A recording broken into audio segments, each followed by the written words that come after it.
Good morning. I'm Warren. He's Shirley. I can see, he can hear. That's why we work together. Have trouble remembering each other's names from time to time. We're going to introduce the directors. We're going to give you some information on the first quarter earnings. We're going to talk briefly about the David Sokol Lubrizol situation, and then we're going to open it up for your questions. Anything that relates to the Lubrizol matter is going to be transcribed and will be put up on the website, the Berkshire Hathaway website, just as promptly as we can. Maybe this evening, or this afternoon, maybe tomorrow morning, but very promptly, because we want to be sure that all shareholders hear or get to read every word of what has been said here about the matter. First thing I'd like to do is introduce the directors, and if they stand and remain standing, you can withhold your applause as they stand, but you can go crazy at the end, or you can continue to withhold your applause. That will be your call. Charlie and I are up here, and we don't like to stand up too often, so we'll skip our standing. Howard Buffett, Stephen Burke, Susan Decker, Bill Gates, Sandy Gottesman, Charlotte Guyman, Don Keogh, Tom Murphy, Ron Olson, and Walter Scott.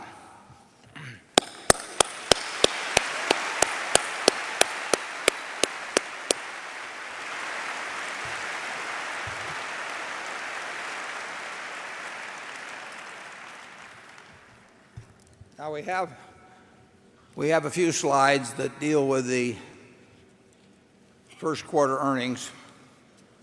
I think Mark Hamburg would like me to emphasize that these are preliminary. This is about as early as we ever have a meeting in relation to the quarter. Normally it's always the first Saturday in May, so they had to work a little harder than usual to get these numbers together. And I would tell you as background that basically pretty much all of our businesses, with the exception of those that are related to residential housing, are getting better. And you can almost see it with most of them quarter by quarter. We have a wide diversity of businesses. We have more than 70 companies we list, but then Marmon itself has over 100 businesses. So we are a cross-section of not only the American economy, but to some extent we see a fair amount about what's going on internationally too. And in the first quarter, as has been the case really since the fall of 2009, both our non-residential construction businesses, except for those non-residential construction businesses, our other businesses have generally gotten better quarter by quarter, and there was no exception to that in the first quarter. What was very different in the first quarter was that we had probably the second worst quarter for the insurance industry in terms of catastrophes around the globe.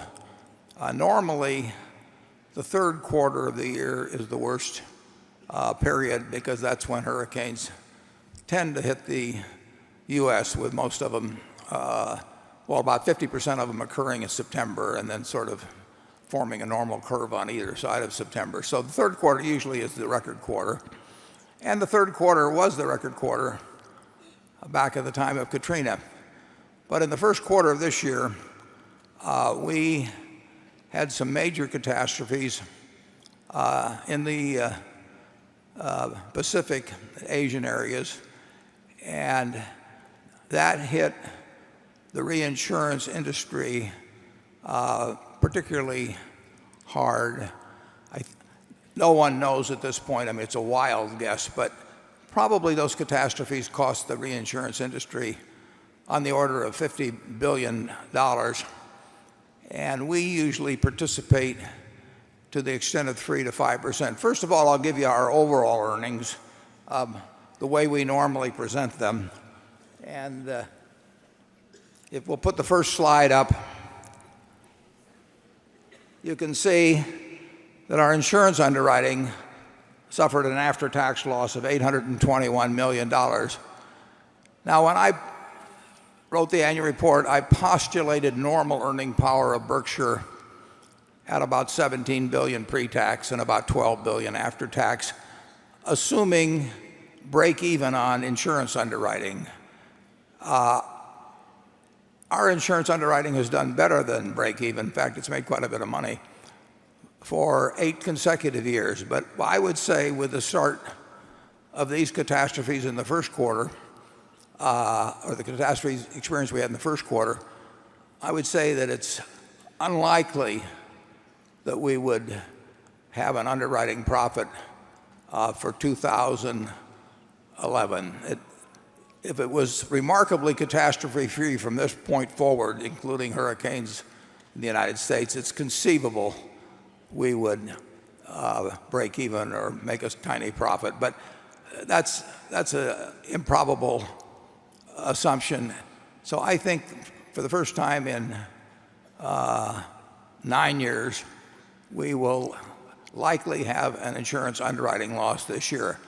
I think our record may very well be quite a bit better than certainly most other reinsurers, and it does not change my expectation that over time our insurance underwriting should at least break even. And if you have followed what I've written in the annual reports, if insurance breaks even, we get the free. What I've written in the annual reports, if insurance breaks even, we get the free use of float, and that's been enormously valuable in the past, and I would expect it to be in the future. And if you look at the other lines, insurance investment income's down a little. That will go down more because our Goldman Sachs preferred was called in April. Our General Electric preferred is almost certain to be called in October. So we have lost, and we had called a note from Swiss Re that was paying us 12% and came to something over $360 million a year when the Swiss franc went above par.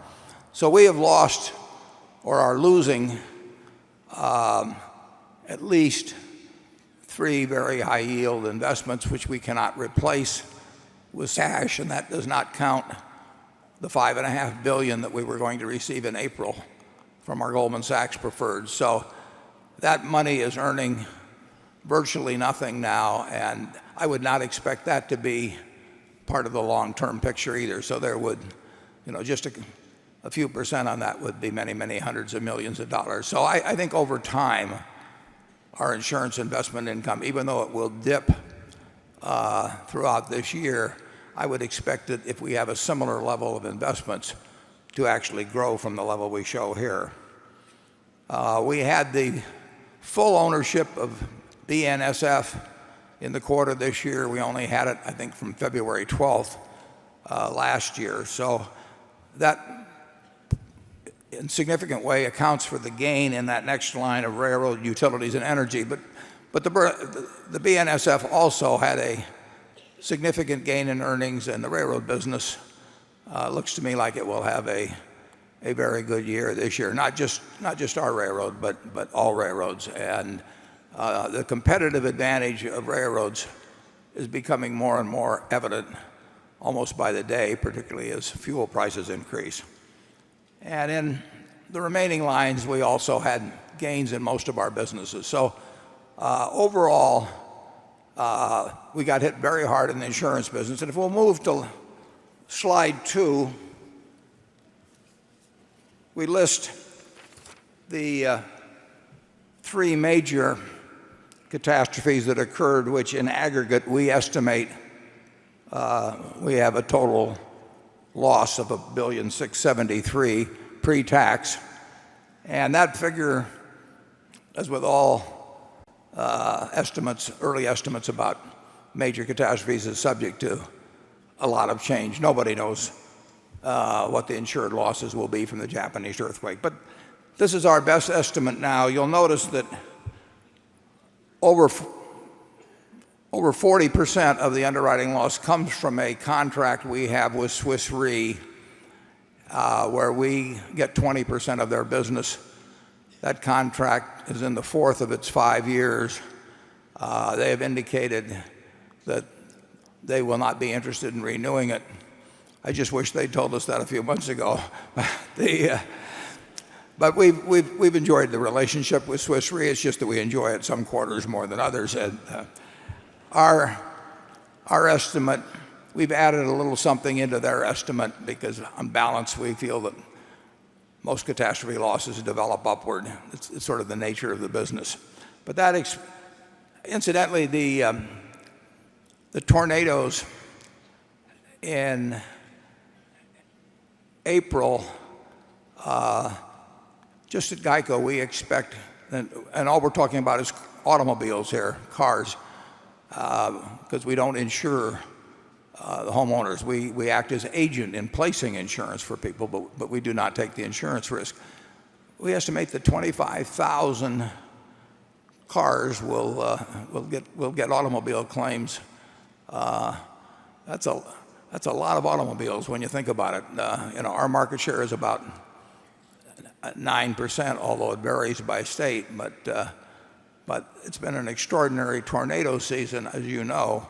That does not hit. I do not believe that hits the reinsurance business particularly hard because there are multiple events, but no one event is anything like, say, the New Zealand earthquake.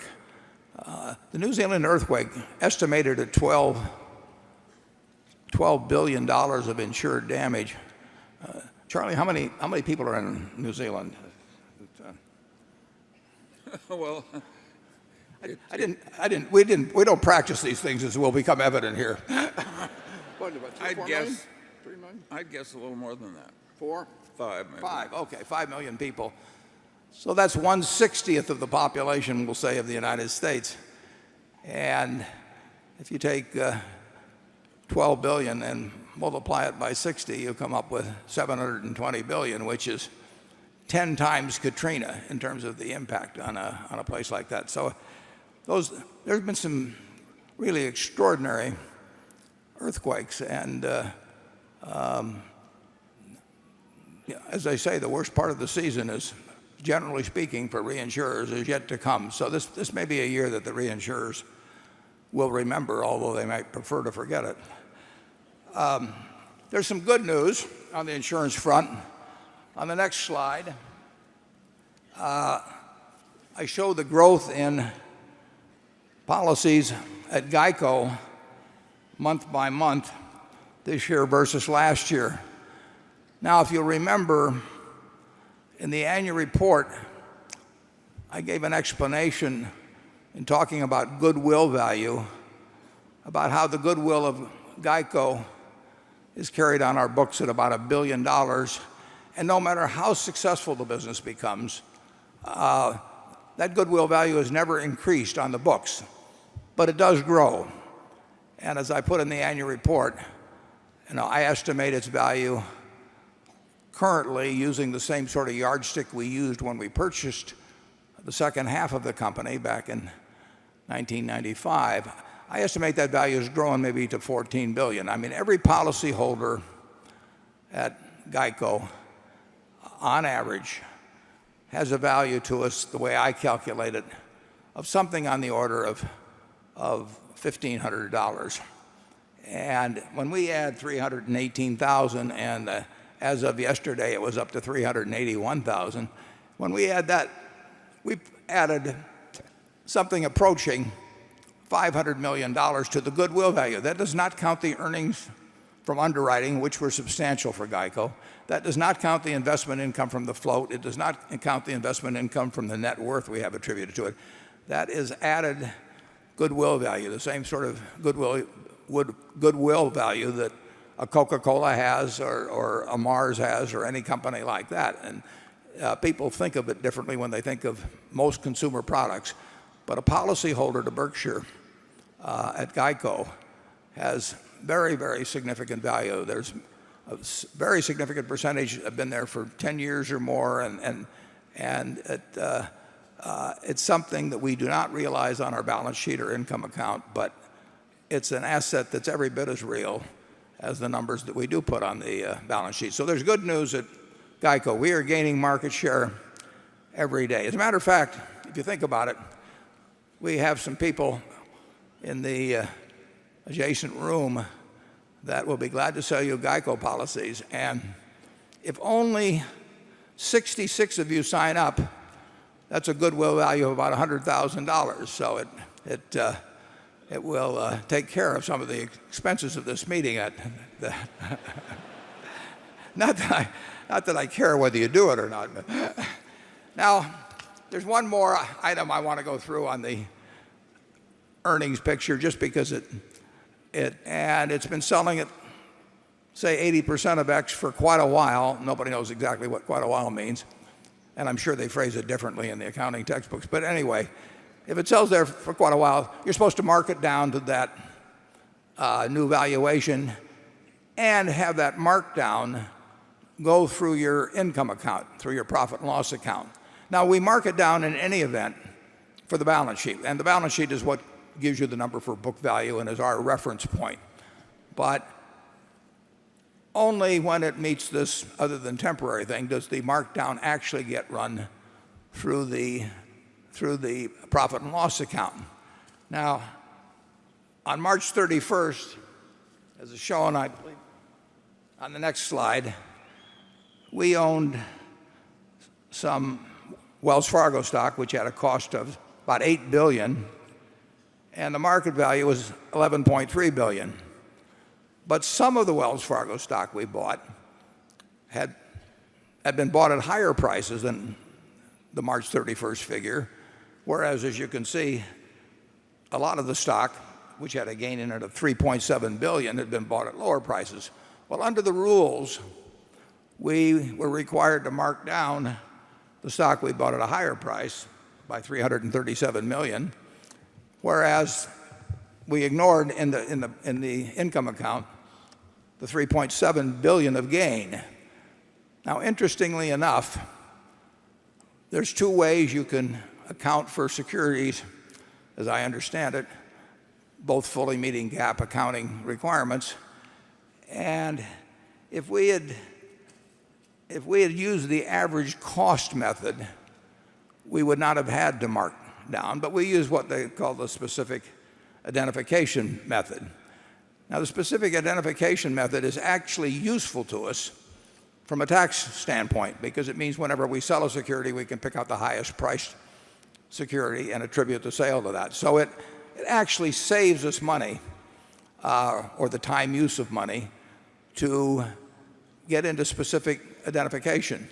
But we could just as easily use the average cost method, and then we would not have a write-down like we have. And that's why one of the reasons I emphasize the fact that you should ignore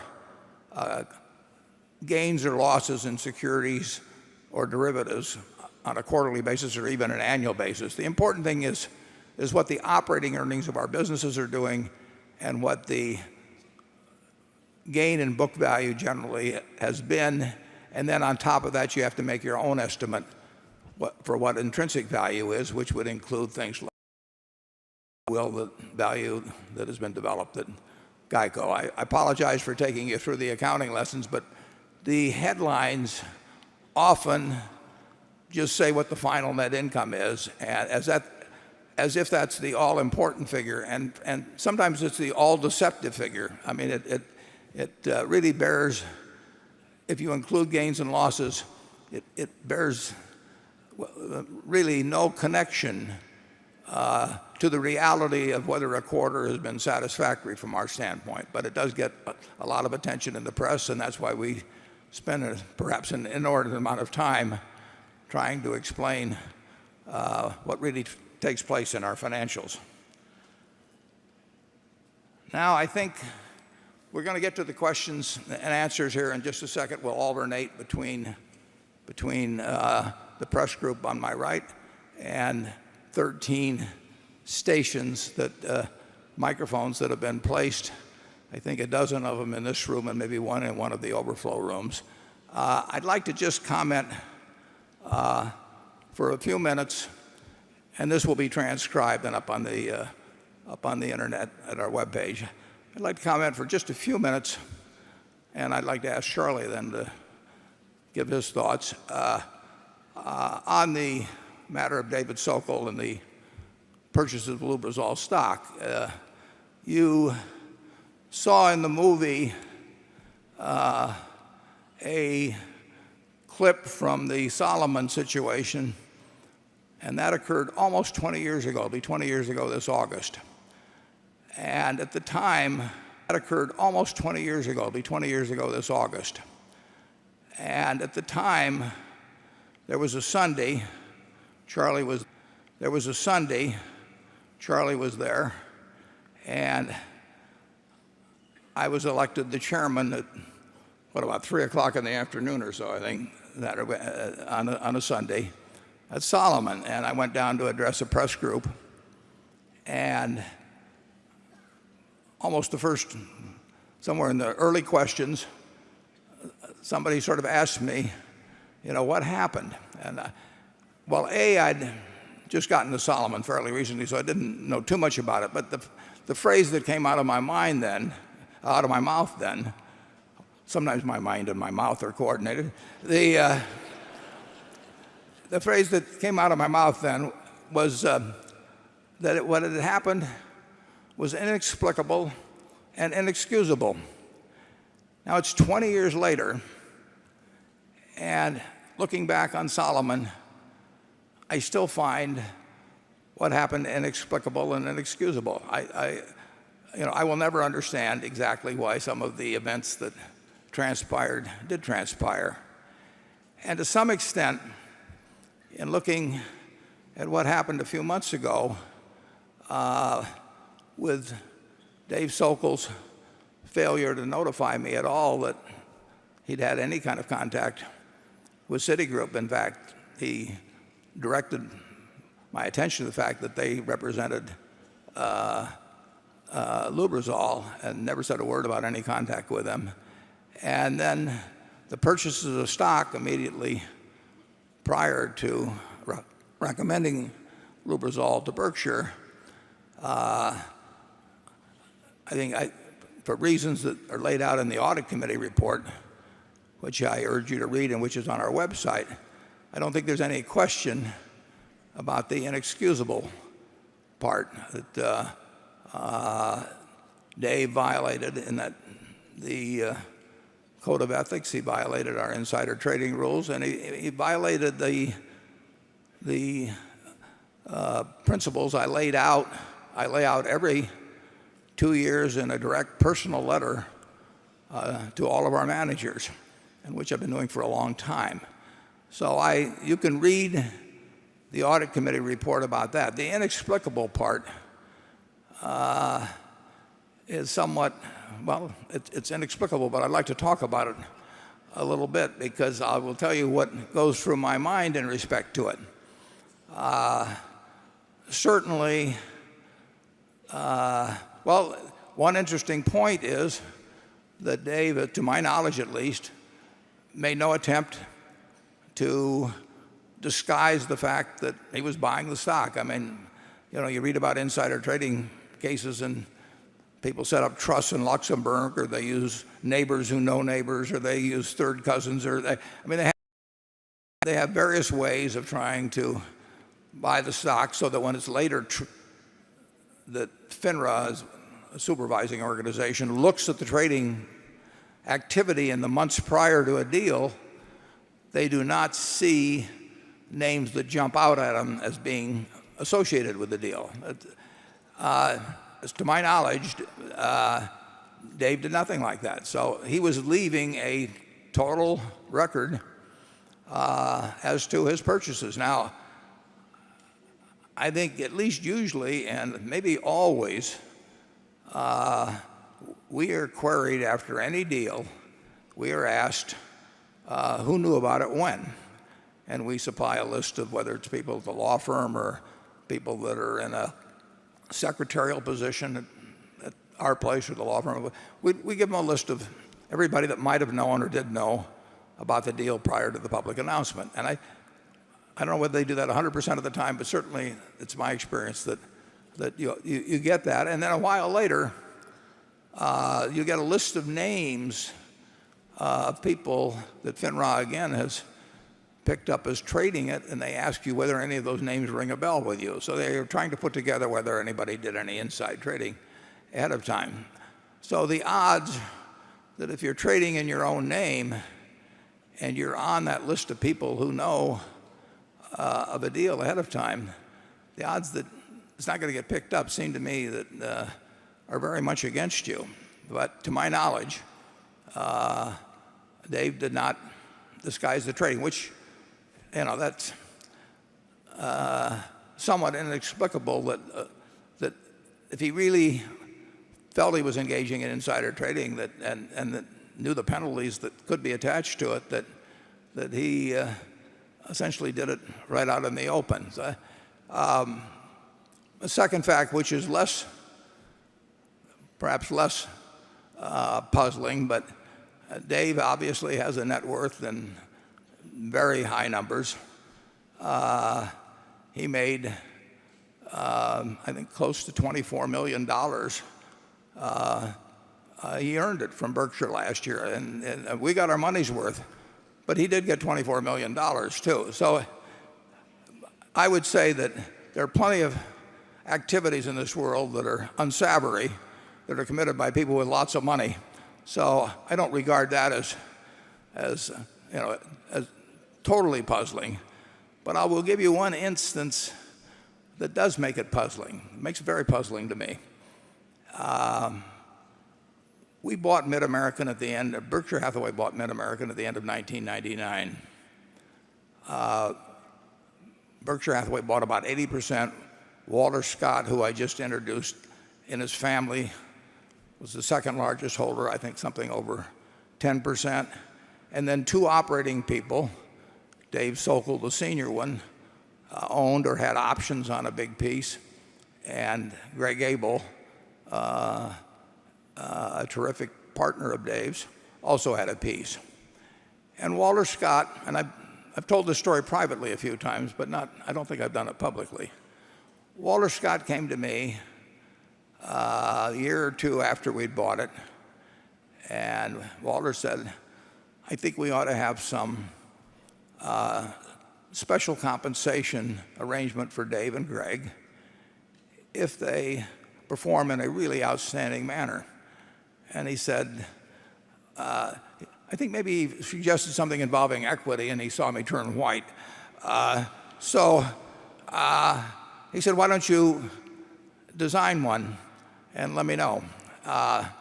So I just scribbled something out on a yellow pad. It didn't take me 5 minutes. And we called it, sort of in honor of Charlie, although he didn't know about it, we called it the Lollapalooza. And it provided for a very large cash payout, which I'll get to in a second, based on the 5-year compounded gain in earnings. And we were starting from a high base. In other words, this was not from any depressed level. And we set a figure that no other utility company in the United States was going to come close to.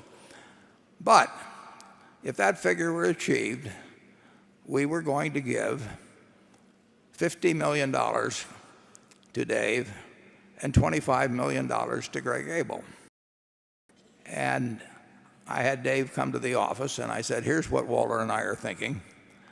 And what do you think of this plan? And it had these figures on per share that, like I say, move forward at 16% compounded per year. And then I said, here's the payout. And he looked at it for just a very short period of time. And he said, Warren, this is more than generous. But he said, there's just one change you should make. And I said, what's that? And he said, you should split it equally between me and Greg. Instead of being 50 million for me and 25 for Greg, it should be 37.5 apiece. So I witnessed, and Walter witnessed, and he talked to him about it. We witnessed Dave voluntarily, without any, Greg had nothing to do with it. He wasn't there. We saw Dave transfer over $12.5 million, getting no fanfare, no credit whatsoever, to his, in effect, junior partner. And I thought that was rather extraordinary. And what really makes it extraordinary is that $3 million, 10 or so years later, would have led to the kind of troubles that it's led to. I find that is really the fact that I find inexplicable, and I think I'll probably, it's 20 years after Solomon. If 20 years from now Charlie will be 107, and we won't mention what I'll be. But I think 20 years from now I will not understand what causes a man to voluntarily turn away $12.5 million to an associate without getting any credit for it in the world, and then 10 or so years later buy a significant amount of stock a week before he talked to me. And when he talked to me about Lubrizol, it was either the 14th or 15th. He says it was 14th, and I have no reason to disagree with that. The only reason I couldn't say specifically was I had 8 university groups, 160 students in on that Friday. That's the only thing shows, and I spent most of the day with them. And the 10K and the 10Q that got printed out on Saturday had that date on them, the 15th, when I looked at Lubrizol for the first time.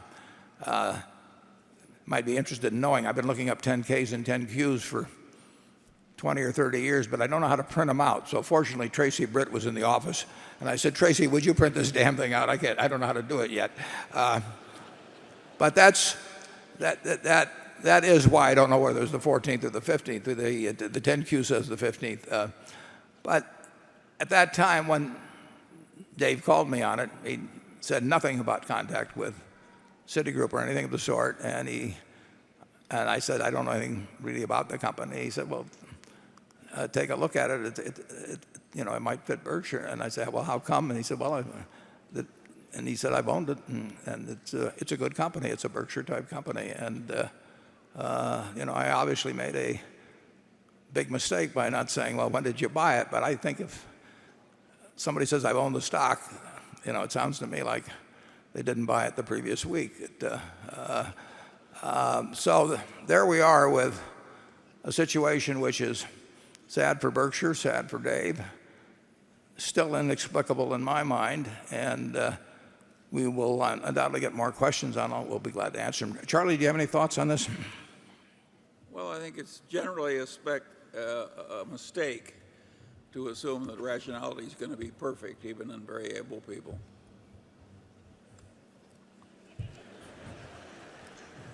We prove that pretty well, regularly. Do you have any explanation for the irrational? Yeah, I think hubris contributes to it. Well, we've gotten quite a bit out of them, folks.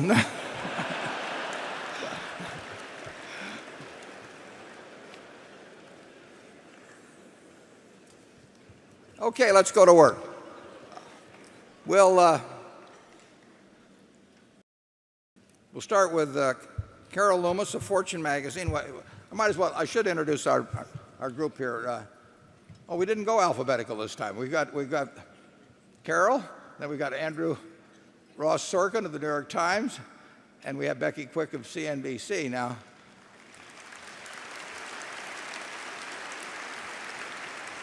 in terms of my checkoff system, I'm still going to go to Becky. That's alphabetical. And so, Andrew, it didn't do you any good to try and move over there into the center spot. Carol, you're on. Good morning from all of us, and I will make the small preamble that I've made before. We've been getting questions for a couple of months, each of us on our email. Sometimes a question will be sent to all three of us, and sometimes they'll just send to one of us. Therefore, it becomes very hard to count how many we've had. But certainly it's in the many hundreds and probably in the up into 1,000, 2,000. And obviously we aren't going to be able to ask every question, every good question. We have a lot of good questions we won't be able to get to. But it's just that you had to pick and choose. And the other thing I should say is that whatever we do ask, Warren and Charlie have no idea of the question. None, no hint. Sometimes we have no idea of the answer either, but go ahead. I will begin. I don't think that anybody will be surprised that it is a Sokol question. And actually, this particular long-term shareholder believed, as Warren has believed, he says, I do not see why you should have been expected to ask Sokol about his Lubrizol stock holdings when he said he owned the stock. That wouldn't have been a natural question. But when you found out the details of his stock purchases a short time later, I do not understand your reaction. Surely you realized immediately that these facts were going to become known and that they were going to damage Berkshire's reputation, something you had said repeatedly you would be ruthless in protecting. Being ruthless probably would have meant you're firing Sokol on the spot, but you didn't do that. And then you put out a press release that many Berkshire shareholders that I have talked to found totally inadequate. You have always been very direct in stating things. You were not direct in that press release except in praising David Sokol. Otherwise, you stated some facts and behavior that you said you didn't believe was illegal. And then you ended the release, leaving us. Now, maybe you thought somehow we were going to read between the lines without expressing any anger about what had happened. Why were you not incensed? If you were, why did you not express your anger? Why did you handle this matter in the inadequate way you did? Yeah,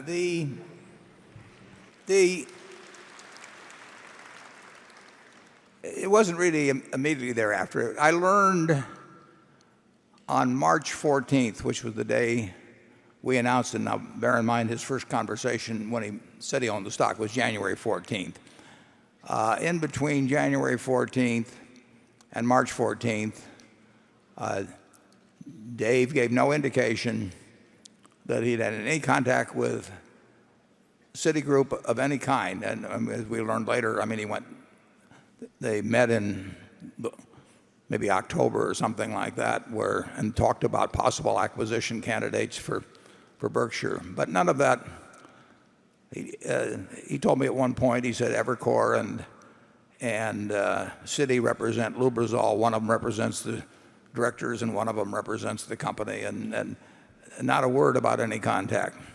On March 14th, when the deal was announced in the morning, I got a call from John Freund. John Freund is probably here today. John Freund works for Citi in Chicago, and he's handled the great majority of our business in equities for decades. And I've got a direct line to him. I talk to him frequently, and he called and said, congratulations, and aren't you proud of our words to the effect? You can talk to John directly, although I've been told that the Citi lawyers have told him not to talk, but that knowing the press, they get out of him. He's essentially, his words were that Citi's team had worked with Dave on this acquisition, and they were proud to be part of it, et cetera, et cetera. And this was all news to me. So that set up some yellow lights at least. And the next day, I had Mark Hamburg, our CFO, call Dave, and Dave readily gave him the information about when he had bought the stock and how much. Mark also asked him what the participation of Citi had been in reference to Berkshire side of the transaction. And Dave said that, well, he thought he called a fellow there to get their phone number, which turned out to be somewhat of an understatement. Now, during the period when we announced the deal on March 14th, Lubrizol is the one that needed to prepare a proxy statement. We were not issuing shares at Berkshire, so there was no proxy statement, nothing of that sort on our part. The Lubrizol legal team, Jones Day, went to work with the Lubrizol management to start preparing the proxy statement. We eagerly awaited to see the first draft of that because I was going to be leaving for Asia on Saturday, which I guess would be the 19th, and I wanted to see what Lubrizol had to say about this whole Citi matter or anything else. The most interesting part of every proxy statement is something that says it's basically the history of the transaction, and it's the first thing I read on any deal because it gives you a blow by blow of what has taken place. And as Mark Hamburg can tell you, and our law firm can tell you, I kept urging them to get that to me before I took off for Asia. We got that the afternoon of Friday the 18th, and it had a fair amount of material in it about Dave's involvement with Citigroup. Then at that point, I believe it was at that point,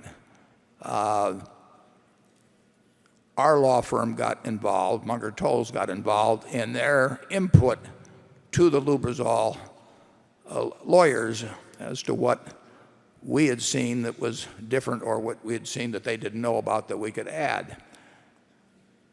Ron Olson, the director of Berkshire and partner of Munger Tolles, was on the trip to Asia.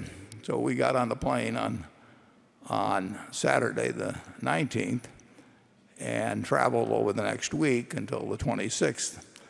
And we knew at that point that his partners at Munger Tolles were interviewing Dave, as maybe some other people too, but certainly Dave. And I believe that he was interviewed at least 3 times about both the stock purchases, the history of things of his relationship with Citigroup, and they were assembling this information. I don't have a BlackBerry or whatever it may be.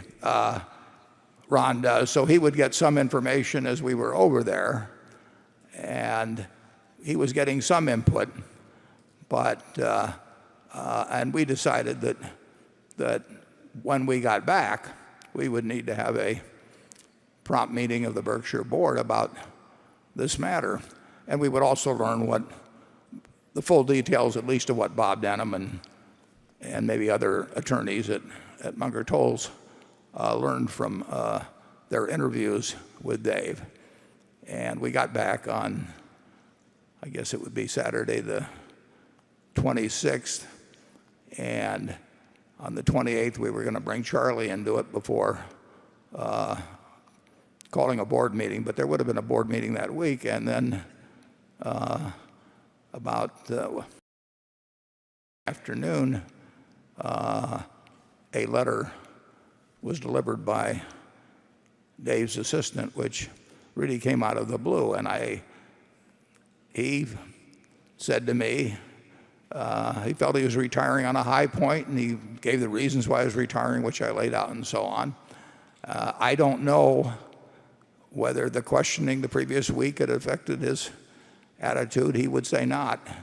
But in any event, we had that resignation. That resignation, as is, I believe it may have been put in the audit committee report, may have saved us some money. If we'd fired him, the question would be whether it was with cause or not with cause, and we would have said it was with cause, but that might have very well gotten litigated, and a retirement did provide, in effect, the same non-level of severance payments that a firing with cause provided. So I drafted up a press release, which has since been the subject of at least mild criticism. And I laid out the good things that Dave had done, which he had done for the company. He had done many good things, some extraordinary things. And then I laid out some actions which I said, based on what I knew then, did not seem to be unlawful. And incidentally, I talked with both Charlie and Ron about that. Ron would have been more careful in that wording. I'm not sure Charlie would have been. I'll let him speak for himself on that. And I ran it by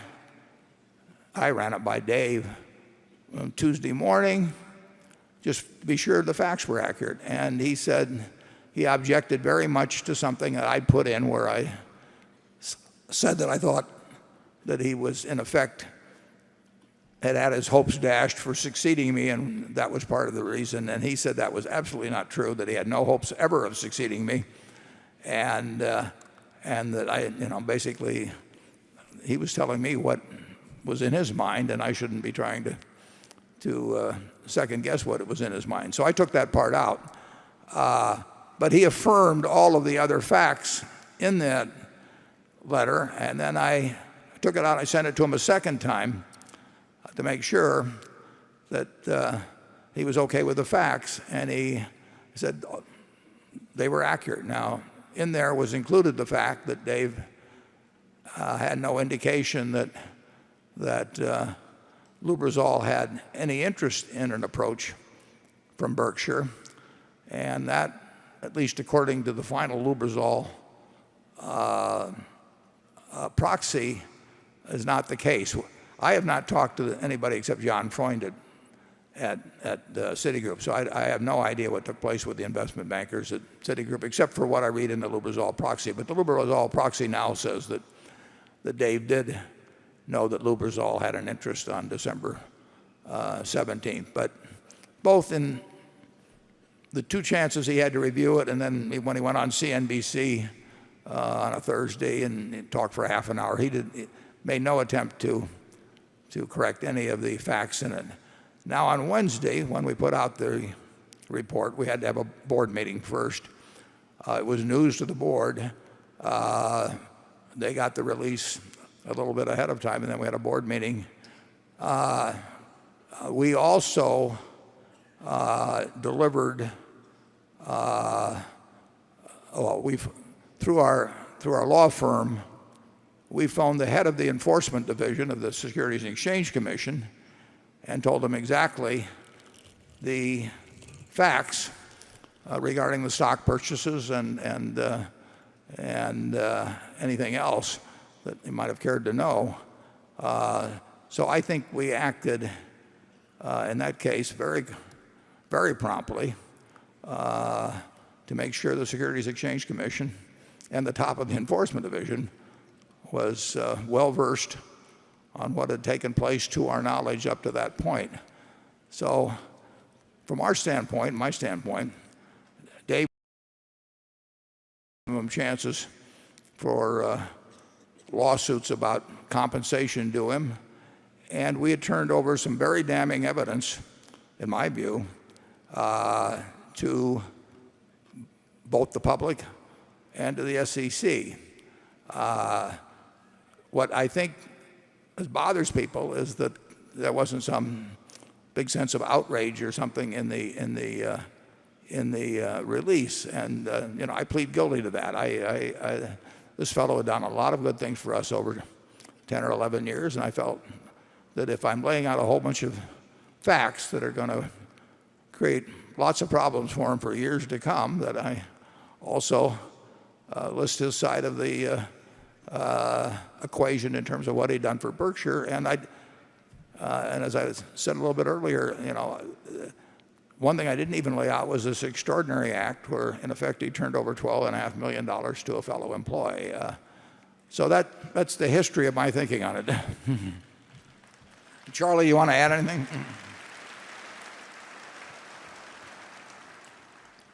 Yes, well, I think we can concede that that press release was not the cleverest press release in the history of the world. The facts were complicated, and we didn't foresee appropriately the natural reaction. But I would argue that you don't want to make important decisions in anger. You want to display as much ruthlessness as your duty requires, and you do not want to add one single iota because you're angry. So Tom Murphy, one of our best directors,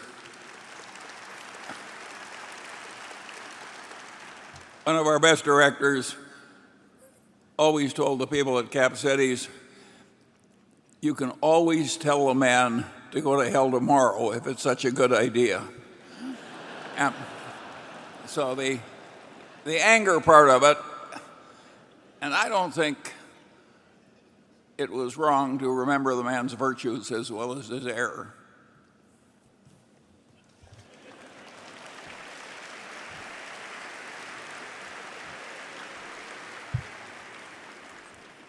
I might add as an aside, Charlie and I worked together for 52 years, and we have disagreed on a lot of things. We've never had an argument. I need Tom Murphy's advice to remind myself of it a lot of times on other things, but with Charlie it's never even been necessary, long before I met Murph. Okay, let's go to Area 1. Mary Broderick, Berkeley, California. Good morning, Mr. Buffett. Good morning, Mr. Munger. And a big thank you. You probably aren't aware of this, but you've been my personal financial and investment advisors for years. I would like to know what you think the effect of the government ending the POMO program mid-July this year will have on the stock market and the economy in general.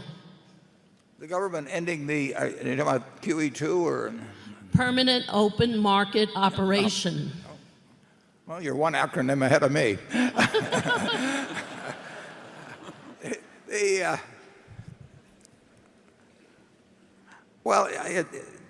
Just as we're discussing it now, it's no secret what they're going to do. I mean, it's sort of the most advertised open market purchase in history, and probably in terms of defining the amount per month and when it comes to an end, and what the balance sheet will look like at the end of the Fed. So I don't think, if something is that well known by all participants in a market, I think any effect of it has been discounted by this point in time. I mean, if you say you're going to increase tax rates in a year, we'll say, on corporations, or decrease them, or whatever it may be, and it's really done and locked in stone, the market doesn't wait until the date when the tax increases or decreases go through to build that into market prices. So I see no reason. There may be some other things that happen then, but I see no reason why simply having will cause any significant change in stock or bond markets at that time. Obviously a huge market force will be withdrawn. I mean, you buy $600 billion worth of treasuries, and you probably leave a few traces along the way that you've done it. and it has been $100 billion or so a month, and that purchasing will not be in the market, but the government issuances of debt will still be at a level that are consistent with what they are now. So it will be a different market, but I think it's a different market that's already been anticipated. Charlie? I have nothing to add. Becky? I'd like to ask a question that comes from Ram Tarakand from Sugar Land, Texas. He says, "Good morning, Mr. Buffett and Mr. Munger. You have always put great emphasis on hiring and retaining managers that not only have exceptional talent, but also adhere to the higher standards of corporate ethics and behavior. Recent events surrounding Mr. Sokol's actions have demonstrated that we were not very far from a situation where someone running Berkshire Hathaway had great talent but lacked the other quality that has made Berkshire the envy of the business world. In some ways, we are relieved that these events happened when you were still at the helm. But coming back to the succession plan that you have in place, how can you ensure that there are no more Sokols in the lineup of exceptional managers that you have?" Yeah, he made an assumption there about Sokol being the next in line, which I'm not sure was warranted, but he certainly was entitled to think that he was a candidate.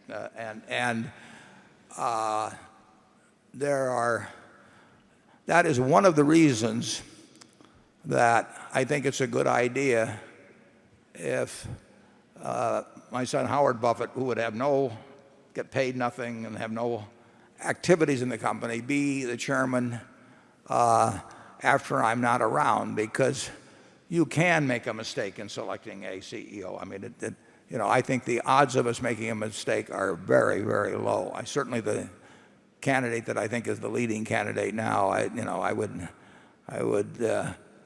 lay a lot of money on the fact that he is straight as an arrow. But mistakes can be made.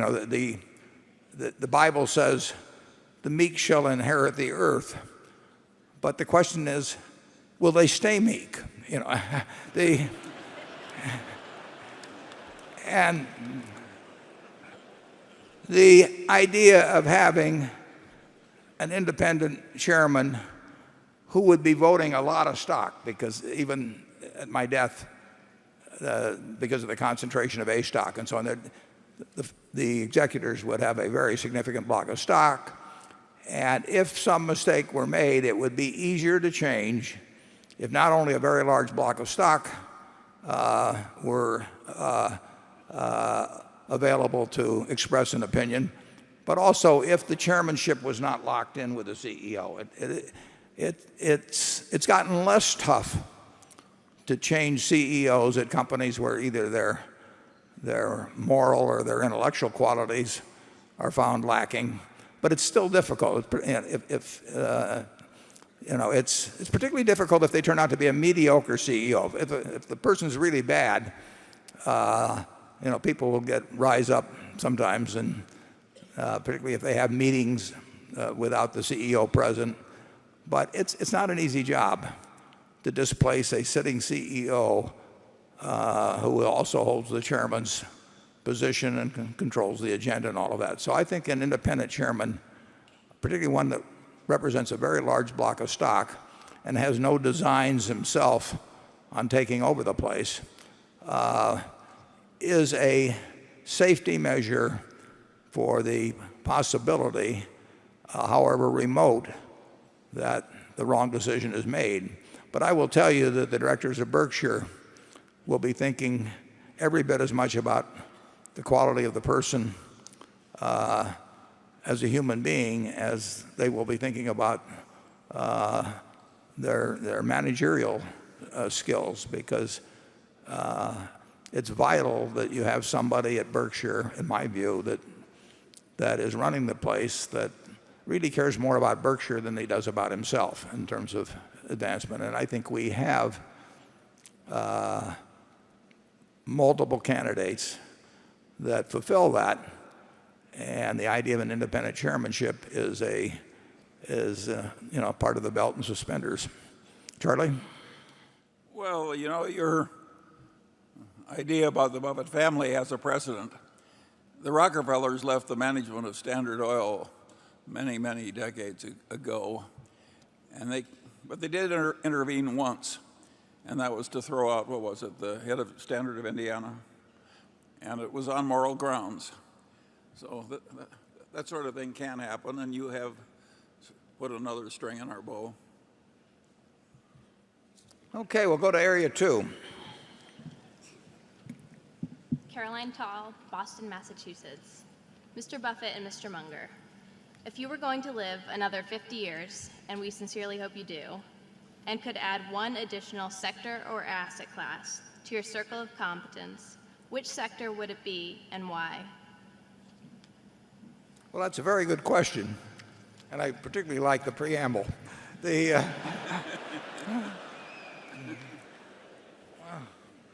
Well, you would certainly pick a sector that's large, because it isn't going to make any difference to Berkshire if we get to be experts on some tiny little industry or business. I would say that it would have to be something in the. This isn't going to happen, but if I could really become expert, and I mean really expert, knowing more than almost anybody else about the subject in the tech field, I think that would be terrific. It isn't going to happen, but it's going to be a huge field. There are likely to be, a few enormous winners, a lot of disappointments, so that the ability to pick the winners, is far disproportionate to the ability to pick the winners, we'll say, among major integrated oil companies, where they're sort of all equated in price. And you're not going to have a big edge in trying to pick Chevron against Exxon, against Continental, and Occidental, and you name it. But the degree of disparity in results among larger tech companies in the future is likely to be very, very dramatic. And if I had the skills where I could pick the winners there, I would do a lot better than if I had the skills to pick the winners in the major integrated oil field. You probably will have better luck with Charlie on this one, because he knows a lot more about a lot of industries than I do. Charlie, what's your answer? Well, it would either be tech or energy. And I think that we're the wrong people to develop the expertise. I think if we were going to do it, it would have already happened. Yeah. Now, I do think we might identify somebody else who has abilities that we lack. That's been very hard for us, but We're not going to tell you. but we've done a little better lately.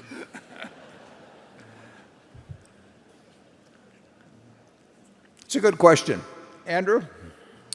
This question comes from a shareholder named Ralph Coutant, who asks, in your press release, your original press release, you noted that Dave brought the idea of purchasing Lubrizol to me on either January 14th or 15th. Initially, you said I was unimpressed. You went on to note that on January 24th, you sent another note to Dave indicating your, quote, skepticism about making an offer for the company. However, in a very short period of time after Dave's discussion with Lubrizol's CEO, you, quote, quickly warmed to the idea. Please clarify what caused you to, quote, warm to the idea so quickly. If this didn't strike you as being a great business at first glance, what changed? And what was David Sokol's role in convincing you? Yeah, it struck me as a business I didn't know anything about initially.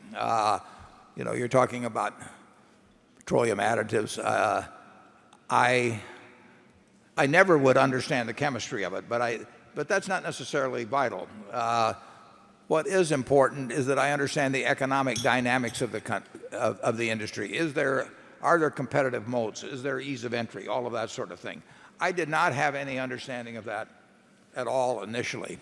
As a matter of fact, I suggested to Dave, I said, Charlie's a lot smarter about oil than I am. why don't you give him a call? Because I don't, I just don't know anything about that business. And I talked to Charlie a few days later, and I don't remember whether I asked him whether David called or anything, but I mentioned it to Charlie. Charlie says, I don't understand it either. So when I talked to Dave later, he had not gotten a hold of Charlie. I told him, forget it, he's as bad as I am. What Dave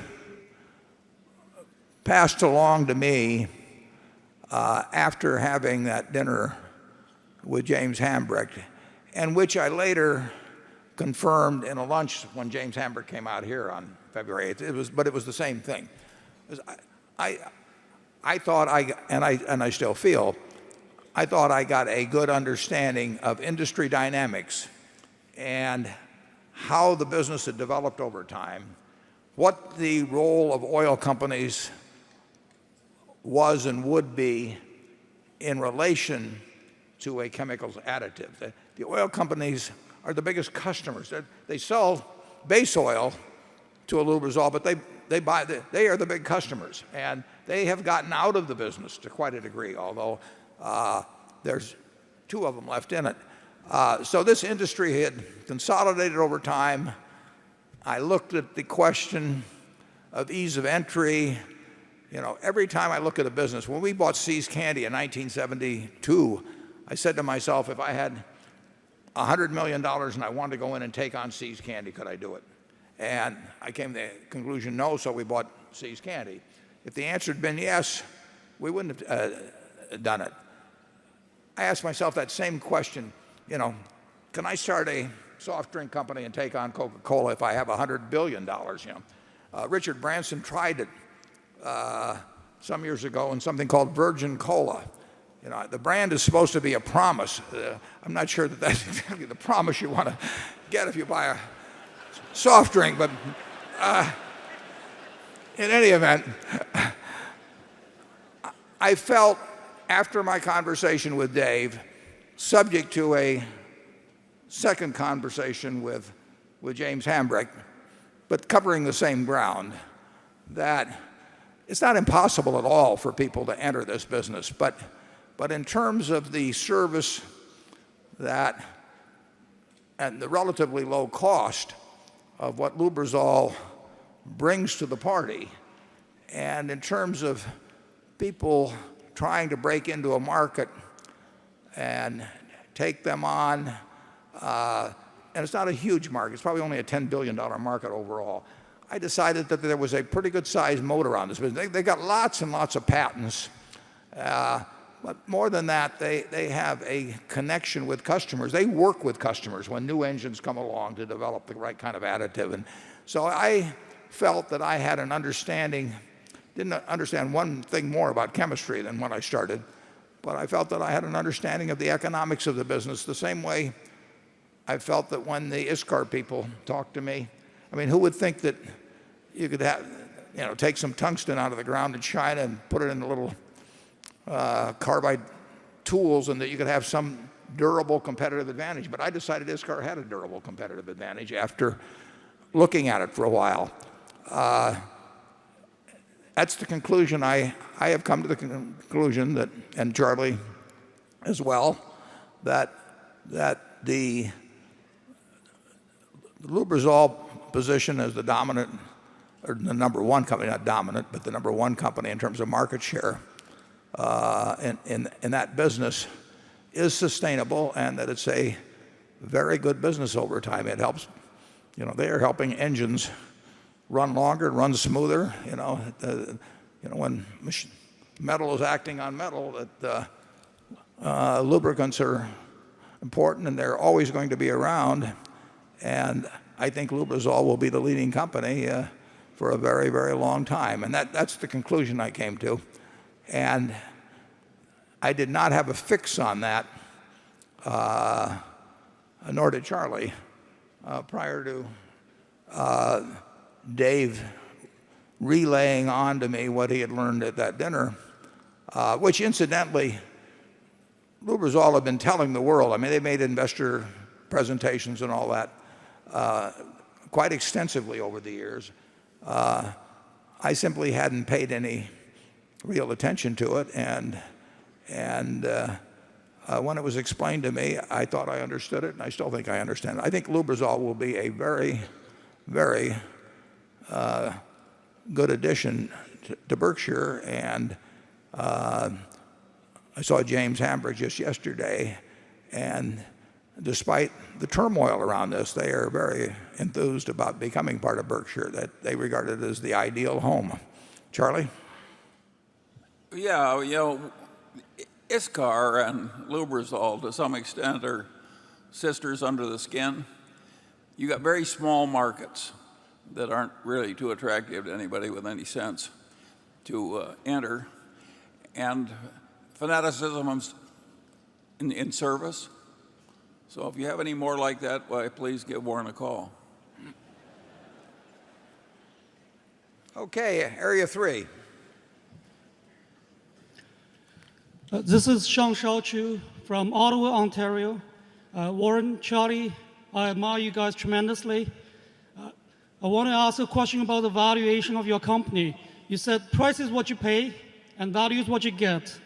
In your letter to the shareholders this year, each Class A share owns about investment about $95,000, and each share commands an earning of $6,000.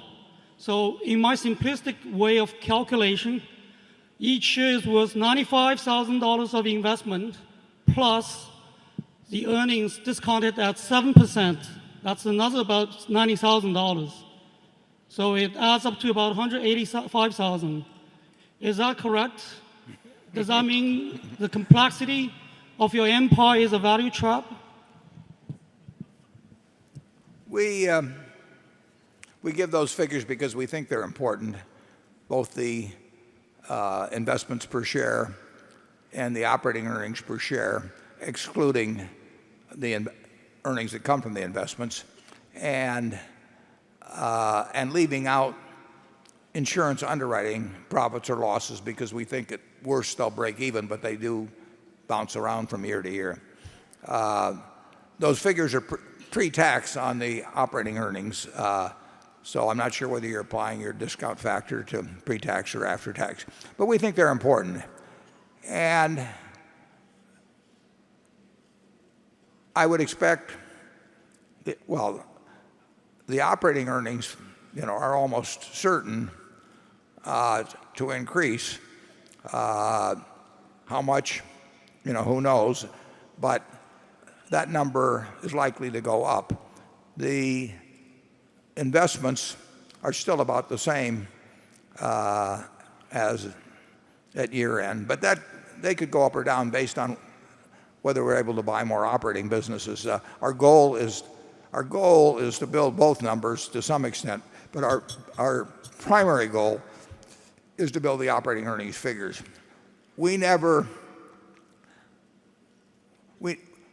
If Charlie and I had to stick a number in an envelope right now in front of us as to what we thought the intrinsic value of Berkshire was, well, neither one of us would stick a figure. We'd stick a range because it would be ridiculous to come up with a single specific number, which encompasses not only the businesses we own, but what we're going to do with the capital in the future. But even our ranges would differ modestly. And they might differ tomorrow in terms of how I would feel versus today, but not dramatically at all. I would say this. I think I certainly, you've received signals once or twice. When we said we would buy in our stock, we obviously thought that it was selling below the bottom of a conservative range of intrinsic value, and we did that once some years ago, and by saying so, of course, the stock went up, and so we never got any stock bought. And so there's sort of a self-defeating factor about taking the kind of approach to it that we do in terms of really telling people that the only reason we'll buy in stock is because we think it's cheap. That is not standard practice in corporate America at all. In fact, corporate America to some extent buys in their stock more aggressively when it's high than when it's low. But they may have some equation in their mind that escapes my reasoning power. But we do not regard Berkshire as overpriced, and I would say that we had very recently, we had a very, very large international company that might well have been interested in doing something with Berkshire. And it's a very nice company, but it's bigger than we can handle unless we would use a lot of stock. And we won't use the stock. We just think our shareholders would come out behind, be a wonderful company, and make a lot of headlines, but in the end, our shareholders would be poor because our stock is a currency, and unless it's fully valued, it's a big mistake to use it as a currency. Now, we used some in the Burlington deal, but we used a whole lot more cash, and in effect, we only used 30% for stock, and it was worth doing, but it was painful. And if Lubrizol had wanted to do a deal involving stock, we would not have done it. I told James Hambrick that right off the bat. So we had absolutely no interest in buying Lubrizol. We were perfectly willing to give close to $9 billion in cash, and in my view, we were getting our money's worth. But we would not have given a significant portion of it in Berkshire stock because we would be giving away part of the businesses that we already own, and we like Burlington, and we like See's Candy, and we like Iscar, and to give away a portion of those, even to get another very good business, would not make financial sense for our shareholders. So you can draw your own deductions about our calculations of intrinsic value from that statement. Charlie? Well, he's obviously looking at the two right factors. And I think that we have not permanently lost the ability to do some interesting things eventually with our enormous wealth in cash and marketable securities. We won't always be as inactive as we are now. Well, we're not that inactive, Charlie. Well, I don't know. You practically crawl out of your skin sometimes. $9 billion is, if we say normal earning power is $12 billion, that uses up a good portion of 1 year's quota. Although we'd like to use more. I mean, there's no question. Now you're talking. Can you see us using stock in the next few years? If the business were good enough, of course. Yeah. Our trouble is, it's a terrible trouble you people have. In the businesses you already own are so good, it's not wise to part with them to get a business we don't own. Ordinarily. Carol? This is Warren, and Charlie too, from your longtime Omaha friend Dick Holland. Whenever you talk in a general way about America's economic future, your remarks are invariably positive, even glowing, despite the severe problems of growing public and private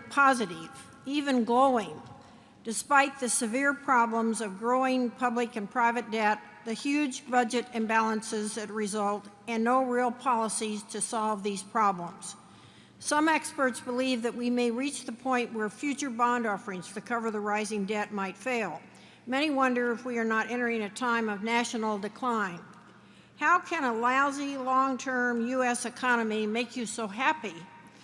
And why do you see gold nuggets where others see salt?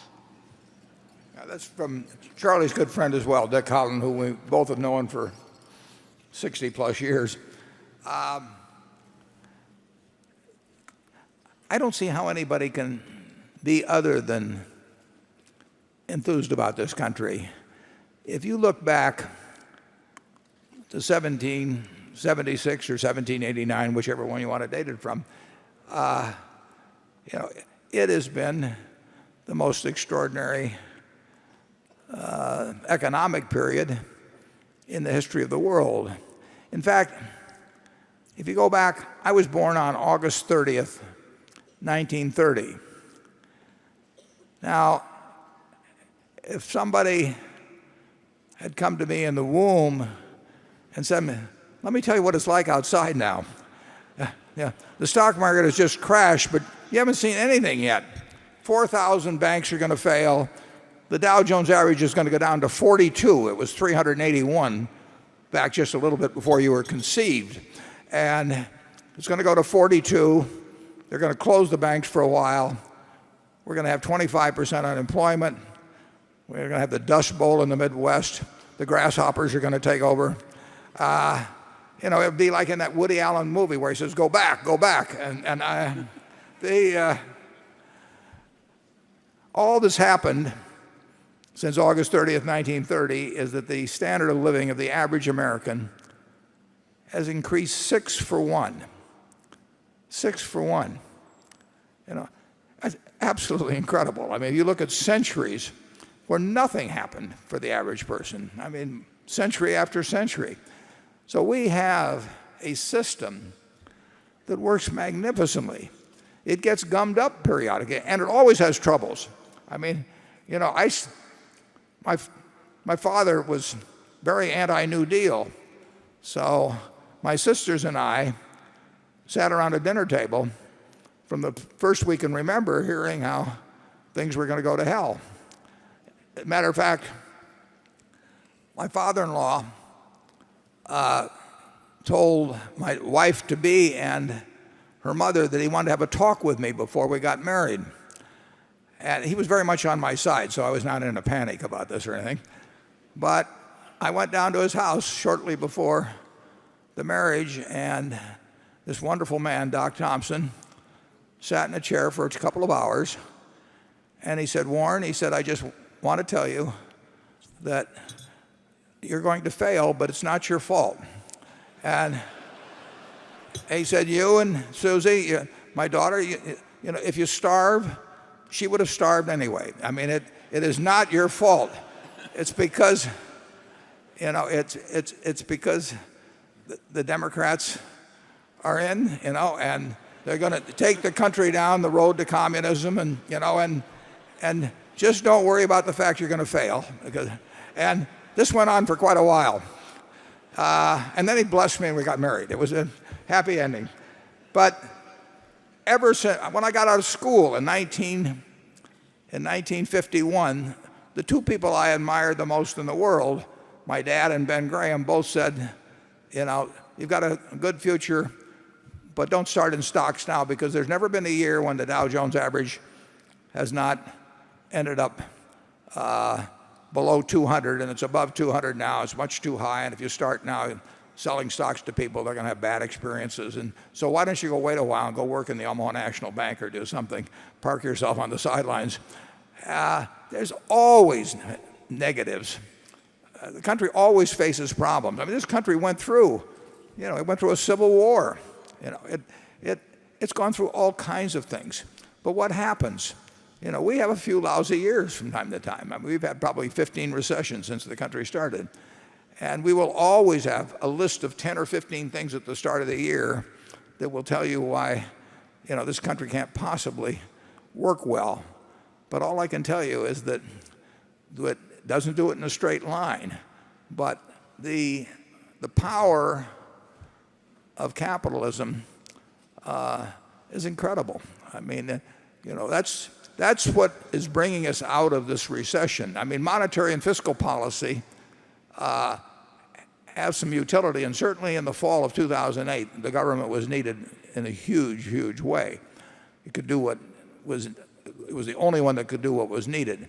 But if you look at the history of the United States, probably half of our recessions have occurred during, we'll say in the 19th century, when people didn't even know what fiscal or monetary policy was. I mean, what happened was that excesses would come in, and then the resuscitative power of capitalism would set the country back on the right, on a stronger growth pattern. And that's happened time after time after time.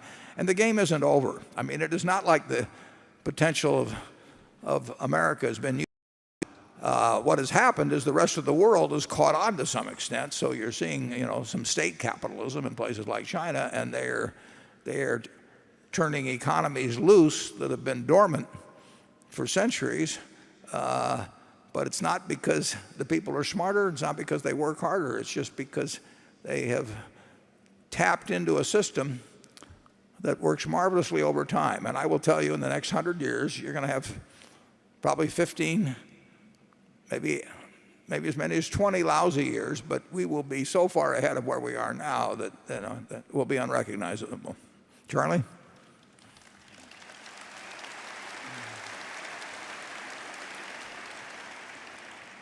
Well, I think you can go back a lot farther than that. You know, Europe survived the Black Death, where about a third of the people died. The world is going to go on. That's wildly optimistic for Charlie.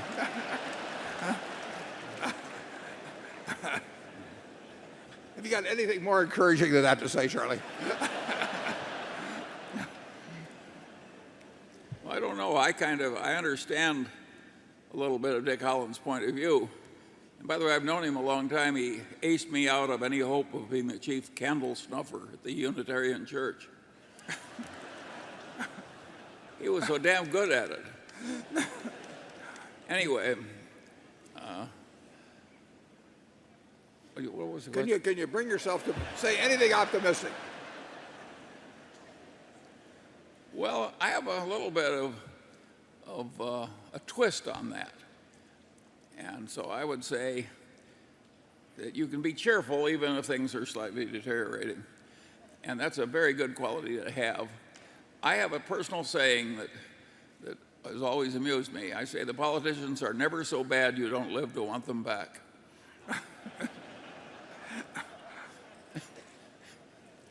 Well, on that note of wisdom, let's go to Area 4.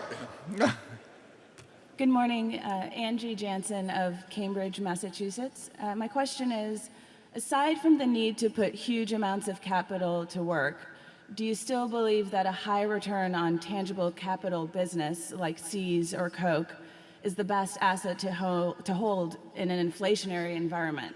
Or do you now think an irreplaceable hard asset with pricing power like a railroad or a hydroelectric dam is superior? Yeah. The first group is superior. Just I mean, if you can have a wonderful consumer product, it doesn't have to be a consumer product, a product that requires very little capital to grow and to do more dollar volume, as will happen with inflation, even if you don't have unit growth. And it doesn't take much capital to support that growth. That is a wonderful asset to have in inflation. I mean, the ultimate test of that is your own earning ability. I mean, if you're an outstanding doctor, lawyer, whatever it may be, teacher, as inflation goes along, your services will command more and more in dollar terms, and you don't have to make any additional investment in yourself.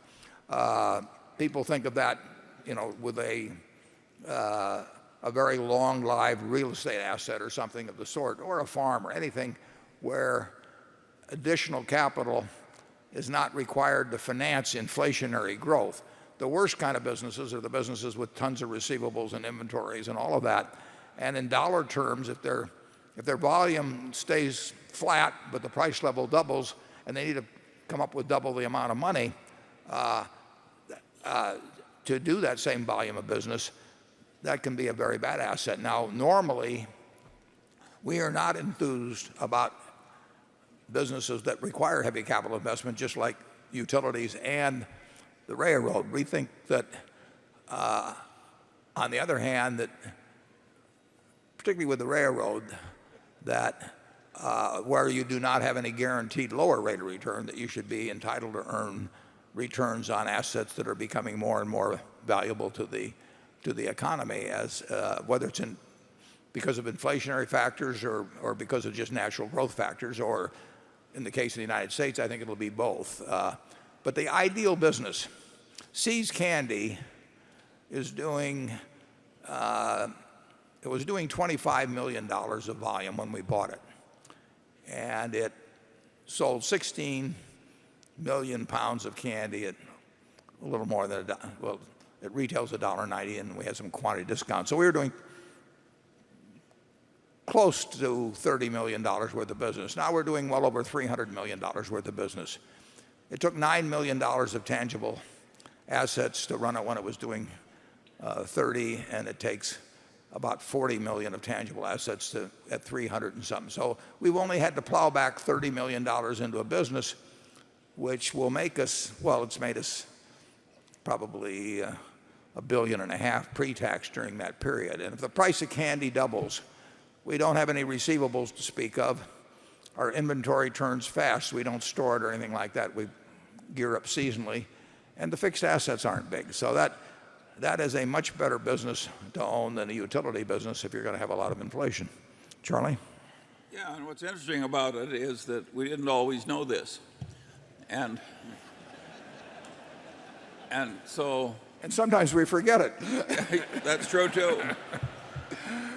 But it shows how continuous learning is absolutely required to have any significant achievement at all in the world. Yeah, and it does show, I've said in the past that I'm a better businessman because I'm an investor, and I'm a better investor because I'm a businessman.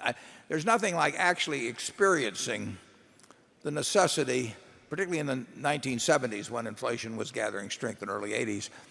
You would see this absolutely required capital investment on a very big scale that really wasn't producing anything commensurate in the way of earnings. I wrote an article for Fortune called How Inflation Swindles the Equity Investor back in 1977. You really want the ideal asset, is a royalty on somebody else's sales during inflation, where all you do is get a royalty check every month, and it's based on their sales volume, and you came up with some product originally, licensed it to them, and you never have another bit of capital investment. You have no receivables, you have no inventory, you have no fixed assets. That kind of a business is real inflation protection, assuming the product maintains its viability. So even though we are going into some very capital intensive businesses, part of that reflects the fact we can't deploy the amount of capital we have in a whole bunch of seized candies. We can't find them. We'd love to find them, but we can't find them in the quantity. So we are not doing as well with capital when we have to invest many billions a year as we would if we were investing a few millions a year. There's no question. That's true in investments. It's true in operating businesses. There is a real disadvantage to size, and we just hope that problem grows. Now you're talking. Becky. Aside from questions about Dave Sokol, the questions I've received most from shareholders have to do with dividends. And Dave Cornell, who is a shareholder who couldn't be here this weekend because he's at his daughter's wedding, writes in, I know that Berkshire is a great allocator of capital, but as an owner of Berkshire stock and as I get closer to retirement, there will be a time when I will need income from my assets. Currently, Berkshire does not pay dividends, yet it loves collecting on dividends on its investments. It also generates extensive cash flow in which it could pay dividends if it chooses to. Currently, the only real option to get income from your Berkshire investment is to sell a share or two of the stock. Is there a point in the future where Berkshire shareholders may expect a dividend payment, or what conditions would be needed for Berkshire to consider paying a dividend? Yeah, we will pay dividends. And matter of fact, there may be an argument that when we pay dividends, we should pay out almost 100%, because it does mean that we lost the ability to find ways to invest a dollar in a manner that creates more than a dollar of present value for the shareholders. But let's assume you had a savings account, and the savings account paid 5%, and you had your choice of taking $50 a year out or letting the $50 stay in, and somebody would pay you 120% of that savings account anytime you wanted to sell a piece of it. Now, would you want to take the $5 out, or would you rather let it accumulate and have the ability to sell it 120 cents on the dollar, that account? Every dollar that's been reinvested in Berkshire has created more than a dollar of market value. So it's much more intelligent. If you control the dividend policy of Berkshire, it's much more intelligent for people to leave the dollar in, have it valued at $1.20 or $1.30 or whatever it may be valued, and then sell off a little piece if they want the income or if they want to receive some cash. And the logic of it, I think, is unquestionable. The execution of it is a problem. I mean, the question of whether we can keep investing dollars to create more than $1 of present market value, there's an end to that at some point. But so far, people, by leaving $160 billion at the end of the third quarter in the business, have $200 billion that they can cash out for it anytime they wish. So there will come a time, and who knows how soon, because the numbers are getting big. There will come a time when we do not think we can lay out 15 or 20 billion a year and get something that's immediately worth more than that for our shareholders. And like I say, when the time comes where a dollar is only buying us 90 cents of value, we'll quit spending the dollar. We'll give it to the shareholders. But I predict that the day that Berkshire declares a dividend, the stock will go down. I mean, it will, and it should go down, because it's an admission, essentially, that a compounding machine has lost its ability to continue on that course. Charlie? Well, and there's nothing wrong with selling a little Berkshire stock to buy jewelry if you do it in the right place. I would like to announce that my niece Cynthia visited Borsheim's yesterday around 3 o'clock, and she was there with her boyfriend, and he proposed, and they bought a ring. And congratulations.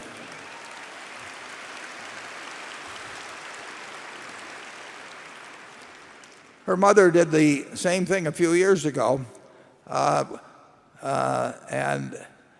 these things can become family traditions. So go out there, and who knows what will happen. Okay, number 5. Jeremy Posen, Newton, Massachusetts.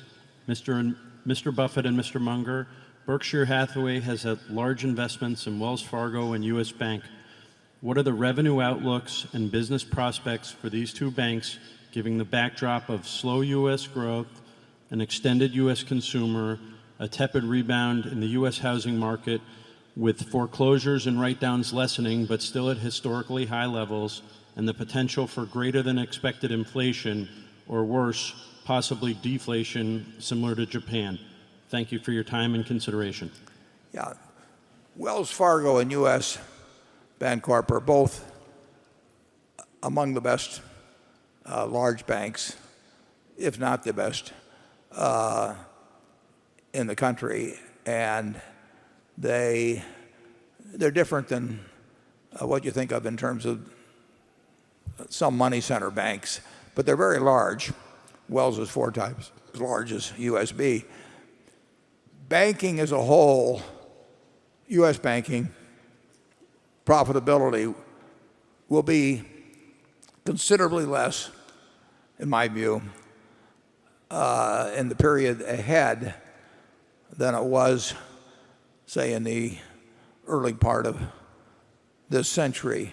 And a very important reason is that the leverage will be reduced.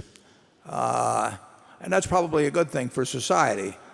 It may be a bad thing for individual banks that could use leverage intelligently, but the trouble was that they all thought they could use leverage intelligently, and the actions of one or more that were unintelligent about it had consequences for everybody, which you can see if you view HBO on whatever it is. Is it May 26th then?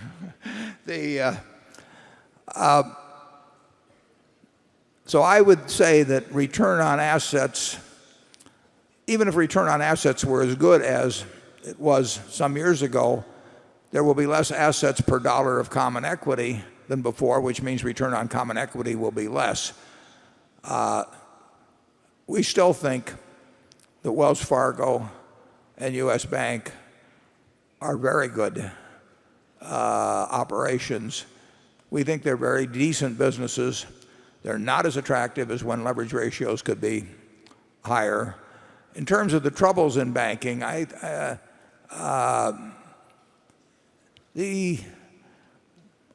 think you've seen by far the worst in the past, and loan losses have been trending downward now for several quarters.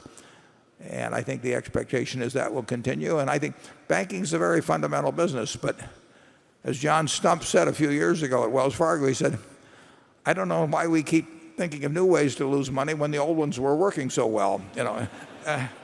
And banks periodically go crazy.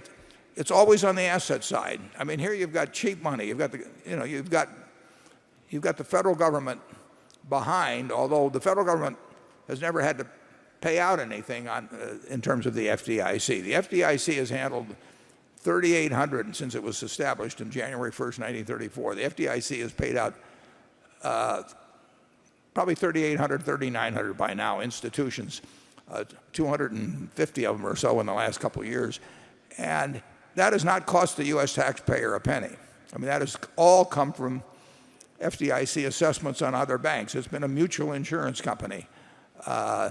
So the banking, if you just keep out of trouble on the asset side, is a very good business because you get your money so cheap, and because of the implicit federal guarantee, and you do get to leverage up to a fair extent, and America's been a pretty good place to lend money. So I like our positions in there. You will see that if you looked at those totals, you'll see we've added to Wells Fargo, and I think both those companies are very well-run institutions, but they will not be able to earn, I don't know what the figures were, but I think they were up in 25 or to 30% on tangible equity, and that's not going to get repeated in the future, and it shouldn't be. Charlie? Well, yeah, we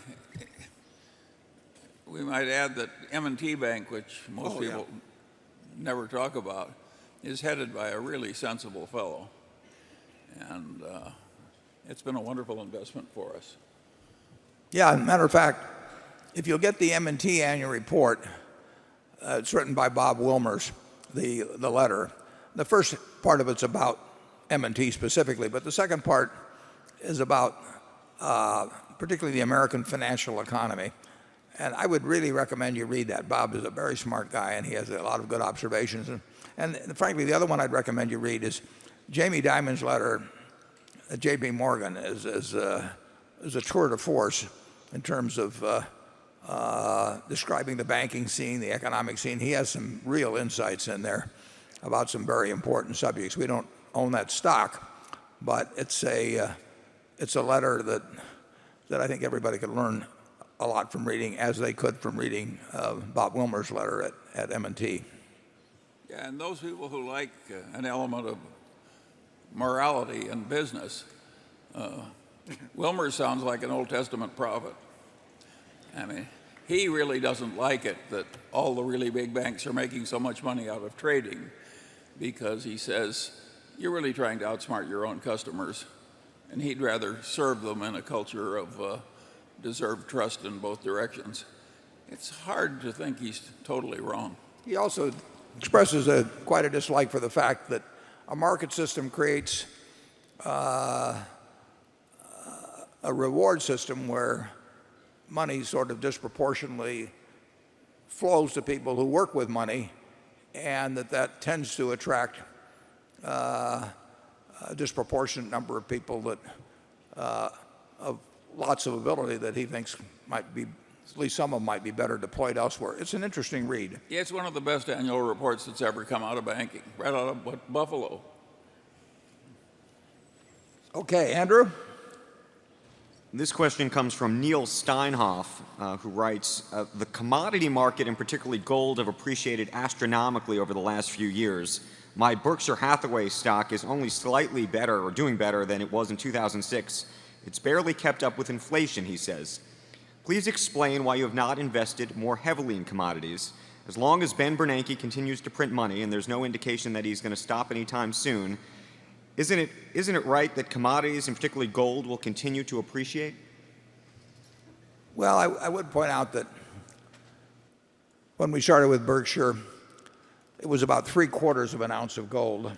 And gold was $20 an ounce then, and it was 15. So gold, even at 1,500, has a ways to go. And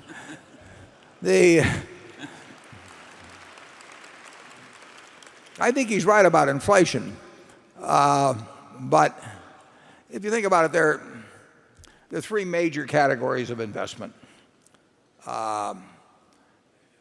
And you ought to think very hard about which category you want to be in before you start thinking about the choices available within that category. Now, the first category is anything denominated in a currency. It can be bonds, it can be deposits in a bank, it can be a money market fund, it can be cash in your pocket. And if you will reach in your pocket, I don't like to do this, but and pull out your wallet. You're watching an historic event. If you look at this, and I might point out this is a 1, Charlie carries on the back of it, it says, "In God we trust." And that's really false advertising. If Elizabeth Warren were here, she would say, quite properly, it should say, "In government we trust." Because God isn't going to do anything about that dollar bill, if government does the wrong things in terms of keeping it as valuable as it was when you parted with it to buy a bond or put it in a bank. Any currency-related investment is a bet on how government now and in the future will behave. And if you happen to be fortunate to live in Zimbabwe and you decided to make currency-related investments, your family would have left you by now, and it was not a good decision.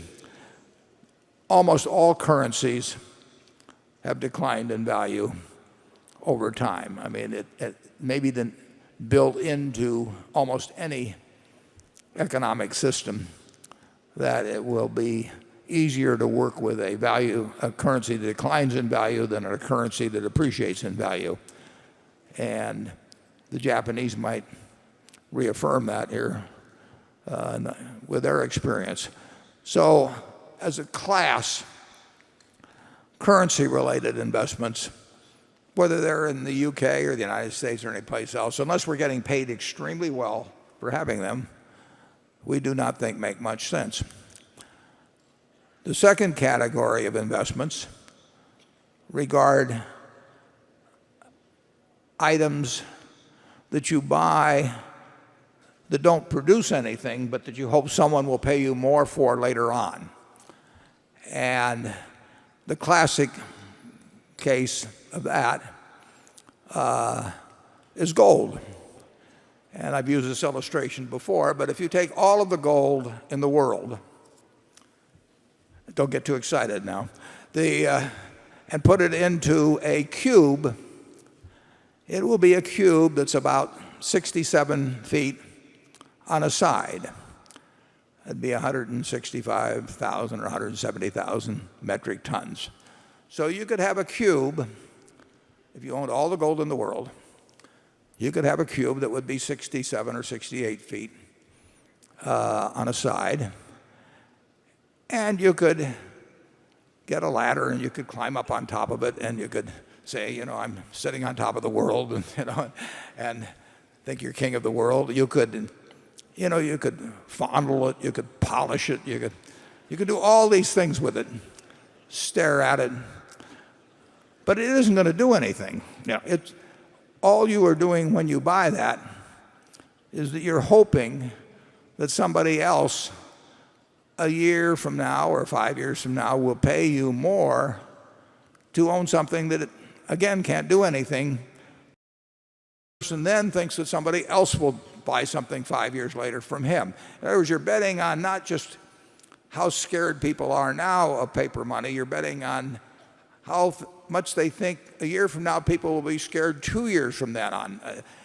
Keynes described all of this, I think it was in chapter 12 of the General Theory when he talked about this famous beauty contest where the game was not to pick out the most beautiful woman among the group, but the one that other people would think was the most beautiful woman. And then he carried it on to second and third degrees of reasoning.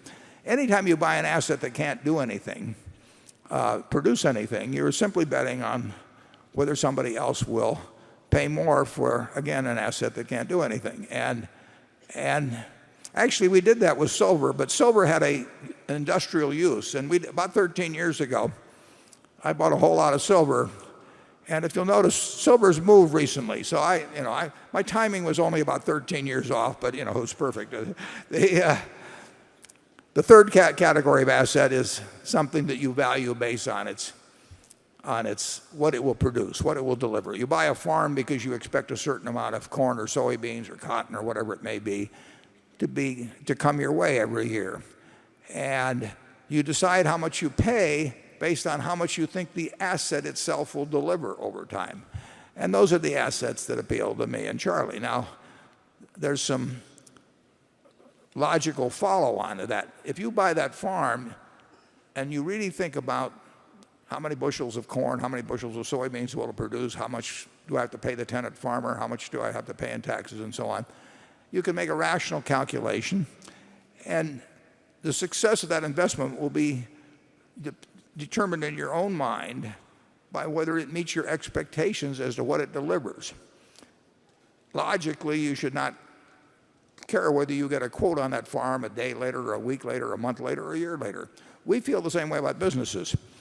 When we buy ISCAR or we buy Lubrizol or whatever, we don't run around getting a quote on it every week and say, is it up or down or anything like that. We look to the business. We feel the same way about securities. When we buy a marketable security, we don't care if the stock exchange closes for a few years. So when we look at Berkshire, we are looking at what we think can be delivered from the productive assets that we own and how we can utilize that capital in acquiring more productive assets. And there will be times, cotton doubled in price, much to our chagrin at Fruit of the Loom, but if you own cotton for the right 6 or 8 months in the past year, you came close to doubling your money. But if you go back a century and try to make money owning cotton over time, it has not been a very good investment. So to pick a product, crude oil, cotton, gold, silver, anything that, and of course cotton has utility. Gold really doesn't have utility. I would bet on good producing businesses to outperform something that doesn't do anything over any period of time. But there's no question that rising prices create their own excitement.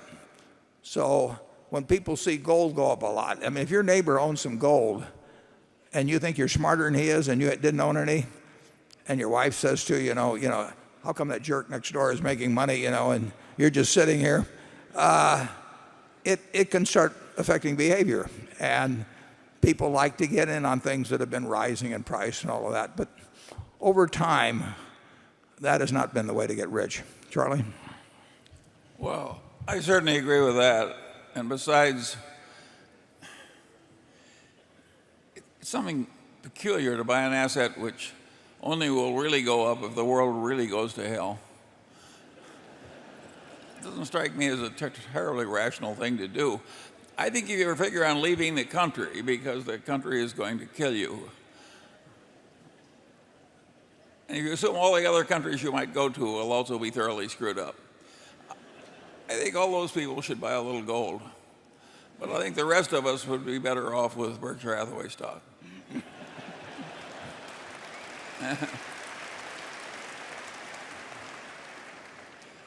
And of course, there's another class of people that think protect themselves by buying paintings of soup cans. I don't recommend that either.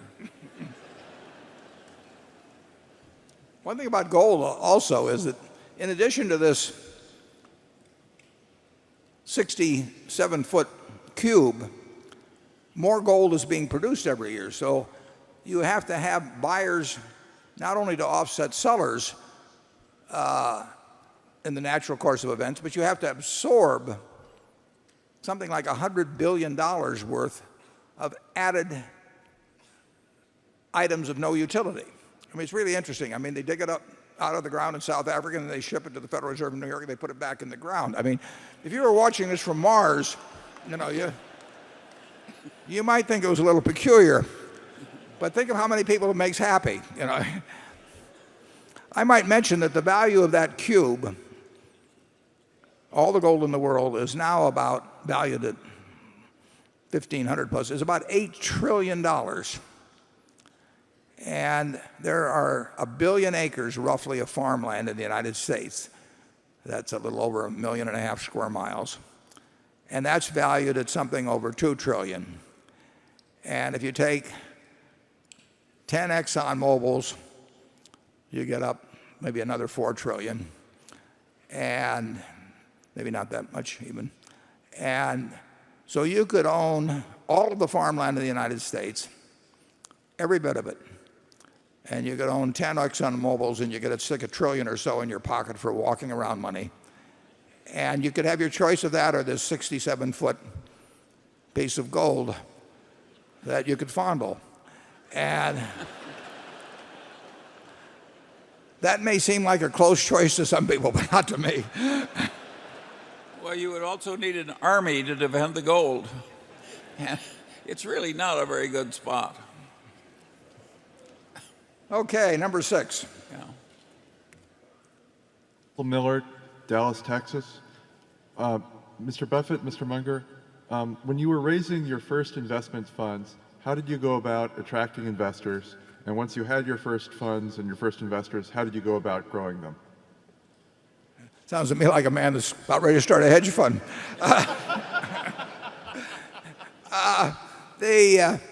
In my case, I'd moved back here from New York in March or so of 1956, and a few members of my family said we'd like you to manage our investments just like I did when I was selling securities out here before I went to New York. And I didn't like being in the securities selling business, partly because if I sold somebody a stock at 20 and it went down to 10, I wanted to buy more, but I couldn't face the idea of people that had bought it at 20 and based only on confidence in me, not because they understood it, and now they were feeling depressed. And it just wasn't very satisfactory. I could not do as well managing money if people were watching every decision as I could if I did it in a room all by myself. So I just told these 7 members of the family, one of them actually it was my roommate in college and his mother, they came in also. I said, if you'd like to join up in a partnership, I'm not going to tell you what's going on, but I will tell you that I will be doing with my own money what I'm doing with yours. Later on, I put all my own money in. And it just was very slow. A few months later, Graham Newman that I'd worked for was liquidating, and a fellow named Homer Dodge asked Ben Graham what he should do with the money he was getting out of Graham Newman. He said, this kid used to work for me and he's okay. And so he came out and went in with me, and another fellow late in the fall had seen the notice of partnership formed in some legal paper, and he said, what's this? And came in with me. And we just stumbled along. And for almost 6 years, I operated out of my house, no employee. I kept all the books. I filed the tax returns. I went out and picked up the stocks personally and stuck them in a safe deposit box. When Charlie came along, I kept chiding him about the fact I met him in 1959, and I said, law is okay as a hobby, but it's no place for a man with your intellect to spend his time. Well, I'll let Charlie take it over from there. It actually took me a long time to leave what it was a family business. And so any of you who are having a slow time accepting good ideas, why, should be cheered by my example, because it was some years after you started working on me, and you pounded on me, and I slowly got the point. And he was asking about attracting money. Well, of course, it helps if you conducted yourself in life so that other people trust you. And then it helps even more. Is he explaining why I was so slow and he was so fast? Then it helps even more if other people are right to trust you. So the formula is quite simple. We're first one, then the other. Unfortunately, with the present fee structure, just attracting money rather than performing with it can be enormously lucrative. So the skill of attracting money may be, at least in the short run and maybe the intermediate run, it may be a more important quality than the ability to manage money. But neither one of us ever charged any fixed fee of any kind. Am I right on that, Charlie? You didn't. Well, we stopped taking any significant overrides on other people's money at very young ages and at very small amounts of net worth. I wish our example were more common, but I like our compensation practices too, and they're spreading slowly. We get a new company every, 5 years? No. Okay, Carol? This is from Jeff Cunningham of Directorship. Berkshire's corporate strategy resembles that of the go-go conglomerates of the 1960s, Janine's, ITT, Teledyne, Textron. Small corporate team, tight financial controls, sector neutrality, and little involvement in subsidiary operations, and ultimately not fully valued for the sum of their parts. If you disagree with this, how does Berkshire differ? Yeah, we are a conglomerate, and people shy from that name, but that's exactly what we are. And I think I laid out in the annual report at least one of the advantages of being a conglomerate, namely the tax-efficient transfer of money from businesses that do not have good ways of using it to businesses that have better ways of using it, which is, if it's carried out intelligently, is a very significant plus. The conglomerates you mentioned, and I'm familiar with all of them, really became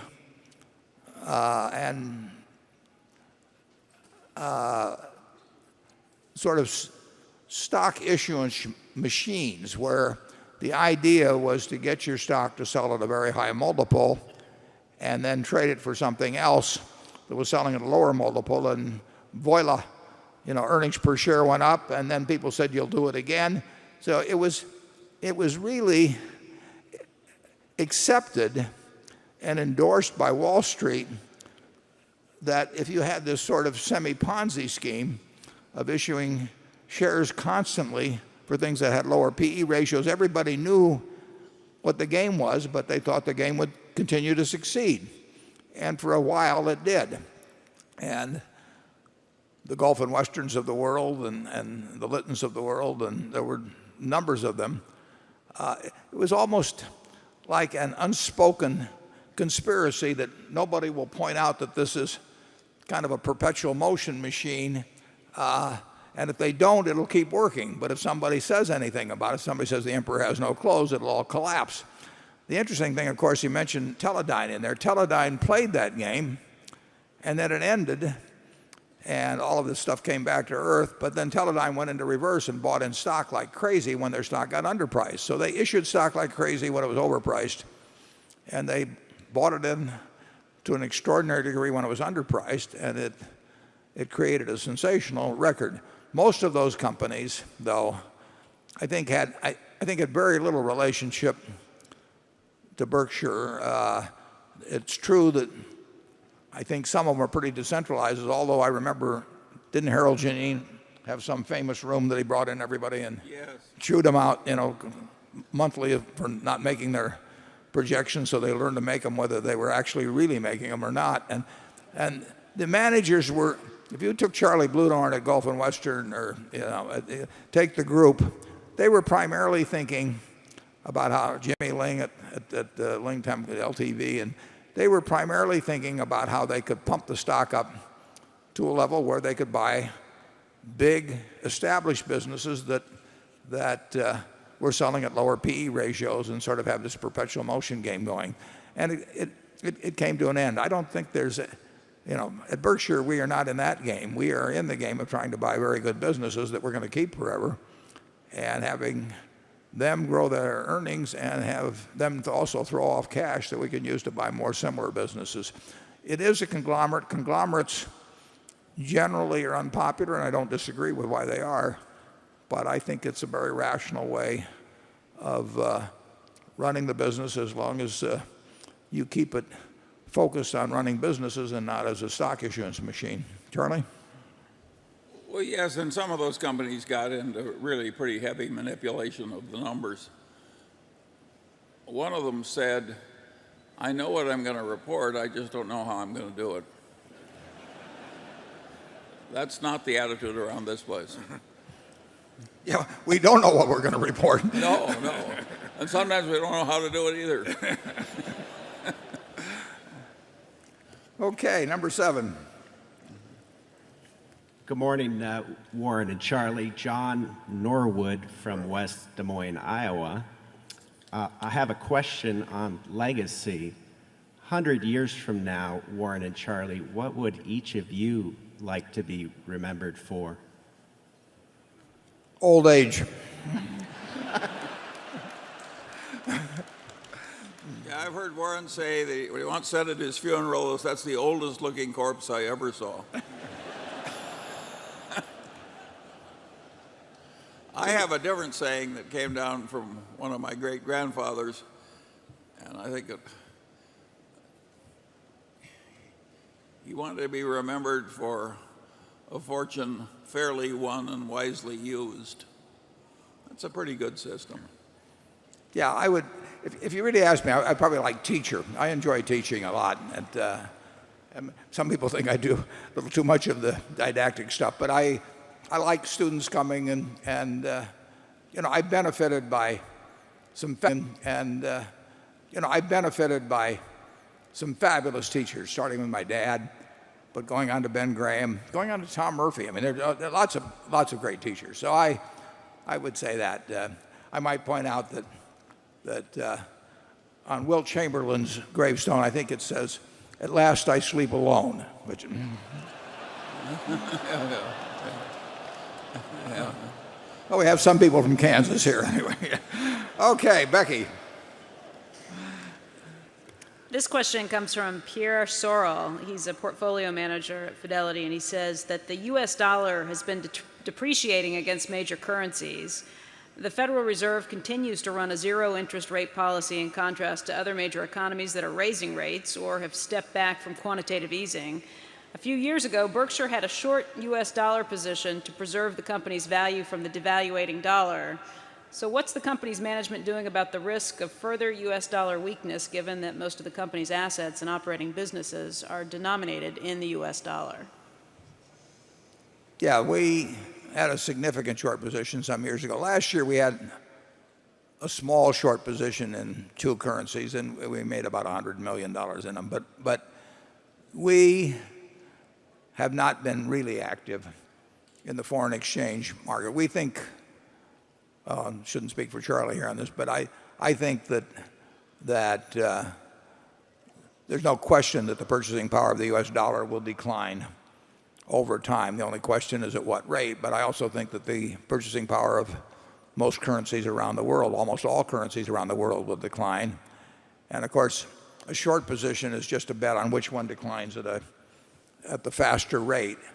And I don't have a strong conviction on that. I've got some mild feelings about it, but not enough to where I want to back it up with a lot of money.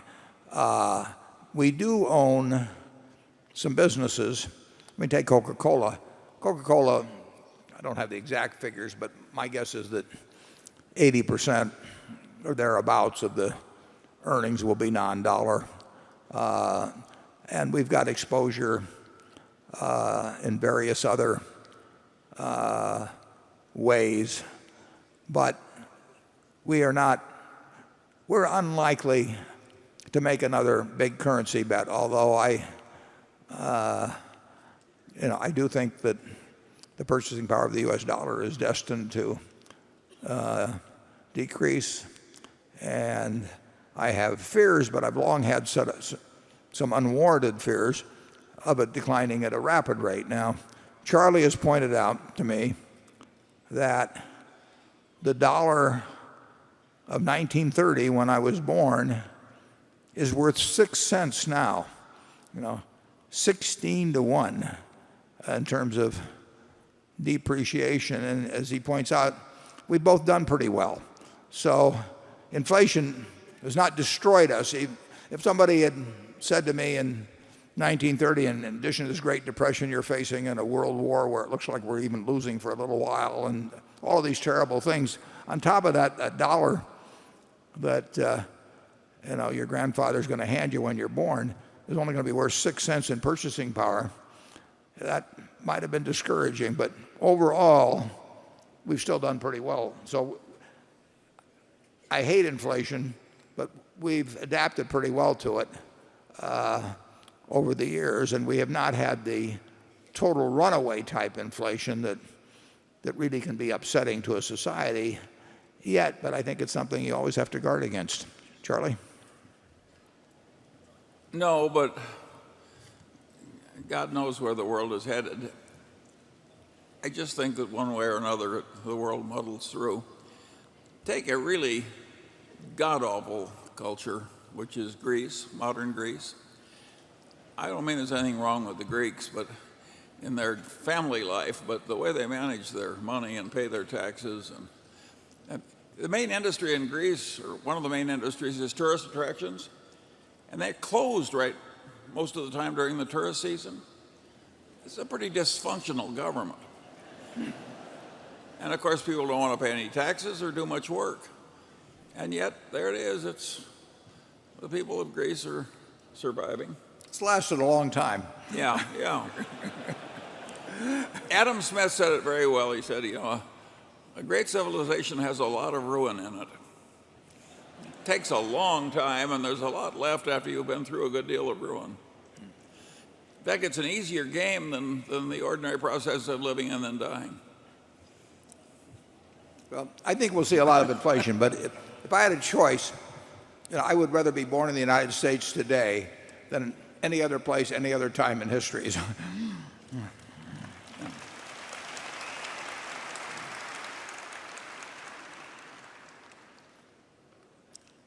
Okay, Area 8. Good morning, Mr. Munger and Mr. Buffett. This is Mary Bundrick from Rochester, Minnesota. I was wondering, what factors would you consider in deciding between investment in Berkshire Hathaway versus a no-load mutual fund?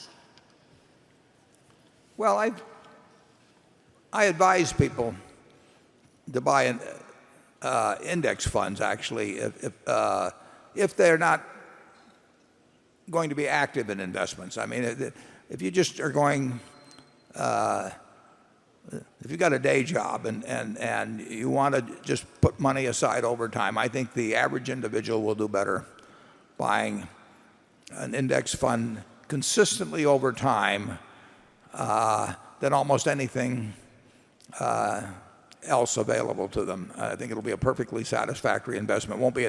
It'll never be regarded as a great investment, but it'll be a perfectly satisfactory investment. If I personally had a choice between an index fund or Berkshire at present prices, I would rather own Berkshire. But I wouldn't be unhappy if you told me I had to leave all my money in an index fund for the rest of my life. But I like Berkshire better. Charlie? Well, I like it a lot better, and I'd be very unhappy if I had to own an index fund. My ambitions are larger. I don't think the average return of a skilled investor over the next 50 years is going to be as good after all factors as it was over the last 50 years.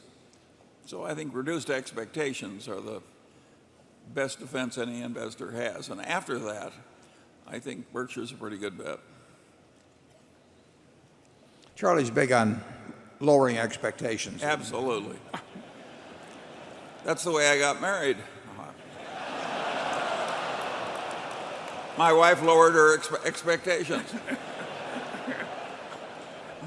And he lived up to them.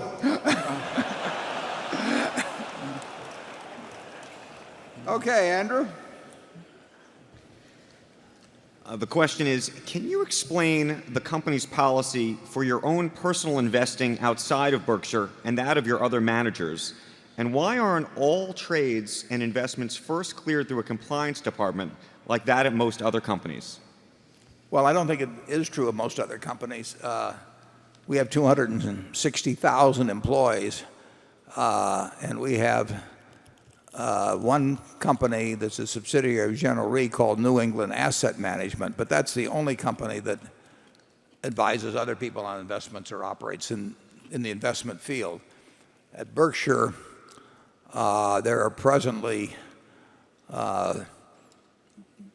3 people that can execute trades, and then there are a few other clerical people that would see what was done. But we are not a investment advisory firm. We're not a mutual fund or anything of the sort. So if we have some, I think, pretty clear rules. They're going to be looked at, again, I can assure you, by the audit committee. But in terms of the code of conduct, code of ethics, and insider trading rules, which go to the managers, I don't think there's anything ambiguous in those. Now, to extend those beyond, I don't know, Mark, how many people those go to, but whether 60 or 70 or something, I'm not sure the number. The problem with rules, is, you've got to have them, and we emphasize not only the letter of them, but the spirit. That's why I write that letter every couple of years. I was on the audit committee, for example, of Coca-Cola. And Coca-Cola has about 1/5 as many employees, or did then, had about 50,000, had about 1/5 as many employees as Berkshire. And each time the audit committee met, we had 8 or 10 code violations. People... if you take Berkshire at 260,000 people, that's about the number of households in the greater metropolitan Omaha. And perfect as we like to think we are in Omaha, I will tell you there's a lot of things going on in Omaha right as we sit here that do not match the rules.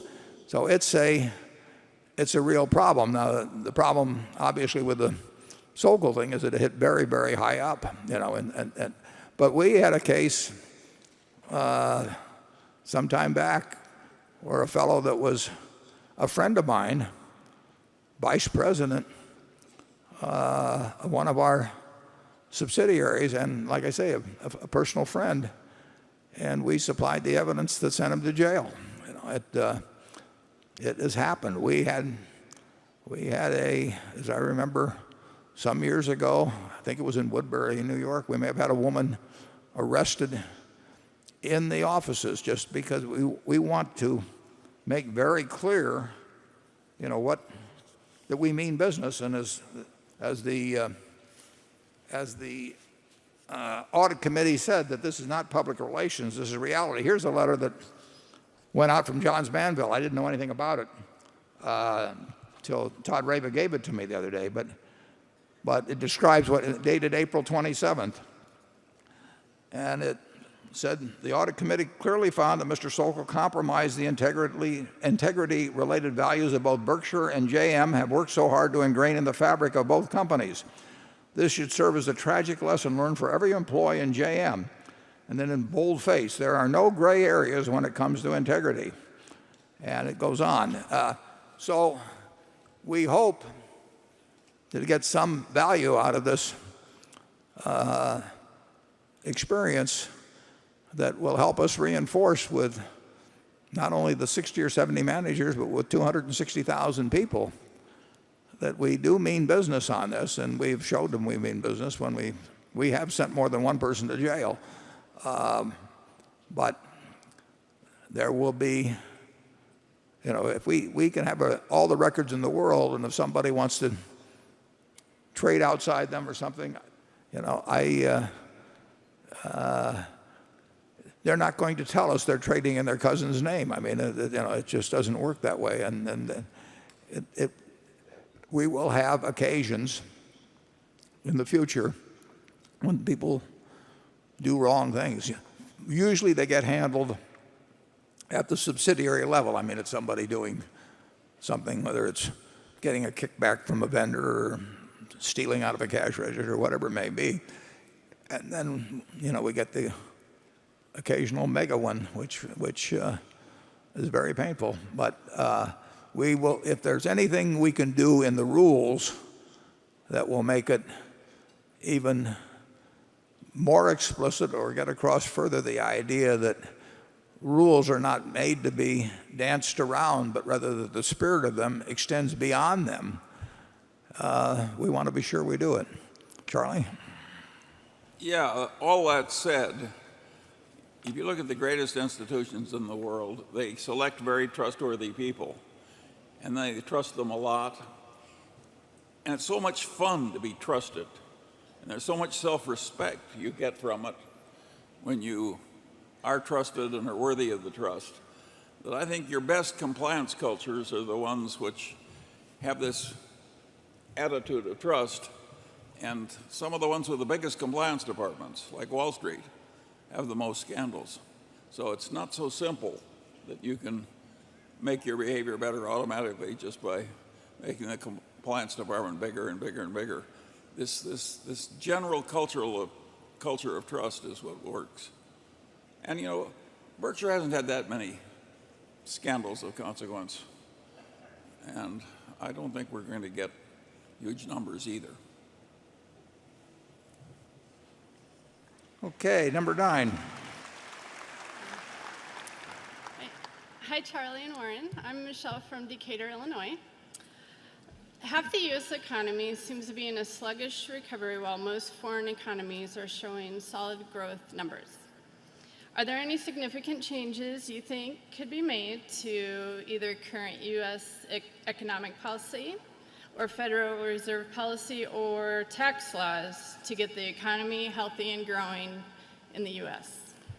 Yeah, we've really had our foot to the floor in both monetary and fiscal policy. You've seen it obviously on the monetary side with extended period of effectively zero interest rates, and actually with the chairman just the other day saying this is going to go on for an extended period. And then they asked him what an extended period meant, and he said an extended period. But it's hard to imagine pushing harder on monetary policy than has occurred. The interesting thing is, people think of fiscal policy, and they think, well, we had a stimulus bill. Well, if you think about what stimulus really is, it's not whether you call something a stimulus bill. If you had something that was called a stimulus bill and you didn't run a deficit, it would not be a stimulus. You'd be, and if you don't have anything you call a stimulus bill at all, but you're spending 10% more of your GDP than you're taking in, you are applying an incredible stimulus, fiscal stimulus, to the economy. We have a huge fiscal stimulus program going on now. And it's called taking in 15% of GDP and spending 25% of GDP. That's extraordinary.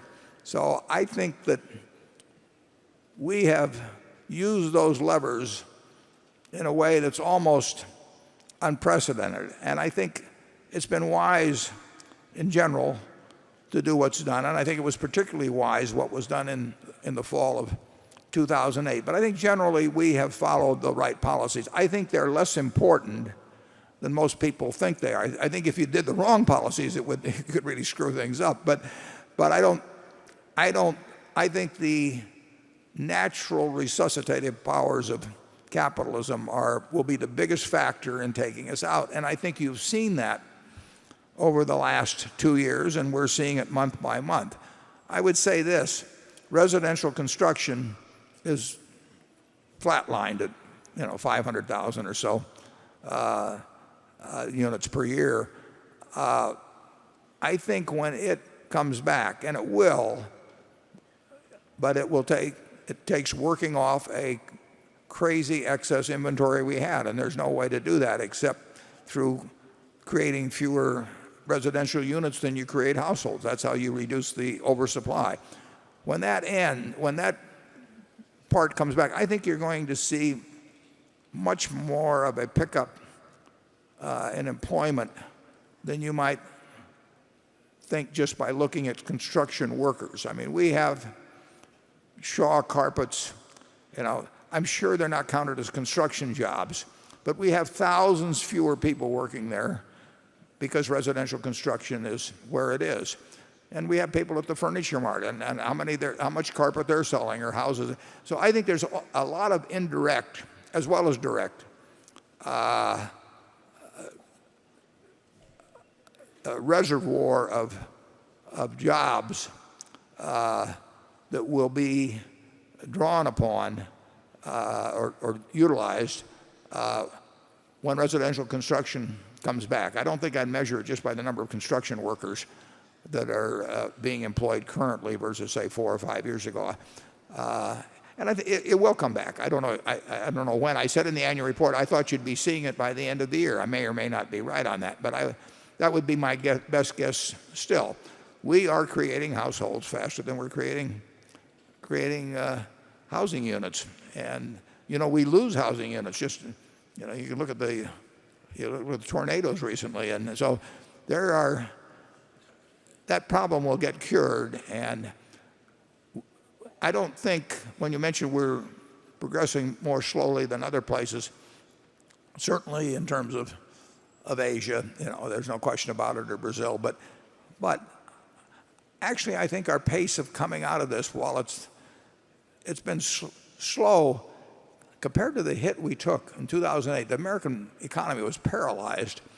It's come back quite a distance, and we see that in our businesses. Now, our peak on rail car loadings were 219,000 one week, I believe, in 2006, and our bottom was 150 or 51,000. We'll probably run 190,000 or thereabouts currently, and that'll pick up more as the year goes along. So it's come back a significant way. We have certain companies that are setting records that serve basic industries. If you look at TTI, which distributes electronic components, has thousands and thousands of customers all over the world, and it's setting new records, and it's way up in the first quarter, and it set a record last year.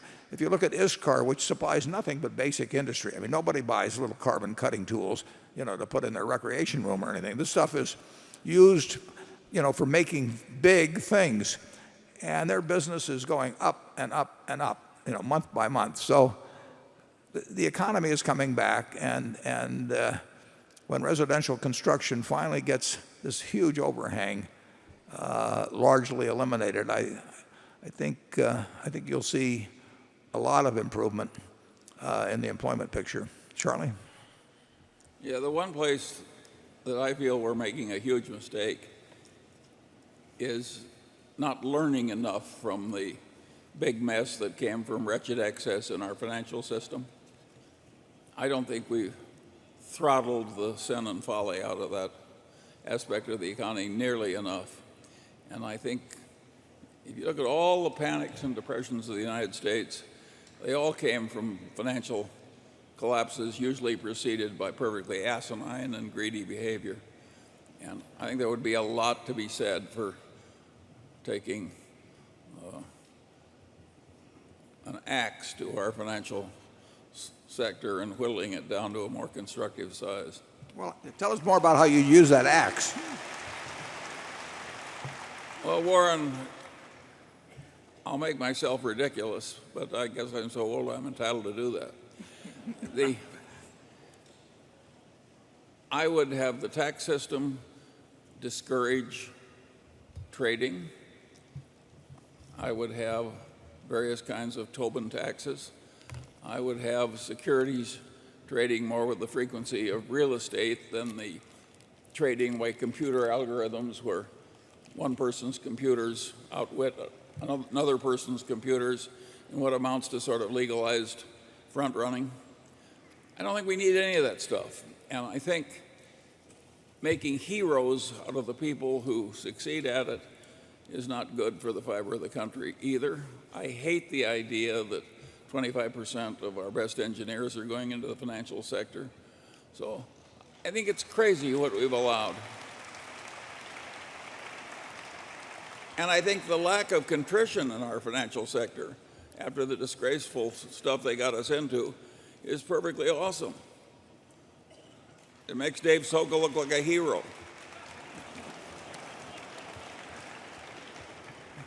He's getting warmed up.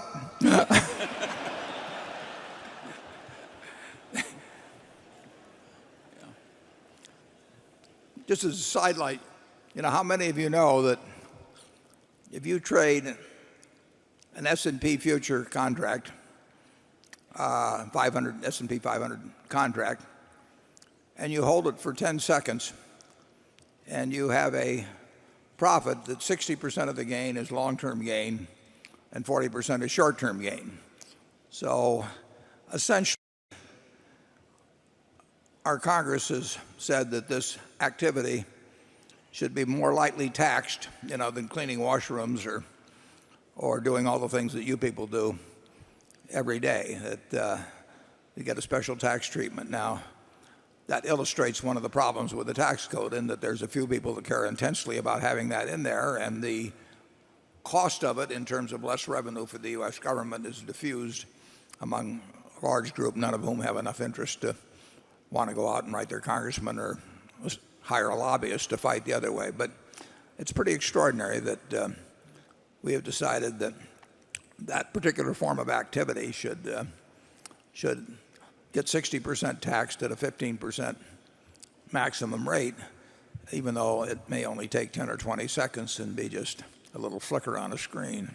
And the hedge fund operators of America get a much lower tax rate than the professors of physics or the drivers of taxis. This is demented.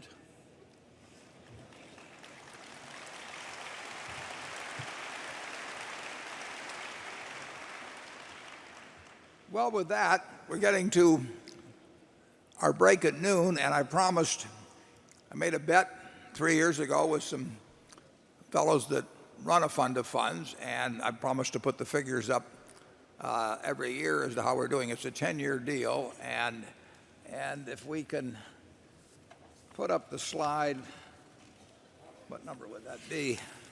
Probably 5. As you can see, these fund of funds, these are 5 fund of funds groups chosen by these people who I like, Ted Seides and his friends, and Ted couldn't be with us today, but we will put these figures up annually. He got off to a very good start with his group. Obviously, hedge funds should do better in a down market, but and we haven't caught him yet with the S&P 500, but it'll give you all a reason to keep coming back over the next 7 years as I report regularly on how we are doing in the S&P 500 versus the 5 fund of funds. As Carol pointed out in an article recently, maybe it was on the web,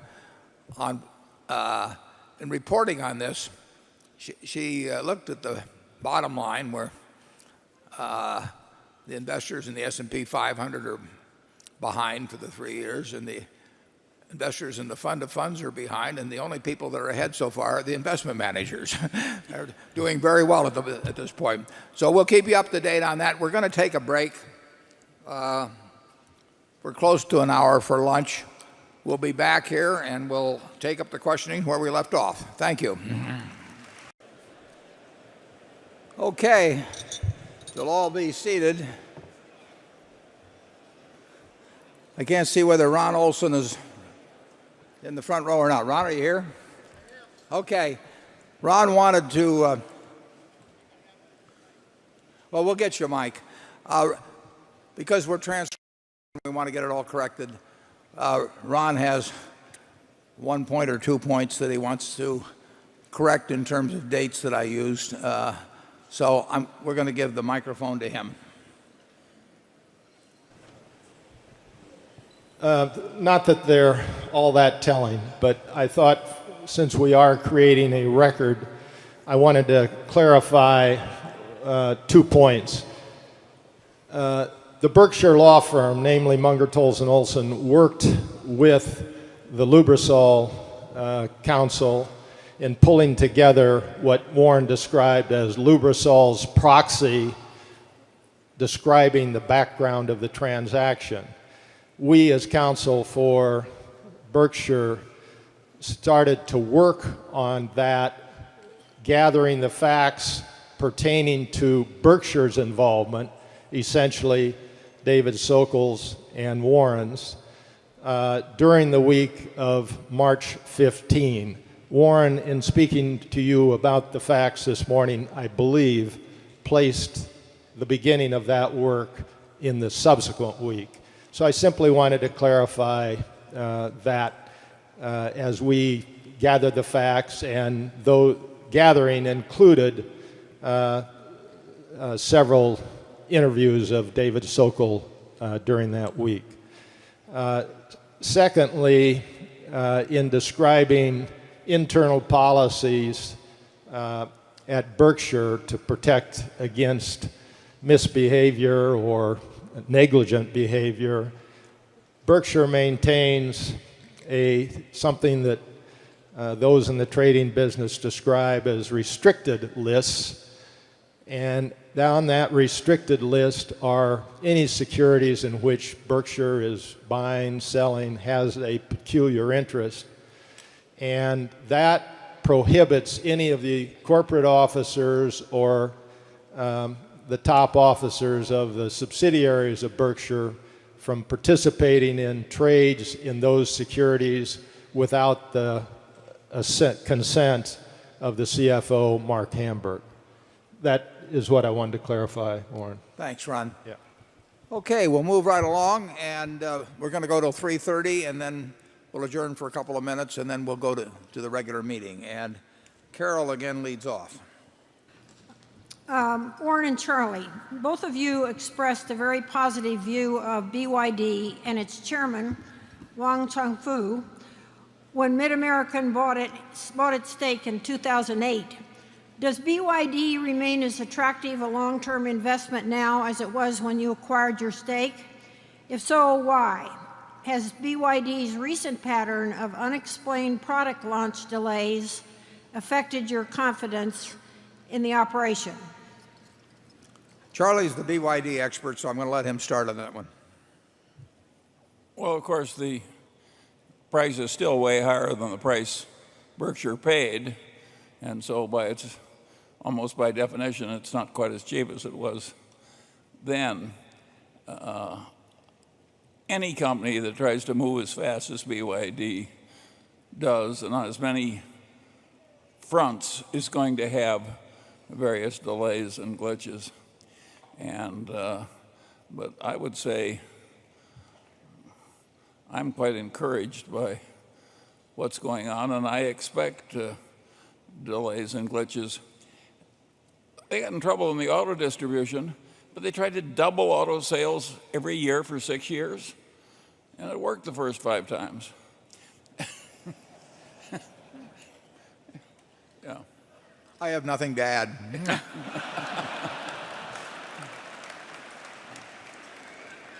Okay, number 10. Hi, Warren and Charlie.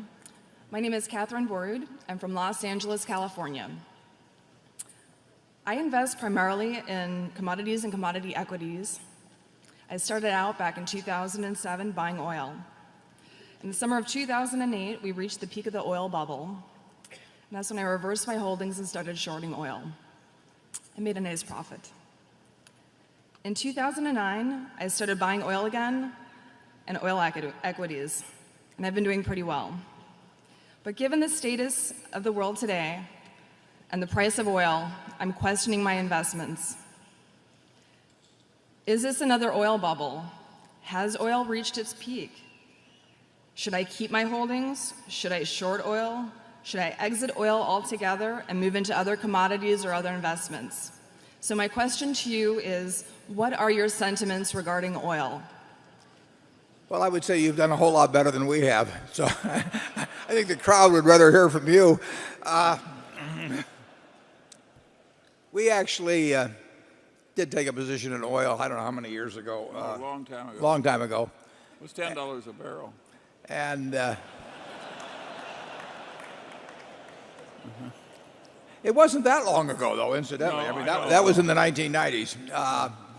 Although we've seen oil a lot cheaper than that. And East Texas oil sold for $0.10 a barrel in 1932. We really don't know. I mean,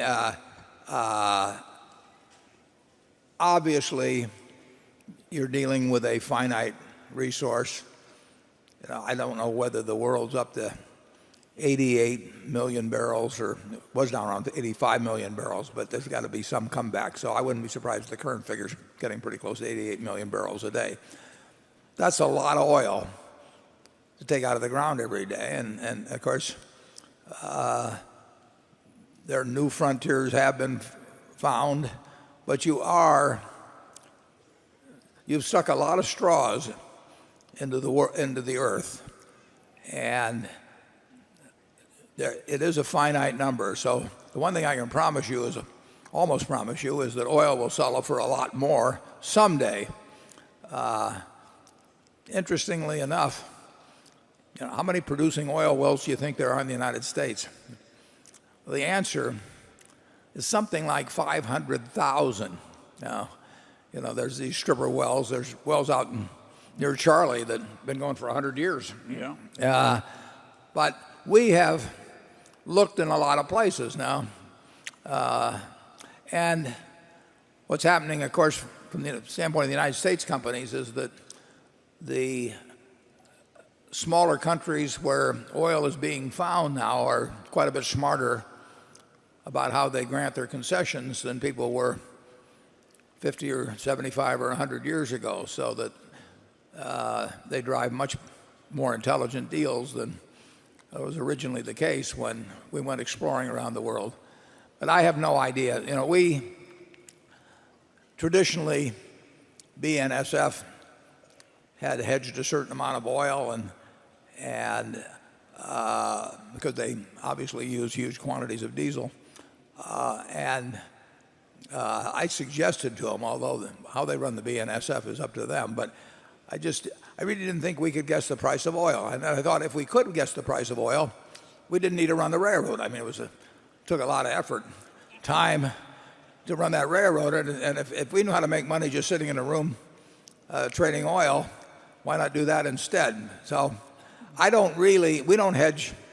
Well, in terms of Berkshire's parent company policies, we don't hedge anything in the way of commodities. Some of our subsidiaries do, and that's fine. They're responsible for their businesses. But there are very, very few commodities that I've ever thought I would know the direction of their movement in the next 6 months or a year. The one thing I'm quite convinced of, as we talked about this morning, is the fact that the dollar will become less valuable over time, so that the dollar price of most things will go up, and maybe go up very substantially. Whether they go up enough so that you have the same amount of purchasing power after you pay tax on your nominal gains is another question.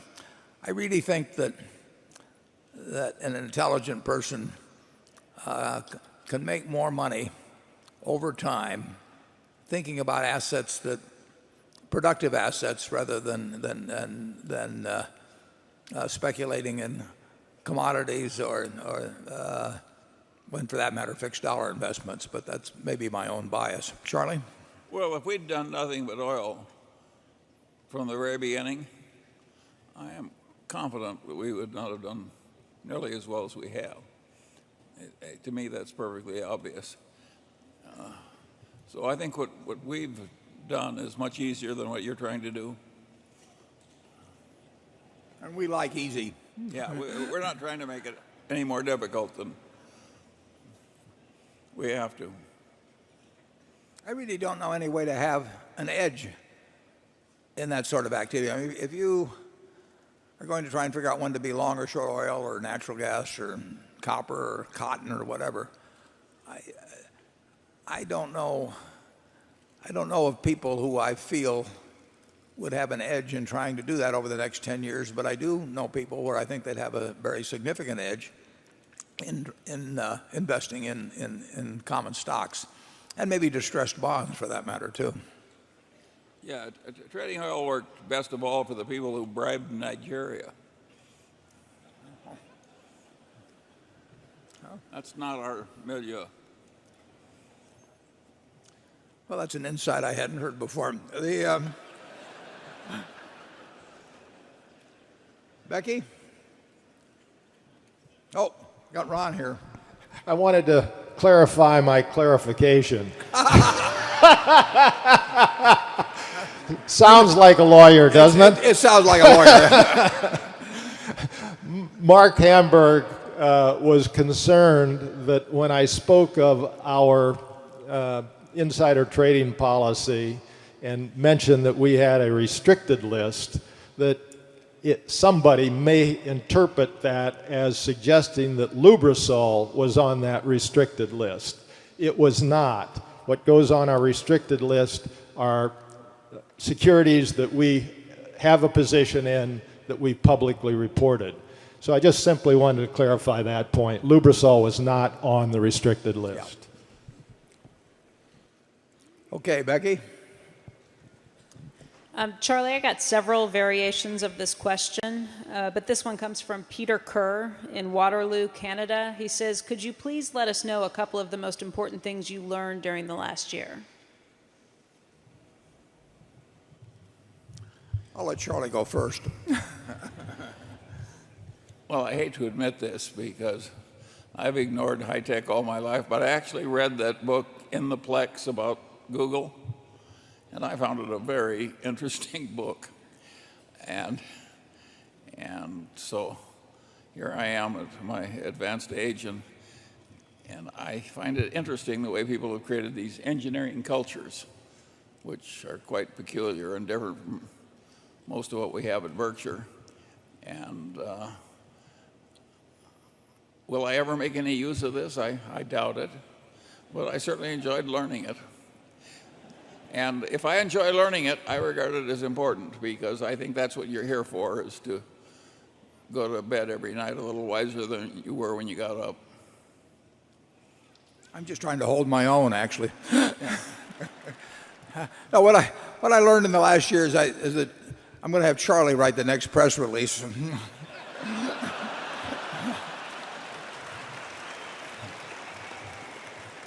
Warren, I approved that damn press release with no objections. The Berkshire shareholders are going to be in terrible trouble if they're relying on me to fix your errors.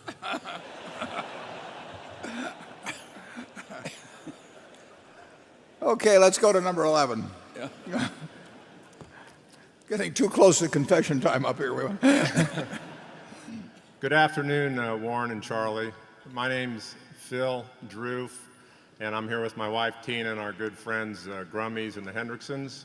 We're all from Indianapolis, and we're all small business people. So we are not too big to fail. And our question basically is simply this. Do either of you gentlemen think that we might be headed down the same type of path years from now when we get into a situation as taxpayers that we might have to bail out a company on Wall Street that is too big to fail? And if so, have we done anything to avert that? Now, there are institutions around the world that I think governments should properly, although people won't like it, but I think that there are institutions around the world that governments would properly, I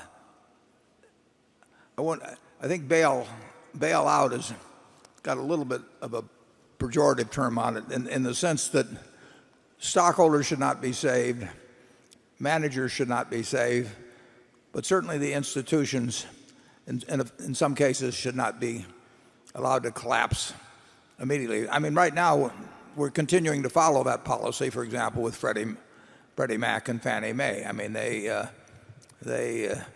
have not reconstituted themselves as many of the banks and the auto companies. I mean, Chrysler's even paying back, which it surprises me, but my hat's off to them. I mean that sincerely. That I was really on the fence on saving the auto companies, but I think the administration did the right thing. I mean, they weren't saving the auto companies per se. They were still working at saving a very fragile economy, and like I say, and particularly in retrospect, they certainly, in my view, made the right decision. There are, right now, in Europe, they're deciding whether countries are too big to fail, and so I think that problem will always be with us. I think for that reason that you have to do things to reduce the propensity to fail. And among those things, I think you have to make it so that the CEO and to some extent the board, but not to the draconian degree that I'll suggest for the CEO, I think that any institution that requires society to come and bail it out for society's sake should have a system in place that leaves their CEO basically and his spouse dead broke. Because I think that the upside and downside incentives are vastly different. And I think the board of directors of those institutions should suffer severe penalties, nothing like that. But they certainly should give back the last, say, 5 years of directors' fees or whatever it may be that they've received. Because if you run an institution that actually needs society can suffer such a blow if you fail, the society needs to come in and save you. You ought to have somebody running that institution, and you ought to have incentive practices in place that make it very, very, very painful to the people involved for the failure if it indeed happens. And you also ought to reduce leverage in the system, and I think we've gone to some degree in that direction. But there will be too big to fail institutions 10 years from now or 20 years from now. Right now, Freddie Mac and Fannie Mae are sort of too big to figure out.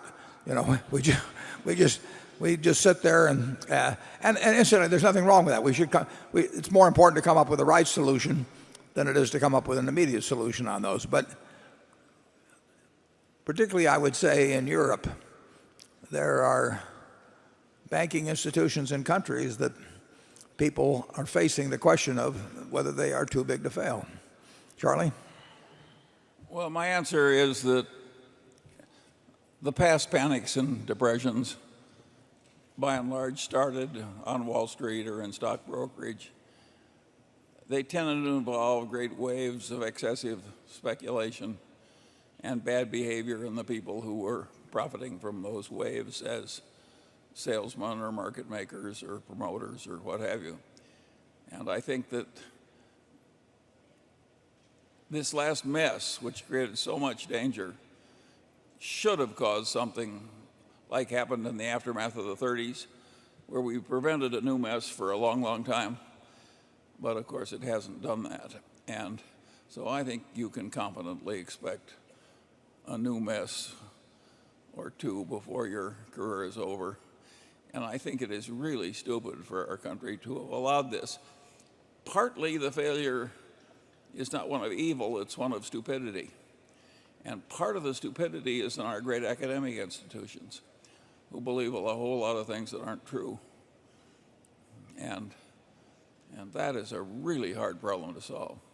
You're talking about particularly in finance. Yes, of course. Right, yeah. And economics, too. Yeah.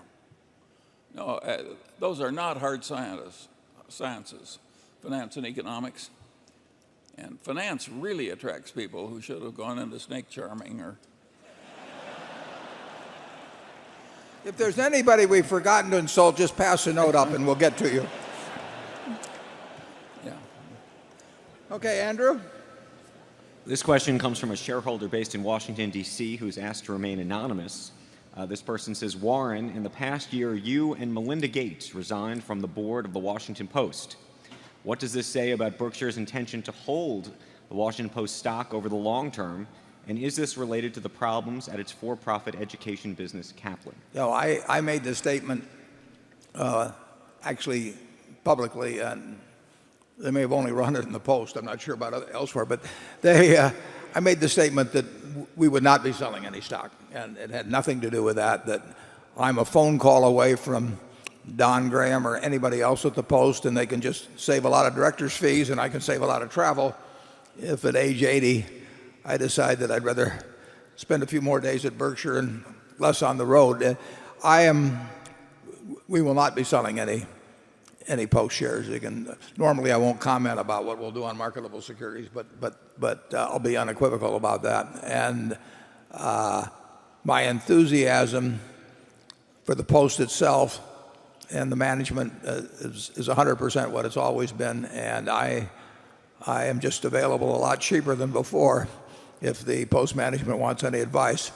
I don't think Melinda did it on the basis of age. You'll have to ask her. I really decided at 80 that I'd been there since 1974 with an interruption when I was at Cap Cities ABC, and it's just a lot easier this way. Charlie, do you have any thoughts on serving on boards generally? Charlie's on the Costco board. Well, that's because I really admire Costco, and that's one of the pleasures of my life is interfacing with those people. But that's the only one where I don't have a big ownership interest.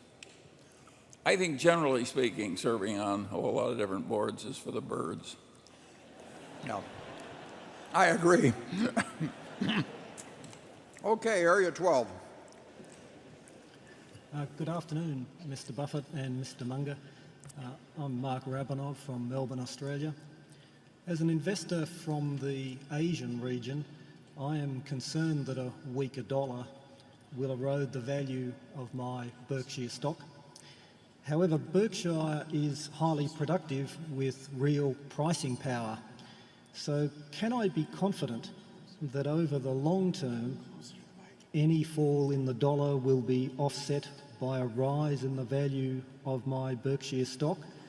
And by that I mean in addition to any intrinsic growth in the underlying business. The answer is no.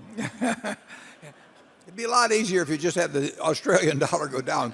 The Australian dollar was one of two currencies that we did own last year that contributed to the $100 million profit. But no, I cannot tell you what policies will be followed in the United States and what policies will be followed in Australia that will, what they will be and how they will affect the relative value of those two currencies, say 10 years from now. I think the movement could be quite dramatic, and I think it actually could be dramatic in either direction. That's why I don't know what to do. But the only promise you'll get from Charlie and me about Berkshire is that we do every day, as I said in the annual report, try to think about increasing the earning power and the intrinsic value of Berkshire, and to the degree we increase it, the shareholders will, or to the degree we decrease it, the shareholders will share in exactly the same proportion as Charlie and I do. We will, our interests are 100% aligned. We will make or lose money through our stock, and luck to some extent will determine how well we do. We know we can't do remotely as well in the future as we have in the past. There is no way to compound. There's no way we know to compound the kind of sums we're working with now at rates that are anywhere close to what we were able to do when working with much smaller sums. But you'll get our best efforts. Charlie? I can't add to that. Australia has these fabulous open pit mines. And at a time when Asia is just totally booming with its demand for metals, I can't tell you how Berkshire stock is going to perform vis-a-vis mines in Australia. I think we'll do pretty well compared to companies here in the United States. Yeah, I think so too. Carol? This shareholder wishes to be known only by his initials, AJ. The importance of Berkshire's equity portfolio has diminished over the past few decades. Today, I viewed Berkshire's appetite for equity as an afterthought and instead see its focus as being on large acquisitions. Would you agree with this, and where do you see the equity portfolio going over the next 5 or 10 years? Well, I prefer large acquisitions, but it's not an afterthought at all in terms of the portfolio. I mean, Charlie and I we probably spend more time thinking about the portfolio because it's only occasionally that we get a chance to think about acquisitions that are sizable and that are available to us. So we are equally interested in both aspects of Berkshire's operations, but where we hope we really get lucky is in adding significant companies to what we have already and having the companies that we already own make various bolt-on acquisitions. We've had several of those already this year that you don't read about. A lot of our companies have the potential to earn considerably more money 5 or 10 years from now than they're earning now. So both the development of those businesses, which really resides with the managers, Charlie and I don't contribute anything on that, but we spend as much time thinking about the portfolios as we ever did, and it's important. I mean, if you talk about $150-some billion in cash and marketable securities, the performance of that particular segment is going to have a lot to do with how well Berkshire does over time. Charlie? Yeah, we'll always have a fair amount of marketable securities because of our insurance subsidiaries. But as we get forced by our size into the bigger and bigger stocks, of course we're going to do less well than we did when we had a bigger universe of practicable things to consider. A lot less well. I mean, it really is the nature of things. We are buying securities where we have to put billions of dollars in them in most cases, and that is not a field that is unlooked at by other analysts, and so it's impossible to have a big edge. We hope we have a small edge. On the other hand, when we were doing so well in marketable securities, nobody called us and said, I have a wonderful business and you're the only place in the world where I would want to transfer it. And now that happens, a couple times a year at least? Yeah. And I really prefer, in some ways, this part of the game to the earlier game. It's more fun to create permanent partners doing constructive things than just outsmart other people in shuffling little pieces of paper. It's fun to do both, actually. Yeah, but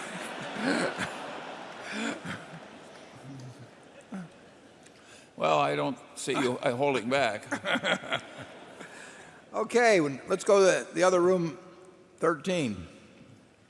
Hi, I'm Whitney Tilson, a shareholder from New York. Thank you for including in your latest annual letter such complete and clear valuation information regarding Berkshire. You stated that the operating earnings of the insurance businesses are excluded from your earnings table, and I know you said this morning that 2011 is going to be a break-even year at best, but in light of the disclosure in the annual report that Berkshire earned $17 billion in profit over the last 8 years without a single money-losing year. Are you being overly conservative? Don't you think the intrinsic value of your insurance businesses is more than just their float, especially GEICO, for the reasons you discussed this morning? Yeah, I'd agree with that, Whitney. But it's very hard to estimate, what the normal underwriting profit might be over the next 20 years or something of the sort. And so I agree with you. I don't know whether I'd call it overly conservative. I would say it's conservative to assume break-even underwriting. But as you will, I mean, if we had another Katrina or something of the sort, and forget about winter storms in Europe and all that, I mean, we could lose significant money in underwriting this year, and we expect to lose significant money in underwriting, maybe every 5th year, every 10th year, whatever it might be. But I think you're right in saying that it would not be inappropriate to include some normalized underwriting profit in addition to the calculation that I made in the annual report. Whitney, let me help you by asking another question of Warren. Is there any other large casualty insurance operation in the world that you know of that you would trade for ours? No, not remote. No, nothing close. I mean, however we lucked into it,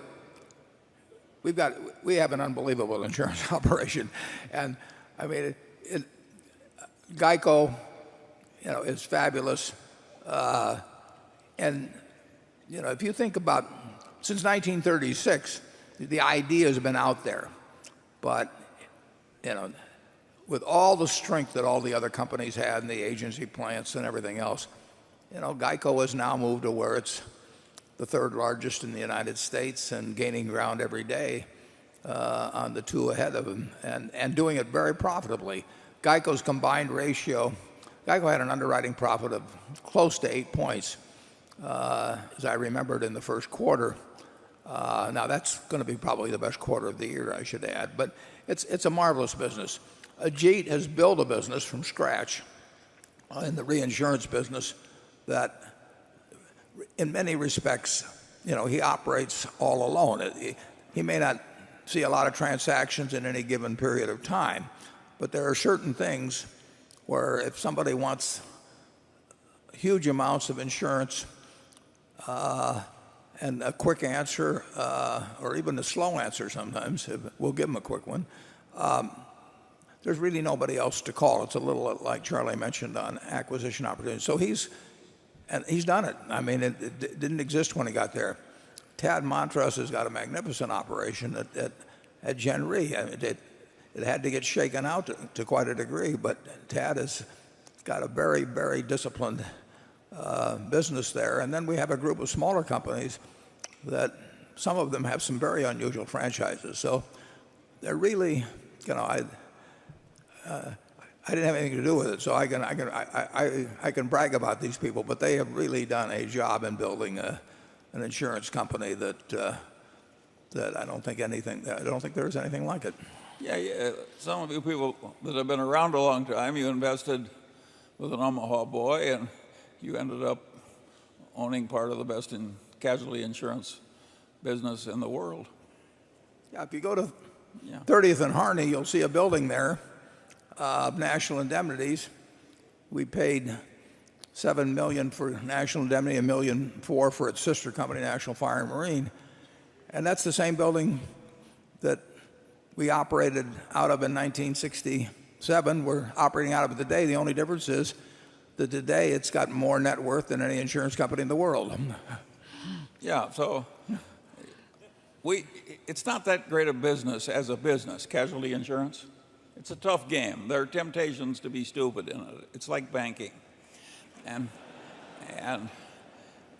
But if you're in it, I think we've got the best one. Okay, with those modest statements, we'll move on to Becky. This question comes from Mark Jordan in Charleston, South Carolina. He writes, in a period of high inflation, which particular businesses owned by Berkshire Hathaway will perform the best, and which will perform the worst, and why? Well, the businesses that will perform the best are the ones that require little capital investment to facilitate inflationary growth and that have strong positions that allow them to increase prices with inflation. And we have a candy business, for example, and the value of the dollar since we bought that candy business has probably fallen at least 85%, I would say, 80 to 85%. And that candy business sells 75% more pounds of candy than it did when we bought it, but it has 10 times the revenues, and it doesn't take a lot more capital. So that kind of a business, any business that has enough freedom to price to offset inflation and doesn't require commensurate investment or huge investment to support it, will do well. Businesses like our utilities, which get, in effect, a bond-like return, but require, if you're going to build a generating plant, it costs twice as much per kilowatt hour of capacity, and all you're going to get is a fixed return, and yields on bonds go up, perhaps dramatically if you get high inflation, is not going to do that well in an inflationary period, just because it has certain aspects of a bond-like investment, and bonds generally are not going to do well in inflation. Charlie? Well, but like our insurance operations, our capital-intensive railroad business is certainly one of the best railroads in the world, and our utility operations are certainly one of the best utility operations in the world. And so it isn't all bad to be up there world class in your main businesses. Our railroad, the government's talked about building a high-speed rail system in California. I think they're talking about 800 miles of track. And their estimated cost was about $43 billion. And estimated costs on constructions of things like that go up dramatically, much more often than they get reduced even by a minor amount. And of course, we paid $43 billion, counting debt assumed, for a rail system which has 22,000 miles of main track and 6,000 plus locomotives and 13,000 bridges if you ever want to buy a bridge. So that the replacement value of that asset during inflationary already is huge, and it would grow dramatically, and the world, our country, will always need rail transportation. So it is a terrific asset to own. I'll just leave it at that. Okay, area one again. I'm Martin Greenberger, UCLA Anderson School, where I work in disruptive technologies, not finance. You're forgiven. Go ahead. My friend Walt would like to know if Berkshire has been considering splitting its Type A shares like it did its Type B shares. And if so, what are the pros and cons in your opinion? And what would be the short-term and longer-term effects? Yeah, well, in effect, we've already split it, 1,500 for one by having to be available. And, we have a situation where the company will never be sold. But if any transaction involves the A stock, the B shares are going to get treated exactly the same. So there's really no disadvantage to owning the B stock, except it has somewhat less voting power than the A stock. But in every other way, it's the same instrument, and so we already have a split stock available. So I would tell Walt that he really should not count heavily on the A stock getting split. Charlie? Yeah, Warren used to cheer up his old friends by telling them, "May you live until the A stock splits." And I would love to make that deal myself. Andrew. This question comes from Matthew Palmer of North Andover, Massachusetts. And he writes, Mr. Buffett, you have praised Ajit as a possible successor. Since he may be in line as our next CEO, can you give us a concrete example of a policy that he's written that's impressed you? And can you talk a little bit about the way he thinks, since we rarely get an opportunity to hear from him? Yeah, Ajit is not exactly a publicity hound. Ajit, no. I can't think of any decision he's ever made that I think I could have made better. And I'm not privy to all of his transactions anymore.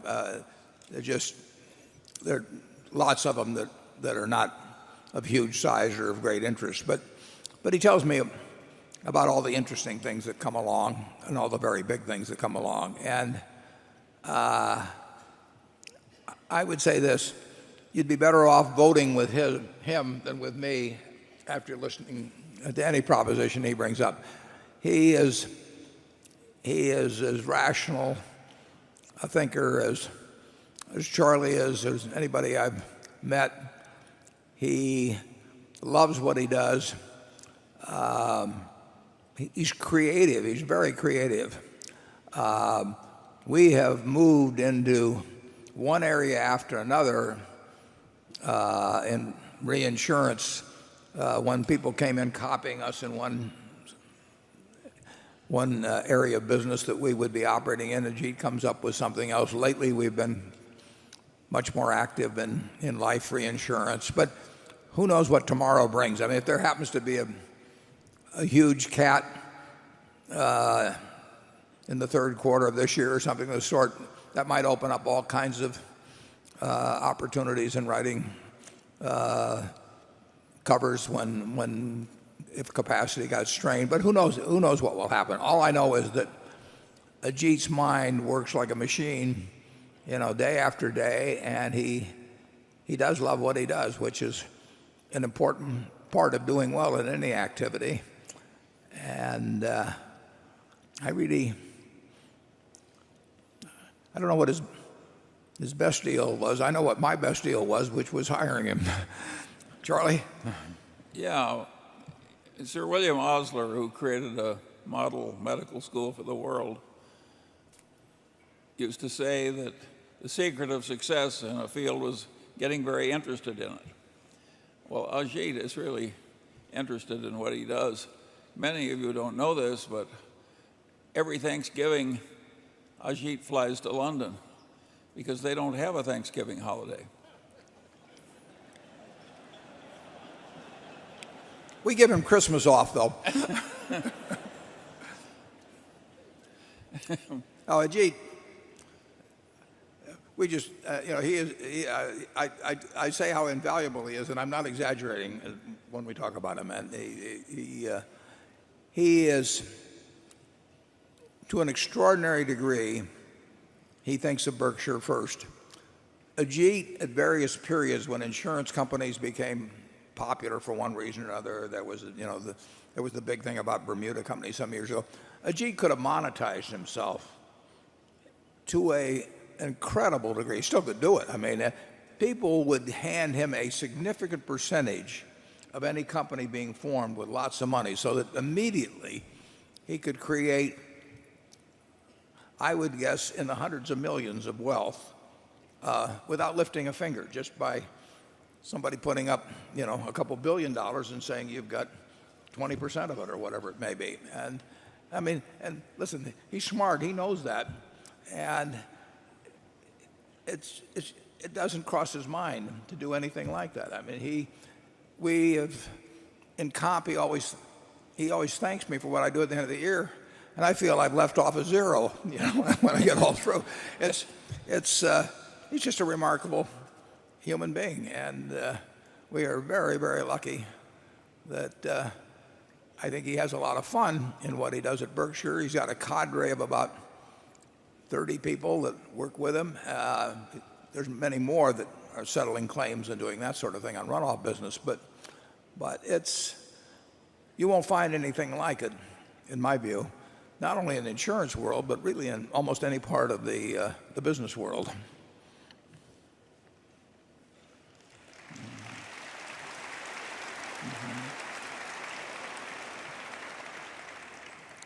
Let's go we there. didn't answer the question. Maybe you avoided it on purpose. Is what are our worst businesses? What are our worst businesses? Well, generally speaking, and this is general, I made certain mistakes in going into smaller businesses that really never had the potential of becoming big. But I would say overall, probably I would call retailing, Dexter was our worst business, but I have the Furniture Mart obviously is a terrific operation. But we have not made, despite being in numerous quite a few retailing businesses for quite a while, we have not created major earning power there. Wouldn't you agree on that, Charlie? Yeah, but luckily it's a small part of the operation. Yeah. But you're right. But that's been the hardest game for us. And if we were a little smarter, we could have figured that out better. Well, if we were a little smarter, we could have done a lot of things. Yeah, right. Yeah. Of course, Sears is a retailing business to some degree. Yes. And we had enormous success there. So maybe we started thinking we were geniuses. We were like the duck on the pond when it was raining, and we thought we were rising in the world because of merit, and it was just because it was raining. Yeah. Okay, we'll go to number 2. Joel Tillinghast, Boston, Massachusetts. What's the proper way to think about goodwill and return on capital? Berkshire's manufacturing, service, and retail businesses earn pre-tax returns on tangible capital over 20%, which suggests either skilled managers or fantastic businesses. But the return on allocated equity is in the single digits, which looks drab. Accountants treat intangibles similarly because they have different economics. For an indestructible brand like See's or Coca-Cola, I can see why the intangibles should not be amortized because it's worth more every year. And your comments on Geico policyholders were one way to think about that. But all the tobacco companies have billions of dollars of goodwill, and unit sales of cigarettes decline every year in developed countries. So perhaps they should be amortized. And for Time Warner, AOL, goodwill definitely needed to be amortized. Yeah, goodwill, you mentioned AOL, Time Warner, something of the sort. It should be written off, actually. I mean, it wasn't, it was just a mistake in purchase price. The goodwill should not be used in evaluating the fundamental attractiveness of a business. There you should look at return on tangible assets, and even then there's some other adjustments you may want to make. But basically, in evaluating the businesses we own, in terms of what the management are doing and what the underlying economics of the business are, forget about goodwill. In terms of evaluating the job we're doing in allocating capital, you have to include goodwill because we paid for it.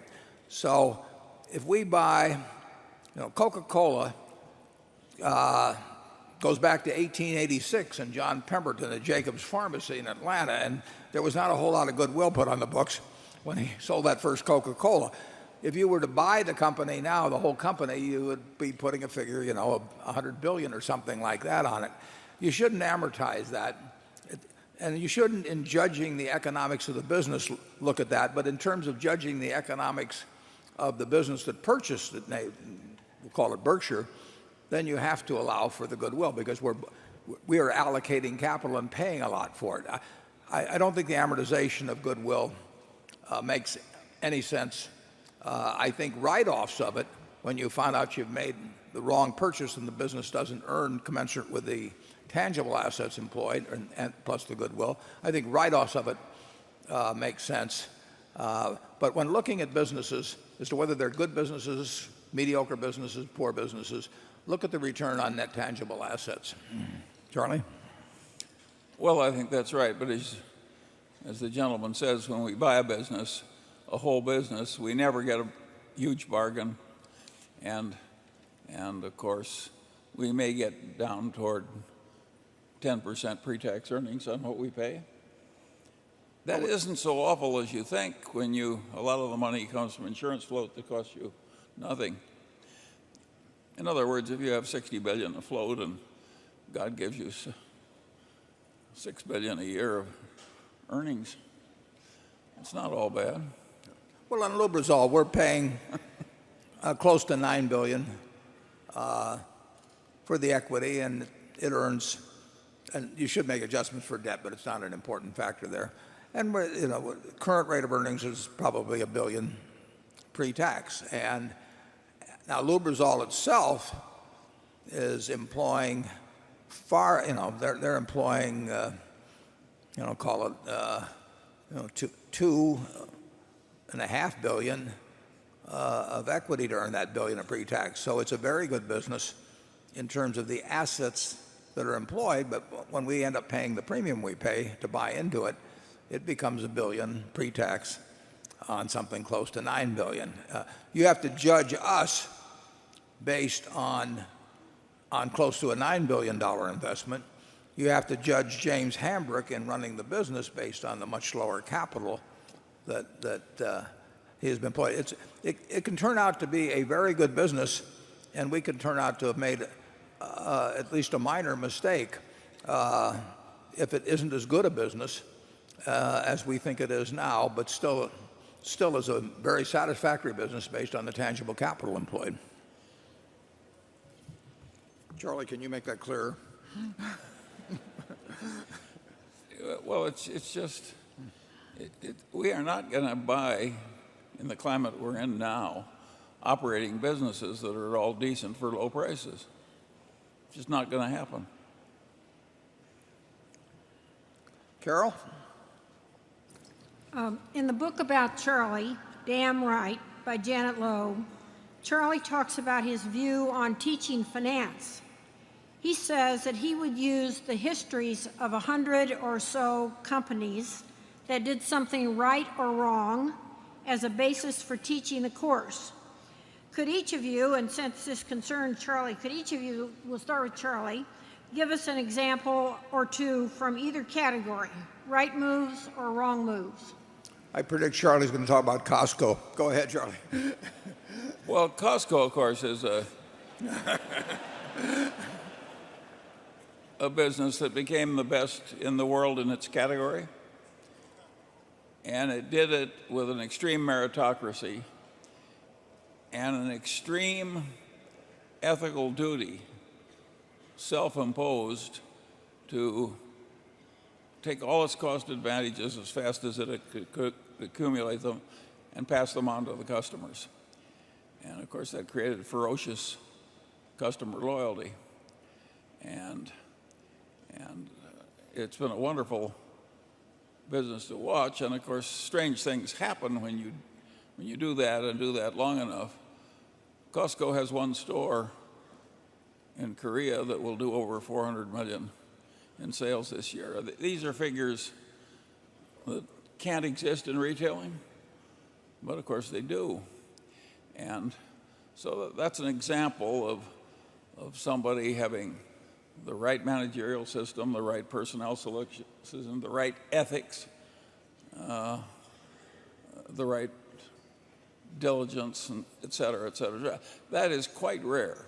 And if once or twice in a lifetime you're associated with such a business, you're a very lucky person. And the more normal business is a business like, say, General Motors, which became the most successful business of its kind in the world and wiped out its common shareholders, what, last year? That is a very interesting story, and if I were teaching a business school, I would have value line type figures that took people through the entire history of General Motors, and I would try and relate the changes in the graph and in the data to what happened in the business. And to some extent, they faced a really difficult problem. Heavily unionized business combined with great success and very tough competitors who came up from Asia and elsewhere, and to some extent from Europe. And that is a real problem, which of course, to prevent wealth from killing you, your success turning into a disadvantage, is a big problem in business. And so there are all these wonderful lessons in those graphs. And I don't know why people don't do it. The graphs don't even exist that I would use to teach. I can't imagine anybody being dumb enough not to have the kind of graphs I yearn for. But so far as I know, there's no business in the school in the country that's yearning for these graphs. Partly the reason they don't want it is that if you taught a history of business this way, you'd be trampling on the territories of all the little professors and subdisciplines. You'd be stealing some of their best cases. And the bureaucracies, even academic bureaucracies, people protect their own turf. And of course, a lot of that happened in General Motors.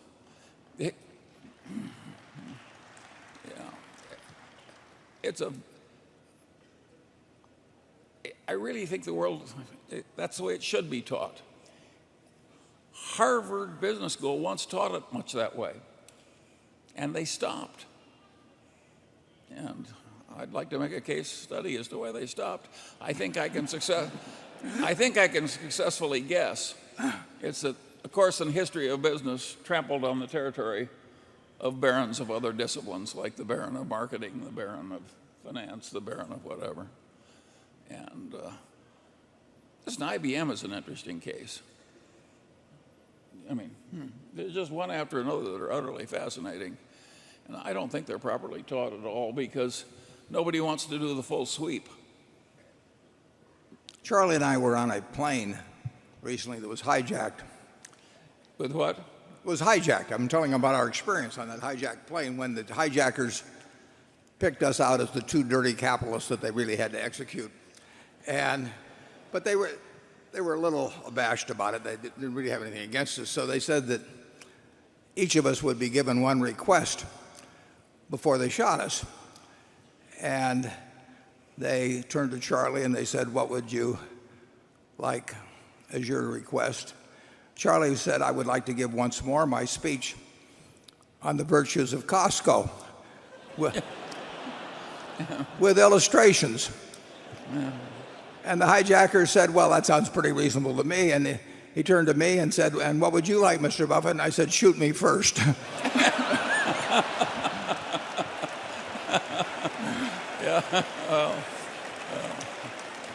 Anyway. Okay, number 3. Sumit Mehra from Kashmir in India. Mr. Buffett, hope you enjoyed your first trip to India. I sure did. Here's my question. One of the most important things that drive people are incentives. But if you live in a rich society, it's very hard to get your kids to work hard and reach their full potential because they just don't need to. So if you or Charlie decide to have a kid in the next 5 years, There'll be a star in the east. It will take more than a decision.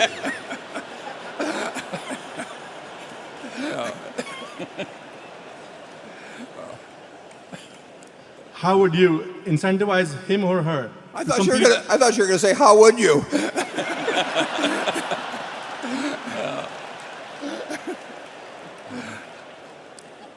No, it's a good question. I apologize for interrupting. How would you incentivize him or her to compete against the hungry and highly motivated kids from emerging markets like China, Brazil, Russia, or India? Yeah, I think certainly that if you are very rich and you bring up your kids to think that they are more important in society, or that they have some special privilege simply because they came out of the right womb, that's just a terrible mistake. But Charlie has raised 8 children that I know quite well, most of them, and I don't think any of them have that sense. But if you really are going to raise your kids to think that other people should do all the work for them, and that they will be entitled to sit around and fan themselves for the rest of their lives, I mean, you will probably not get a good result.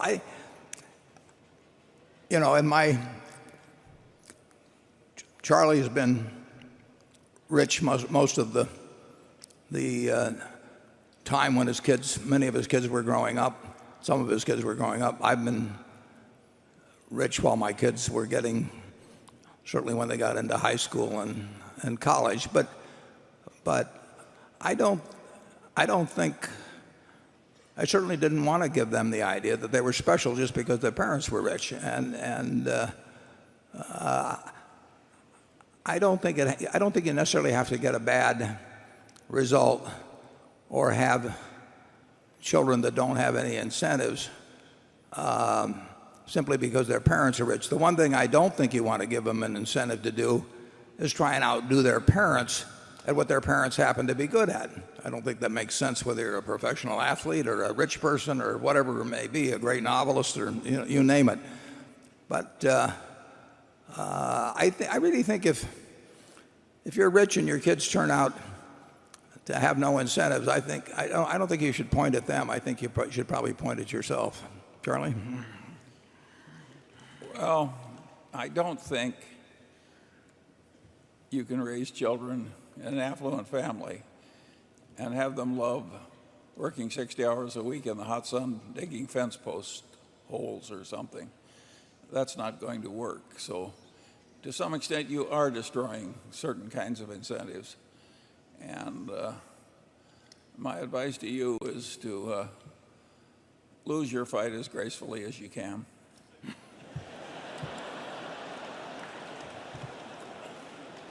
I'm not sure if you're poor, if you can get your kids to love the idea of working 60 hours a week. They may have to, but the kids that really get interested in something will work no matter how rich they are. But it's rare to have an Ajit-like intensity of interest. If you were a proctologist, you might not like your day as it went on and on. I think we better move along. Becky? This question comes from a shareholder from central Iowa who asks, Berkshire Hathaway does well in part because its managers want to be there for non-pecuniary reasons, but it seems likely that the next operations CEO will best be filled by someone who insists on a salary of more than $100,000. What kind of compensation structure do you expect for the next generation of Berkshire leadership? Well, I think the next CEO will make a lot of money and should make a lot of money. I mean, the responsibility for running a company with a couple $100 billion of market value should pay well.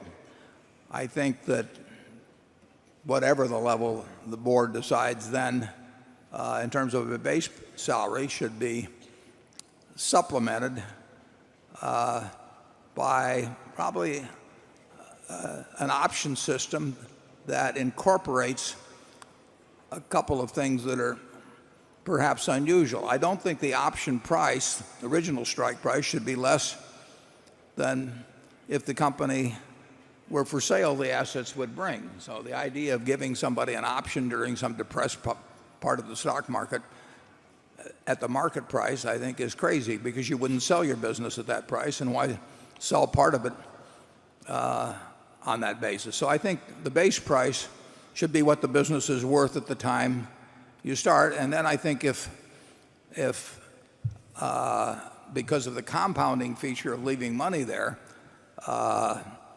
no management at all would produce some gain in value over time. So I think there should be an increase in the base price annually at some rate, and then minus the dividend that's being paid. So if you assume a 3% dividend was paid and you wanted to have a hurdle rate of increasing at 7 or 8% a year, then you would have the option price accelerate maybe at 4 or 5%. But with that kind of a structure, I think you can give a very large option, because if somebody is creating excess value above a given rate on a very large sum, I think they deserve something quite significant in terms of that excess earned. Now, the present compensation system has no relevance at all to what my successor should earn. The main thing is getting the right person with the right values who interacts well with the managers and who knows how to allocate capital. And as you just heard a little earlier, our managers who accomplish a lot, if they're working with big operations so that it turns into a lot of dollars, they can make a lot of money with Berkshire. Nothing is worked off the eccentricities of Charlie and me at the top level. So people make well into 8 figures sometimes at Berkshire, but they earn it, and they don't get it because of any phony targets or anything of that sort. They get it because they really deliver incredible, in some cases, excess value to Berkshire. Charlie? Well, I hope it will be a long time in the future, and I don't regard it as absolutely inconceivable that Warren's spot will someday be occupied by a very rich man who has adopted Warren's system of pay. I think somebody in America has to be the exemplar for not grabbing all you can. I think it's a very important part of the whole scheme.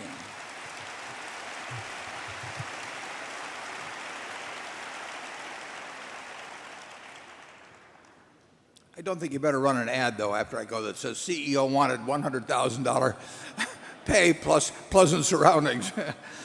Okay, we'll go to number 4. Hi, Mr. Buffett, Mr. Munger. My name is Vern Cushenberry, and this question is on behalf of a group of investors that made the trip. My name is Vern Cushenberry, and this question is on behalf of a group of investors that made the trip up today from Overland Park, Kansas.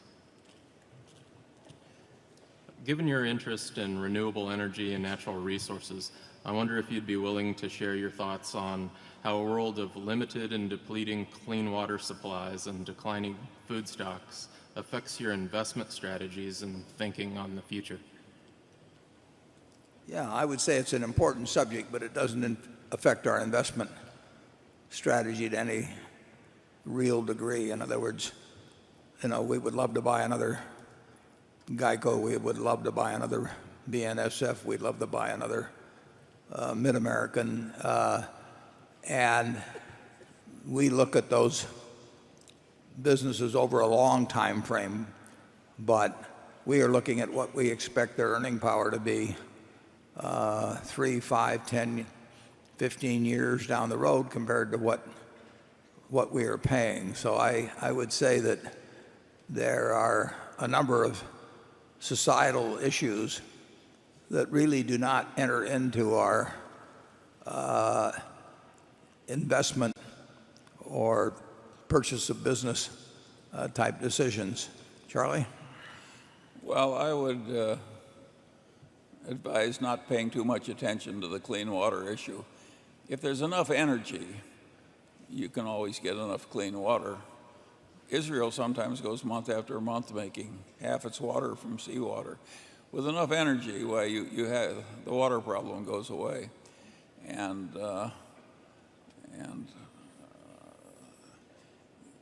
that's very helpful in considering the future.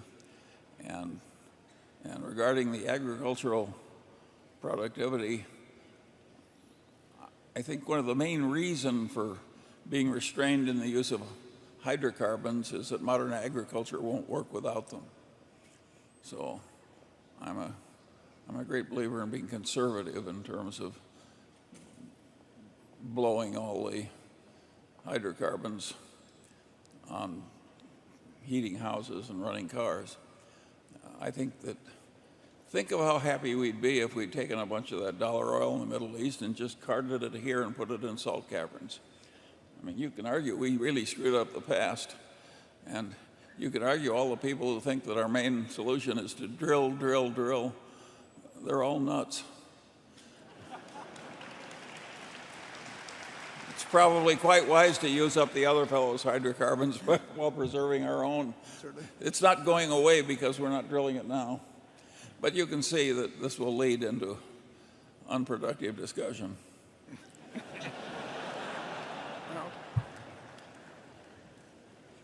Okay, we'll move right on to Andrew. This next question actually just came in by email from someone in the audience from their BlackBerry, actually a prominent investor who asked that his name not be named. His question is the following. He writes, your purchase of Lubrizol was done in a negotiated transaction. The board of Lubrizol did not market the company for sale nor run an auction. According to the proxy, you did not permit the company to run a go-shop process, despite their request that you allow them to do so. Did the board of Lubrizol breach its fiduciary duty by not running a more competitive process to sell the company? And if not, why not? Let me do this. Okay, Charlie will. He volunteered. The answer is no, the board at Lubrizol did not breach its duty because we were not going to participate in the transaction if they didn't do it our way. Yeah, we basically don't participate in auctions, and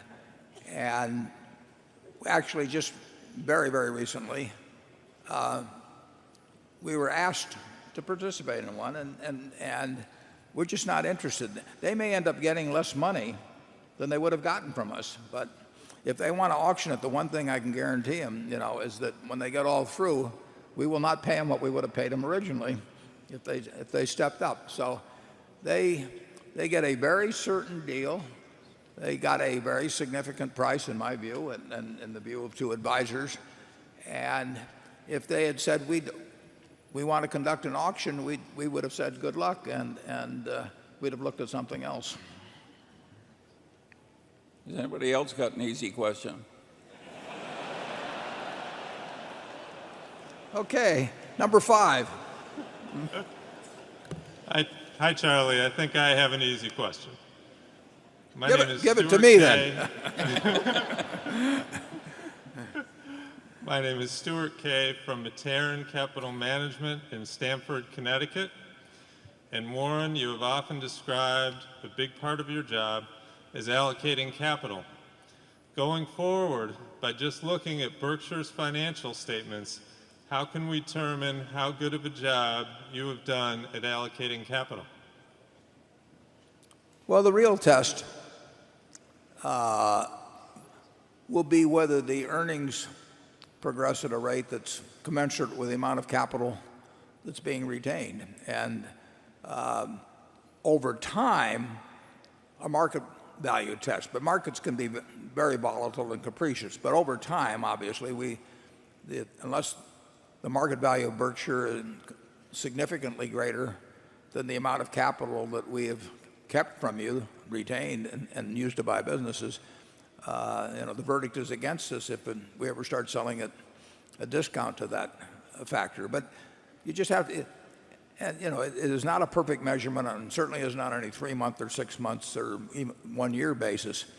But over time, if we're going to keep your money, we have to earn a better than average return on that money we keep, and that has to translate into the stock selling at a premium over the money we retained from you. And so far, we've done okay on that, but the job gets tougher every year.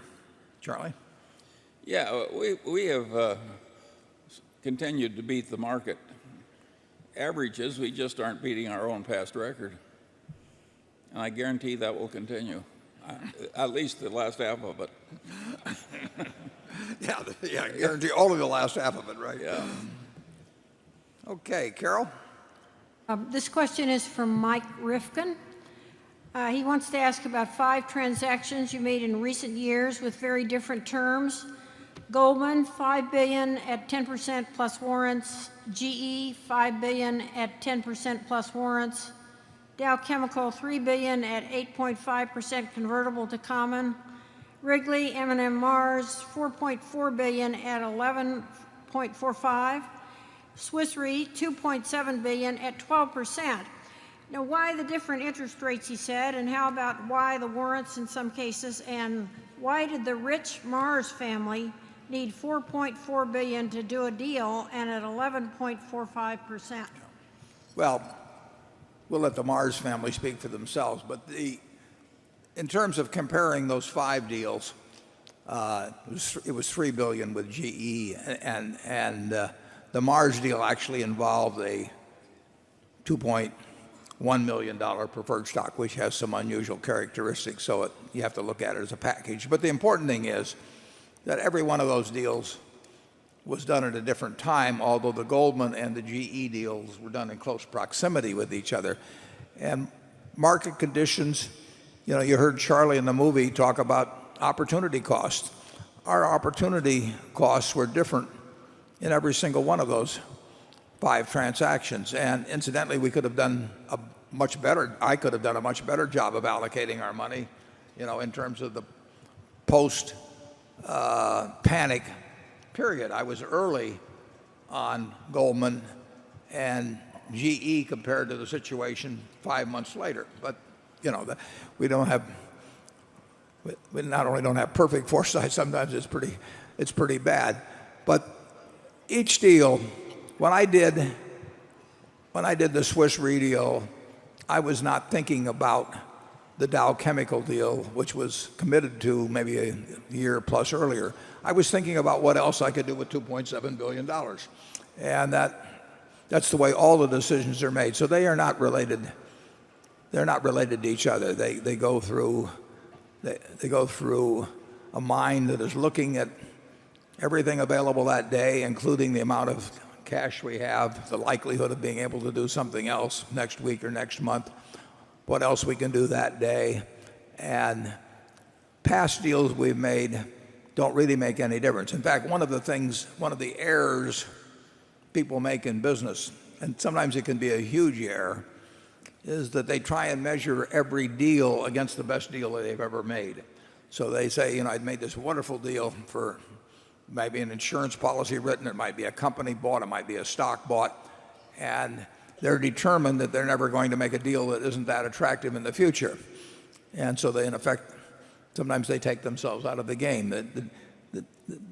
The goal is not to make a better deal than you've ever made before. The goal is to make a satisfactory deal. It's the best deal that you can make at the time. And Charlie relates it to marriage, and I'll let him expand on that. No, those are, of course we're going to make different deals at different times based on different opportunity costs. There's no other rational way to make deals. Okay, we'll go to number 6.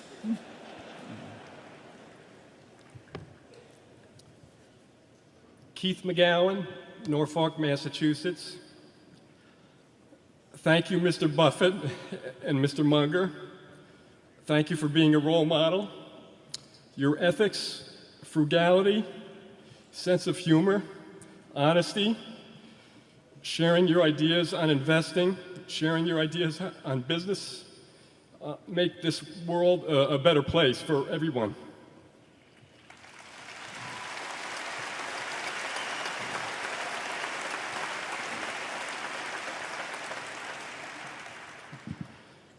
Charlie mentioned in a prior answer about continuous learning. Mr. Buffett, you read about 5 newspapers a day. You also read many annual reports and other business-related reports. You have the ability to read much faster than the vast majority of people. Reading is a fantastic thing. What advice would you give to children in high school, college, or adults who want to increase their ability to read faster? Well, that's an interesting question because I do read, as you described, the 5 papers and lots of 10Ks and 10Qs. Unfortunately, I'm not a fast reader, and I'm not as fast as I used to be on reading. But I don't know how effective various speed reading classes may be, but if they are effective, I would really suggest anybody that can improve their speed. I wish I could read a lot faster than I can. Charlie can read faster than I can, and it's a huge advantage to be able to read fast. And there's that old Woody Allen story about how he took the speed reading course, and he met somebody who was telling how wonderful it was, and the guy said, "Well, give me an example." He said, and Woody Allen said, "Well," he said, "I read War and Peace last night in 20 minutes. It's about Russia." Man. That's the problem I have when I try and read fast. I get all through reading the book and I say it's about business. So I really don't know the effectiveness of speed reading type courses, but if you know of any friends or you can learn more about that, and there are effective techniques. Obviously, the thing to do is to learn them very young, because there's really, there's nothing, it's hardly anything more pleasurable, than reading and reading and reading and reading. And Charlie and I do a lot of it. We continue to do a lot of it, but I don't do it as fast as I would like to. Charlie? Well, I think speed is overestimated. I had a roommate at Caltech who had a very distinguished mind, and I could do problems faster than he could, but he never made a mistake, and I did. So I wouldn't be too discouraged if you have to go a little slower. What the hell difference does it make?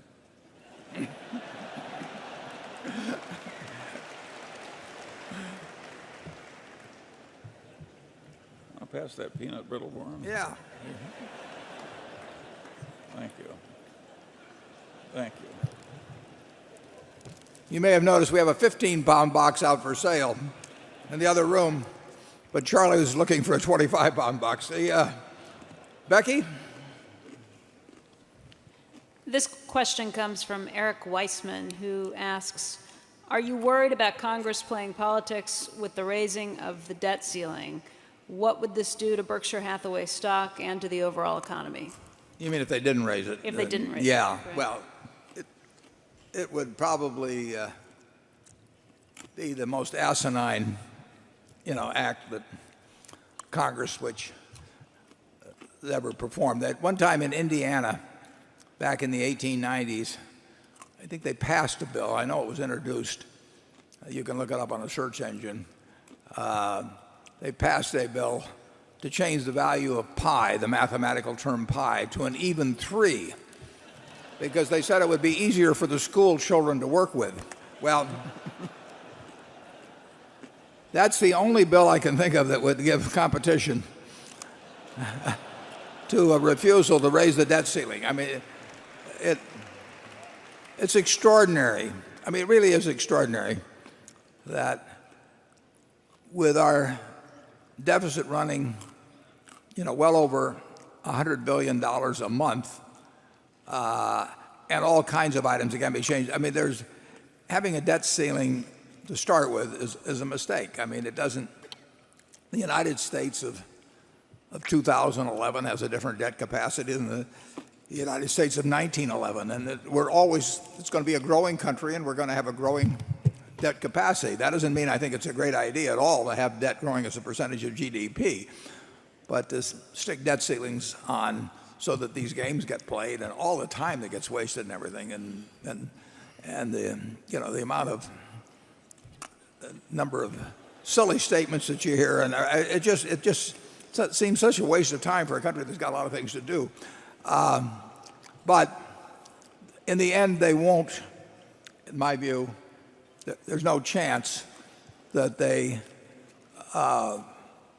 don't increase the debt ceiling, and I would love to see them, I'd love to see them eliminate the idea, because it results in these periodic kind of stalemate operations where everybody uses it for posturing purposes and everything of the sort. But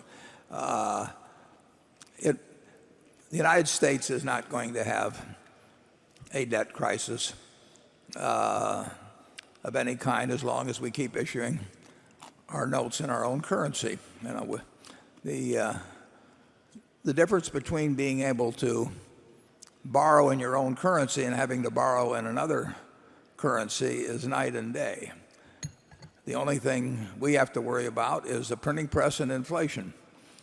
And if you're a member of the European Monetary Union, you have to worry about, you can't print money. You can go and get your co-members to try and help you out. But giving up the right to issue debt in your own currency is a huge step, and the United States has not done it. I don't know whether we've ever issued U.S. bonds in any other currency, but we certainly haven't made a habit of it. And the Japanese, incidentally, which have a very high ratio of debt to GDP, also have consistently borrowed in their own currency. And believe me, when it's time to pay somebody back, and you have a choice of paying, and you're forced to pay in somebody else's currency versus paying in your own, it's an entirely different proposition. Matter of fact, Charlie and I, we were trying to buy that bank back in Chicago. Yeah, in Chicago in the late 1960s. And this was a time of really tight money, and tight money was different then than tight money is today. I mean, tight money meant no money. And we wanted to buy this bank, and they wanted, the only place we could find some money, I think, was in Kuwait in dinars, wasn't it? Kuwait dinars. Yeah, and I thought to myself, and Charlie concurred, who the hell knew what they were going to say the value of the dinar was when we went to pay it back? I mean, it was not something over which we had a lot of control. So we decided not to borrow the money in dinars, even though I kind of wish we'd bought the bank. But Charlie, have you got anything to say on that? No. I do think, I remember an era when we had a bipartisan foreign policy and all that, and I liked that era. And that was the Marshall Plan, and a lot of wonderful, constructive things were done. And they were generous things. Now it seems to me that both parties are trying to compete to see who can be the most stupid, and they keep topping one another.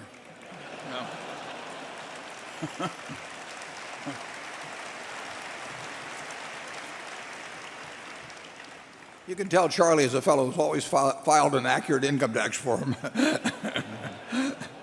He's not worried. Number 7. Okay, good afternoon, Mr. Buffett and Mr. Munger. I'm John Gorey from Iowa City, Iowa, where I'm a happy customer of Mid-American Energy.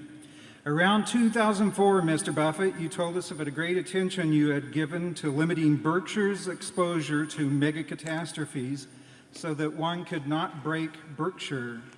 Today, Mid-American Energy is seeking approval to build a nuclear power plant in eastern Iowa. At the same time, another utility company, Tokyo Electric and Power, faces claims that Merrill Lynch has estimated as exceeding 12 trillion yen, or $140 billion, to compensate residents and businesses that have been displaced and farmers that cannot produce. Do you believe that the bond-like return that Mid-American Energy might receive from a nuclear power plant can justify the mega catastrophe risk that it would pose to Berkshire? Yeah, I don't think it does pose. I don't know the details of it, and Greg Abel could speak to it better than I can. But I don't think there's anything like the exposure that you refer to. I think nuclear power is an important part of the world's equation, really, in dealing with its problems on emission. I mean, it's very long term because you're not going to change the installed base in any hurry. And as you know, France has a very high percentage of nuclear power, and actually 20% of the electricity generated in the United States comes from nuclear power. I probably am getting some of mine from we have at Fort Calhoun, we have a nuclear facility. Not we, but Omaha Public Power District has a nuclear facility I've actually been in. But I think nuclear power is important, and I think it's safe. I think that I don't think nuclear power is going to go anyplace in the United States for a while, but maybe quite a while, because of the reaction to what happened in Tokyo, with Tokyo Electric Power. But that doesn't change my view as to the advisability of continuing to develop nuclear power, not only in the United States, but around the world. I think some people misinterpreted what I said when I was interviewed, when I said that I thought it would had a major setback in its development just because of the popular reaction to what happened in Japan. But that has not changed my view that nuclear power is important for the future of this country and the world. Charlie?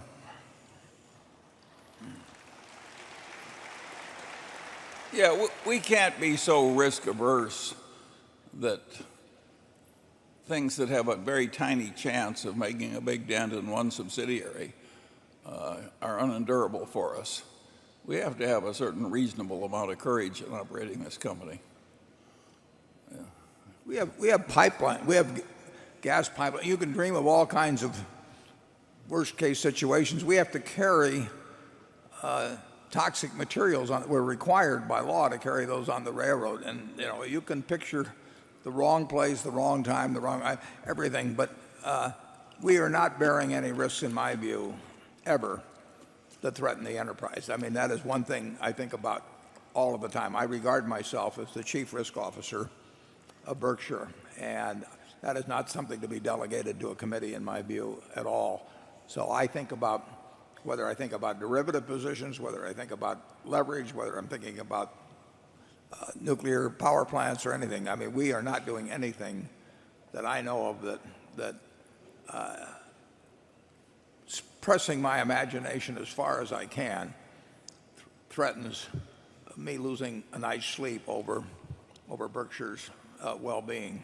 Yeah, I think you could also count on any new nuclear plant built in Iowa will be a hell of a lot safer than the ones we already have. We are learning as we go along here. Yeah. And obviously, more people have lost their lives by far in coal mine accidents, than ever in the United States. Have suffered no losses from anything involved nuclearly, with it producing 20% of the electricity used by 309 million people. And if a tsunami gets to Iowa, it will be a hell of a tsunami. Yeah. And our railroad won't do so well either. Andrew? This question comes from Mary and Jim Beaumont from Springfield, Illinois. They've been Berkshire shareholders since 1971. And I should note that we received several questions from some long-term shareholders along these lines. And this one reads, would Berkshire ever consider reinstating its shareholder-directed charitable giving program now that you have a big cash position and are urging people to give away their wealth to worthy causes? When you had that program, we were able to support many local schools and charities over the years. Yeah, I love that program, which we had for maybe 20 or so years. Charlie loved it. A lot of the shareholders loved it. And it was interesting because it was a tax-efficient way to let shareholders give away some money to whatever they chose, as long as it was a 501c3. And they could pick up to 3 charities. And some families, for example, use it as a learning device. When they would get the form from us, they'd get their kids around the table and they'd talk about philanthropy and why they were choosing what they did. And two things. Well, one thing that was very interesting about it is nobody else copied it. I mean, the rest of corporate America was not interested in having their shareholders direct contributions. They were much more interested in having the CEO direct contributions. So it did not catch on, despite a fair amount of publicity. We always had a small backlash of sorts from people who didn't like the charities that our shareholders were choosing. So Berkshire's name was on the check.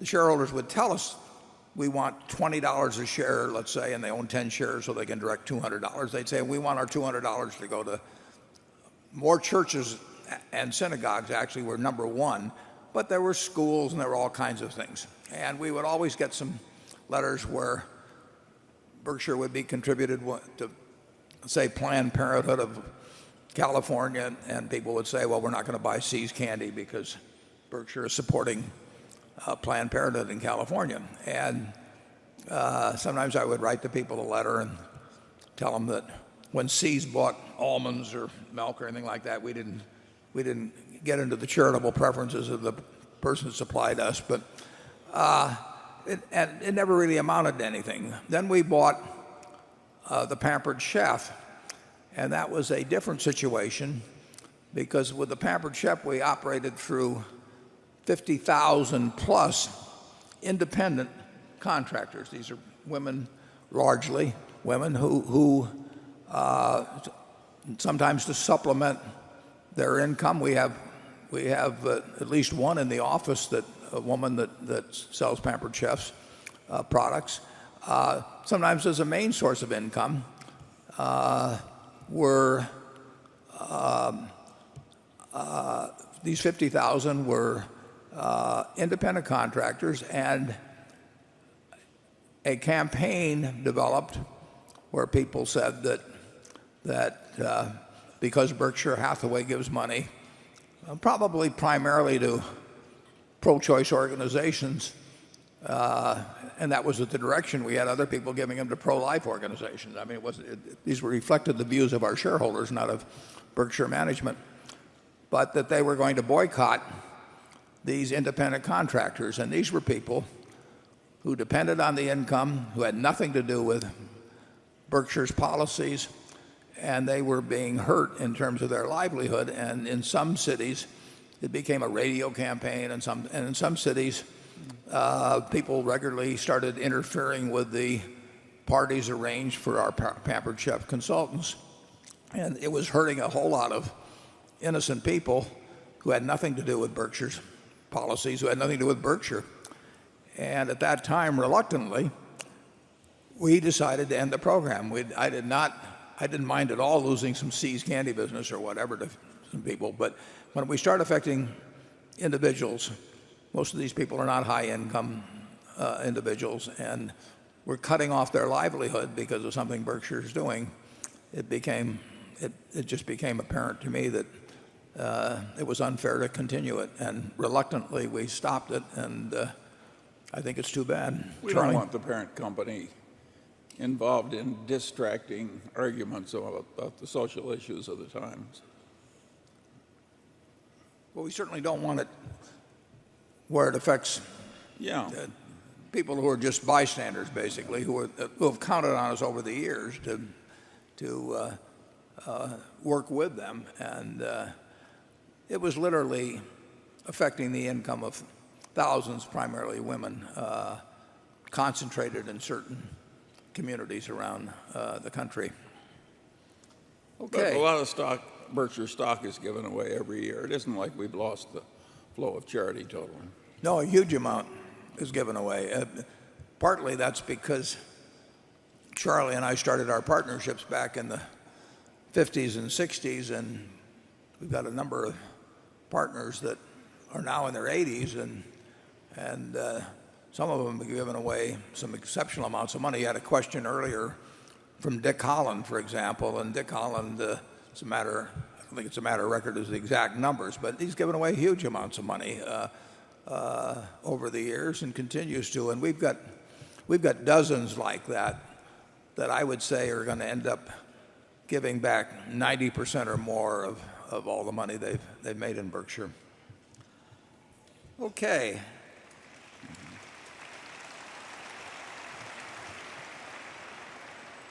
Number 8. Tanya Leneva, Boston, Massachusetts. When you think about long-term cash flows, do you try to forecast growth or do you just think about certainty? If you have an indestructible company like Coca-Cola or Burlington Northern, do you try to estimate growth? Well, we think, are you finished on that? Yes, yeah. thank you. Growth is part of the investment equation, and obviously we love profitable growth. So if we would love to figure out a way to, say, take a See's Candy, to move it geographically into new areas, all kinds of things. I mean, if we could find areas for growth with See's, it would be likely to be very, very profitable. If Coca-Cola, which is in 200 countries, I mean, they have pursued that policy successfully now for 125 years. And some products travel way better than others. But when we look at a business and we're looking out in the future, obviously if we see growth in that picture and it's growth which produces a high return on incremental capital involved, we love it. But we do not rule out companies where we think there'll be little or no growth if the price is attractive relative to the earning power. There will be some growth over time in something like lubricants, at Lubrizol, but it won't be dramatic growth. And would we love it if it were going to grow 10% a year in units or something of the sort? Sure, but it isn't. That's not going to happen. So it's a factor in every investment decision because we're really looking out to the future as to future earning power, but also future capital requirements. And we think plenty about whether any business we go into is likely to grow profitably. And sometimes we're right and sometimes we're wrong. But we don't rule out companies that have very slow growth or no growth possibilities. Charlie? Yeah, well, the interesting thing is that in our country, the business schools teach people to make these projections way in the future, and they program these computers to grind these projections out. And then they use them in their business decision making, et cetera, et cetera. I've always regarded those projections as doing more harm than good, and Warren has never prepared one that I know of. And where an investment banker prepares one, we tend to throw them aside without reading them. We turn them upside down, actually. What? We turn them upside down. Yeah. And I think an enormous false precision gets into things when you program computers to make forward projections for a long period of time. We make rough projections in our head all the time. Sure. And we don't do any of those formal projections because the fact that they're there in paper and came out of a computer makes some people think they must be significant. I really think they do more damage than they do good. When we bought Scott Fetzer, which was back in about 1985, it had been shopped by First Boston to more than 30 parties. They never got around to calling us. So after shopping it to 30 parties, Scott Fetzer finally was working out a deal with an ESOP after something else had fallen through. I forget the exact details. And I sent a letter to Ralph Shea. I'd read about it in the paper. I never met him, never talked to the guy. But I sent him a letter. I figured I'd gamble 21 cents or whatever the first class rate was then. And I said, we'll pay $60 a share if you like the idea. I'll meet you in Chicago Sunday. And if you don't like the idea, tear up the letter. So that took place, and Ralph met me. And we made the deal. And we paid the $60 a share or whatever it was. And Charlie and I went back to sign up the deal. And the fellow from First Boston was there. And he was a little abashed since he had not sent us, contacted us at all when they were looking for something. But naturally, he had a contract that called for a few $1 million of commission, even though he not bothered to ever contact us, and we made the deal by ourselves. So in a moment of exuberance, while he was collecting his few $1,000,000, he said to Charlie, he said, well, we prepared this book in connection with Scott Fetzer, and since you're paying us a couple $1,000,000 and have gotten nothing so far, he said, maybe you would like to have this book. And Charlie, with his usual tact, said, I'll pay you $2 million if you don't show me the book.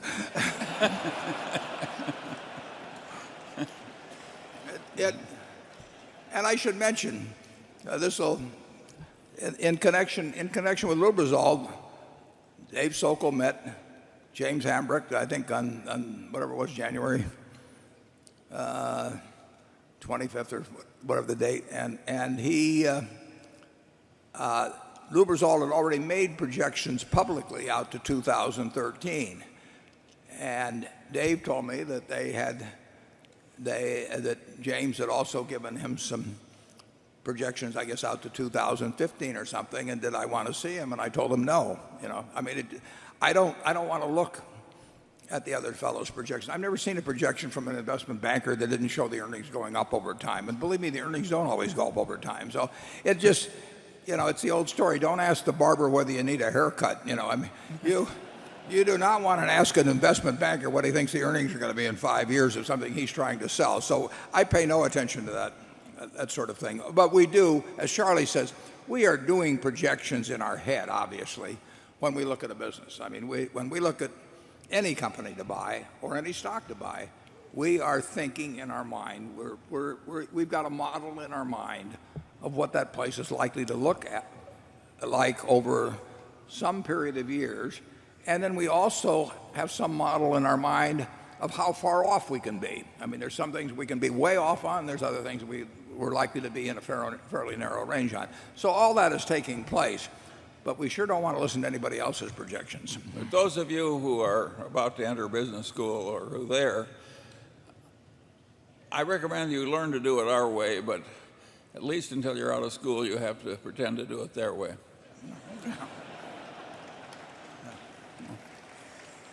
Okay, Carol. On Berkshire's quarterly 13F filings with the SEC, 3 stocks are held only by the entity recorded on the form as Warren E. Buffett and not by a Berkshire subsidiary company. Please clear up some confusion on this matter. Are these holdings your own personal investments outside of Berkshire, or do they belong to Berkshire Hathaway? Well, you'd have to tell me what the names are. Unfortunately, the questioner didn't include those, but these are the 3 I think that say Warren E. Buffett is the owner. Yeah. Well, Mark Hamburg prepares those forms. Mark, do you have a microphone that you could? I think. Yeah, go ahead. Well, those are securities that are owned by certain employee benefit plans, and so that Warren is directed into those plans, but they're not owned by Warren, or there's no indication that they're owned by Warren. Warren's part of the filing because he's considered to be a controlling shareholder of Berkshire. So every security listed on there shows Warren as one of the owners. Yeah. Do we file stocks owned by pension plans? Do we? To the extent that you have directed. I got you. Yeah. Right. Yeah. No, I don't think I. Well, Mark knows the rules on it better than I do. I own very, very few securities. I really spend my time thinking about Berkshire. So I've got a lot of the very security I've been telling you not to buy, which is government bonds. But that's not because it's a good investment. It's a place to have some money and forget about it, and I'll work on Berkshire. Area 9. Mr. Buffett, Mr. Munger, it's an honor and a pleasure. My name is Ben Anderson. I'm from Los Angeles. When you're looking at an investment in China, where the business culture is a lot different than it is here in the U.S., and successful business practices are, again, very different than they are here. what are the characteristics you look for when placing an investment in that company? And is that any different than the general principles at Berkshire? We follow the same principles, but we recognize that we know less about tax laws, about customs, about attitudes toward shareholders anytime we get outside the United States than we know in the United States. Now, to varying degrees, we weigh in that uncertainty. At the time I bought PetroChina stock, which I don't know, it's probably 2003 or thereabouts, it was extraordinarily cheap in relation to any calculation of reserves or refining capacity or cash flow or you name it. And at the same time, Yukos in Russia was similarly very, very cheap. And they were both huge. And I am no geopolitical expert or anything of the sort, but I decided I was more comfortable buying PetroChina than I was buying Yukos.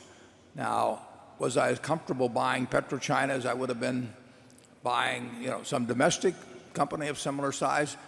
No, because I don't know as much. I didn't know then, and I don't know as much now about all the intricacies of Chinese tax law and what the policies might be. But I was fairly impressed, quite impressed, when I read the report of PetroChina. For one thing, they said they were going to pay out 45% of, as I remember, 45% of their earnings and dividends. That's more than any company in the oil company in the United States would tell me. So I regarded that as a plus and an indication of intent that I thought would be fulfilled, and it has been fulfilled.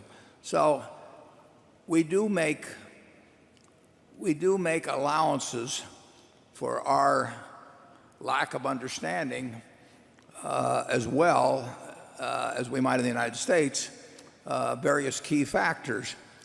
But the basic principles of trying to value the business, trying to find managements in which we have confidence in both their ability and integrity, and then finding an attractive purchase price, those principles apply wherever in the world we would be investing. Charlie?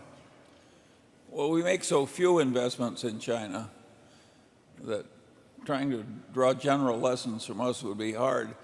It reminds me of the time a professor went west for the summer and he came back to his faculty and he said, "I've learned that Indians always walk single file." And they said, "How did you figure that out?" And he said, "I saw one and he did."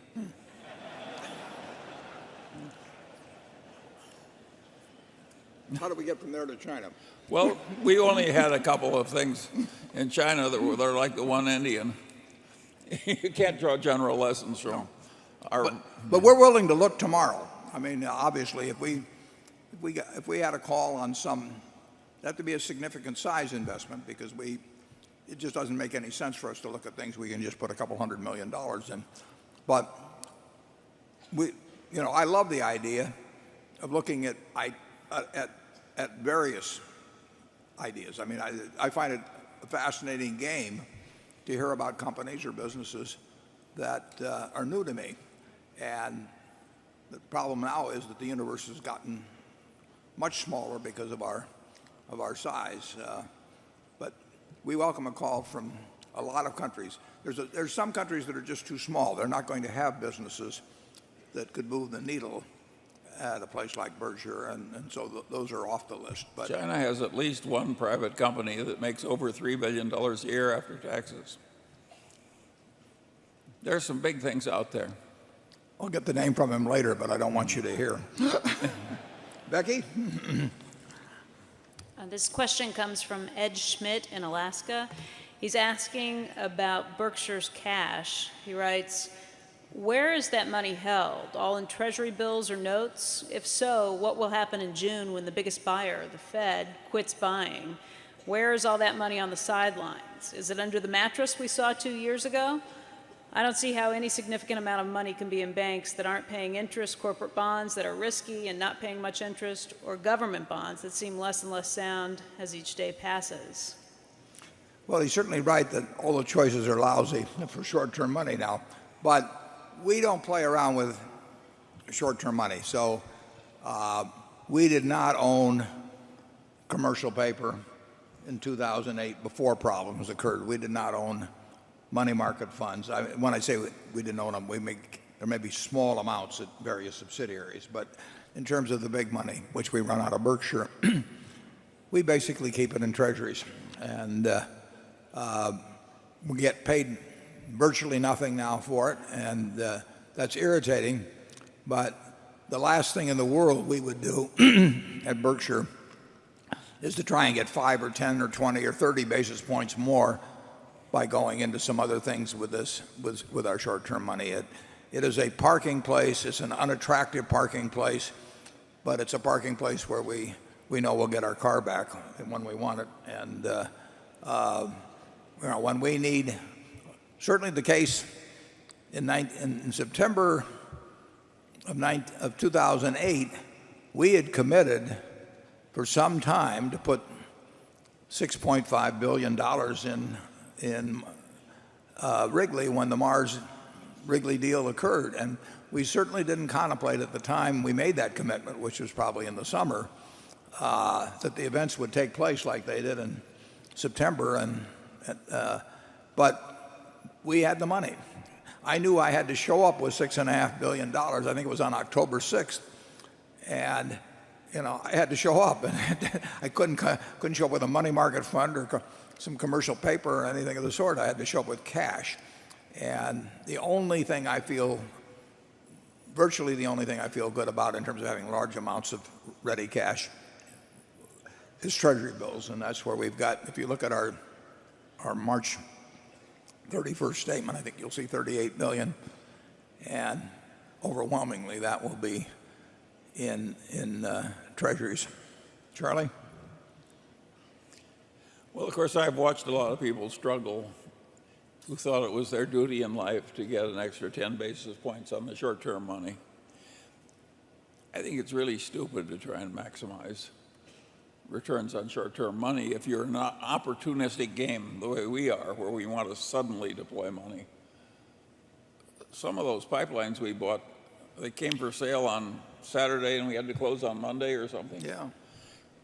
We don't want to fool around with some dubious instrument when we had sudden needs for money like that. We bought one pipeline where the seller was worried about going bankrupt the following week.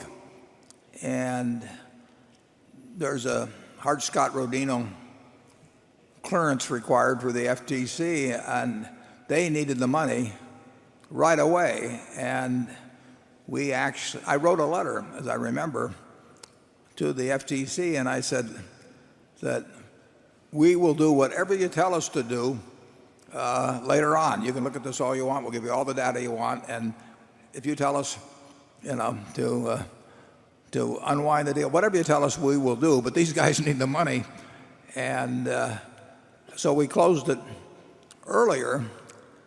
And our ability to come up with cash when people need it and when the rest of the world is petrified for some reason has enabled several deals to get done. And we don't know whether that could happen tomorrow. I mean, if Ben Bernanke runs off to South America with Paris Hilton or something, I mean, who knows what will happen, and we want to be able at that moment to have our check clear. So we figure we never know what tomorrow will bring, although it won't bring that. I want to leave that off the transcribed part of the report.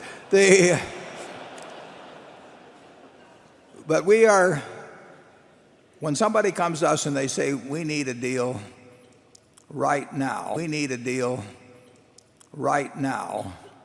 can do it. And they know we can do it. And it can be big. It just has to be attractive. Okay, Area 10. Hi, Warren. Hi, Charlie. Thank you very much for taking the time to have a terrific shareholders meeting. 4 years ago, we announced that we're naming our son after you. So we're happy to say hi to both you and Charlie.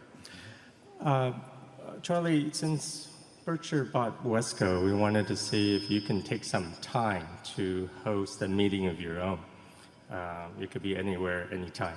We're going to do that. Great. We won't call it a Wesco meeting. We'll call it an afternoon with Charlie. Great. It's only for hardcore addicts.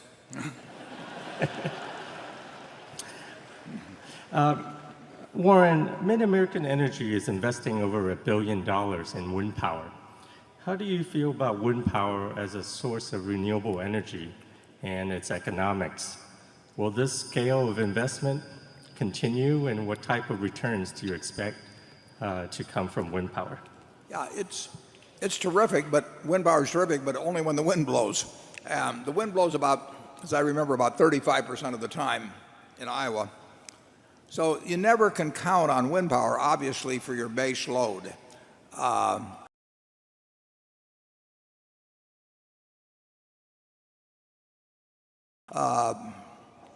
Is basically, I guess, the cleanest energy you can come up with, except for the fact that it can't be relied on.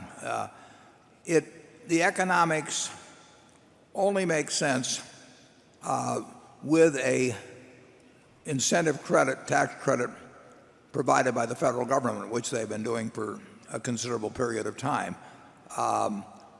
It does not, standing on their own, the investment will not return anything like an adequate return on capital. So there is a tax credit. Your government has made a decision that it wants to subsidize, in effect, wind power. And Iowa's a good wind state. This whole central belt is good, and the central part of the country is good. So it's made sense to locate a lot of megawatts of generating capacity in Iowa, and we have more under construction now, and I think we're now number one in the country in respect to wind power. So we'll be doing more. It is dependent in terms of the price you can get, the percentage of the time that your generating capacity actually gets used and everything.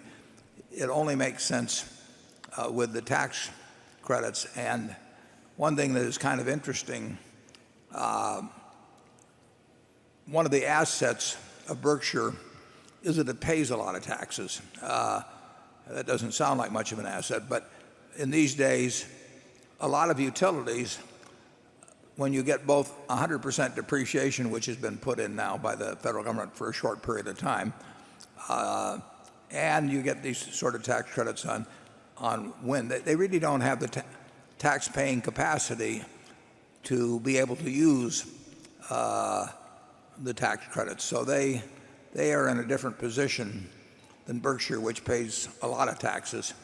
We've probably paid something like 2% of all the corporate taxes in the United States, maybe over the last 5 years. I want to check that, but I don't think that's way off.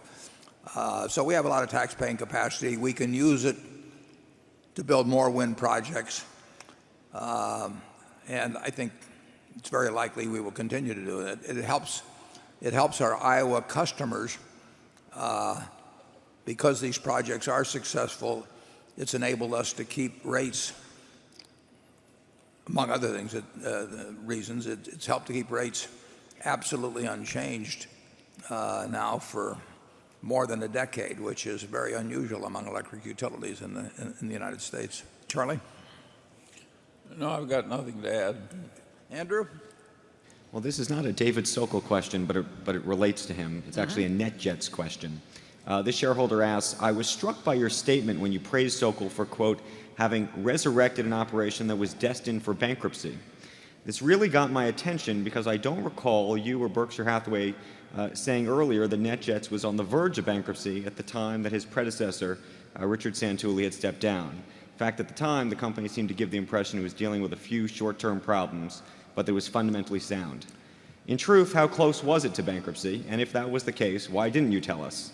Yeah. And finally, was it ethical for NetJets to be asking prospective clients to part with their money at a time when it was, in the eyes of its main shareholder, quote, destined for bankruptcy? Yeah. I think I said it was maybe we can find the exact words here, but I think I said it was destined for bankruptcy absent the fact that Berkshire Hathaway owned it, and if it had been a standalone entity.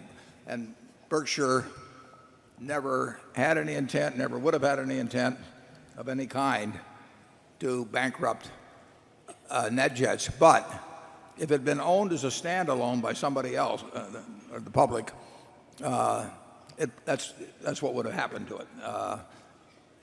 With Berkshire's ownership, Berkshire has had two insurance companies that would have gone bankrupt as standalone insurance companies. And it never crossed our mind that we would let them do it. So we put money into companies that were bankrupt, that Berkshire owned, to make them whole, basically. And essentially, we were doing the same thing with NetJets when we we got it up to 1.9 billion. But NetJets, in my opinion, well, it would have been bankrupt. Absent somebody like Berkshire owning it, I'm almost positive that I said that absent Berkshire's ownership, or some words to that effect. Let's see if I can find it. Maybe Charlie can be commenting while I'm looking for this. In any event,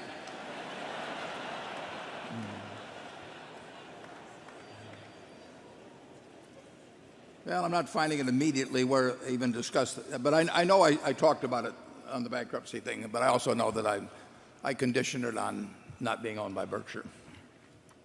Charlie? No comment. No comment. Well, we've pointed that out to Standard & Poor's and Moody's. We look at Berkshire has a lot of different companies, but we feel that it's one entity, and Moody's or Standard & Poor's has to look at each one separately and all of that. But Charlie and I have not been running this business to walk away from some company. We had one in Louisiana, Southern Casualty, and we had another one in Chicago, both of which, if left to their own devices, would have gone bankrupt, and we didn't even think about not making them whole. Area 11. Good afternoon. My name is Christopher David. I'm an entrepreneur from Arlington, Virginia. My question is about the youth.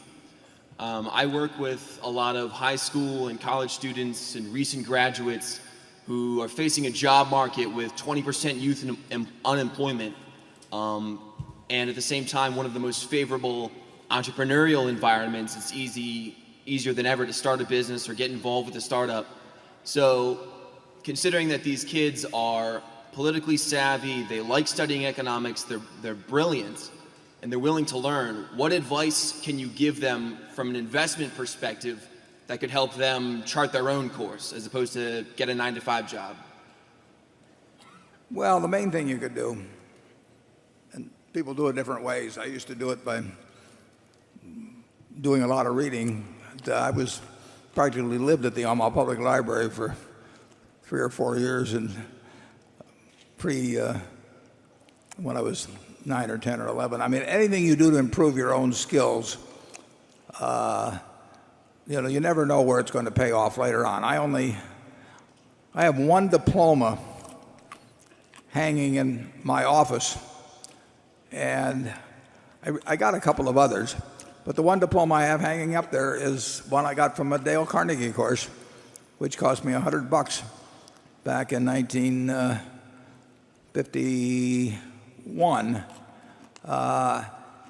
And it's incalculable how much value I got from that $100. There's nothing like working to improve your own skills, and I would say communication skills are the first area I would work on to enhance your value throughout life, no matter what you do. I mean, if I had stayed in the same position I was in terms of communicating back in 1950 or 51, my life would have turned out differently. I mean, I started selling securities. If you can't talk to people, you've got a real problem selling securities. So I think people, if you get lucky, you find your passion early on. But you want to work at something you're passionate about, and then you want to work to improve your skills in that. And I think if you do both of those things, I think you're likely to do very well. Charlie? Yeah, I think economics is a really tough subject. And I think it's easy to teach the basic microeconomics and certain of the basic ideas, but the minute it gets into the full range of complexity, you have the difficulty that the experts disagree. So I don't think I would hurry if I were trying to learn something into the parts of the fields where none of the experts can agree among themselves. I would master the easy stuff first. Yeah, I don't think. Yeah, I would not advise taking lots of courses in economics to somebody going to school. Just trying to think back. It's been a long time since I took my economics courses at Wharton, but I don't regard them as the ones that push me forward in any significant way. Carol? Question from John Brandt. Does Berkshire's equity ownership in Munich and Swiss Re reduce the amount of catastrophe-exposed insurance business you are willing to write directly? If so, assume that prices return to being attractive. Would you then limit the quantity of other reinsurance stocks you buy so that you could do more direct business? Yeah. We have invested in Munich and Swiss Re less than, well, let's see what it would be. It's less than $4 billion, so we're talking 2.5% of our net worth. So those investments in aggregate are not of a magnitude that would cause me to change at all what we're willing to do, the risks we're willing to bear in the reinsurance field. We're way below sort of capacity in terms of risk that we will tolerate in insurance. I mean, I put in the report, I expect our normal earning power to be in the $17 billion something pre-tax range. Well, that's so unlike any other reinsurance company in the world. We went through the worst quarter in reinsurance history, except for Katrina's quarter, and we end up earning very substantial sums. So those investments are no constraint at all on our willingness to write insurance. We would love to have a lot more attractive in reinsurance business on the books. We just can't find it at prices that we think are commensurate with the risk, but it's not because of an aversion to risk overall. Charlie? Yeah, insurance and particularly reinsurance, it's not that easy a business. It's taken you a long time to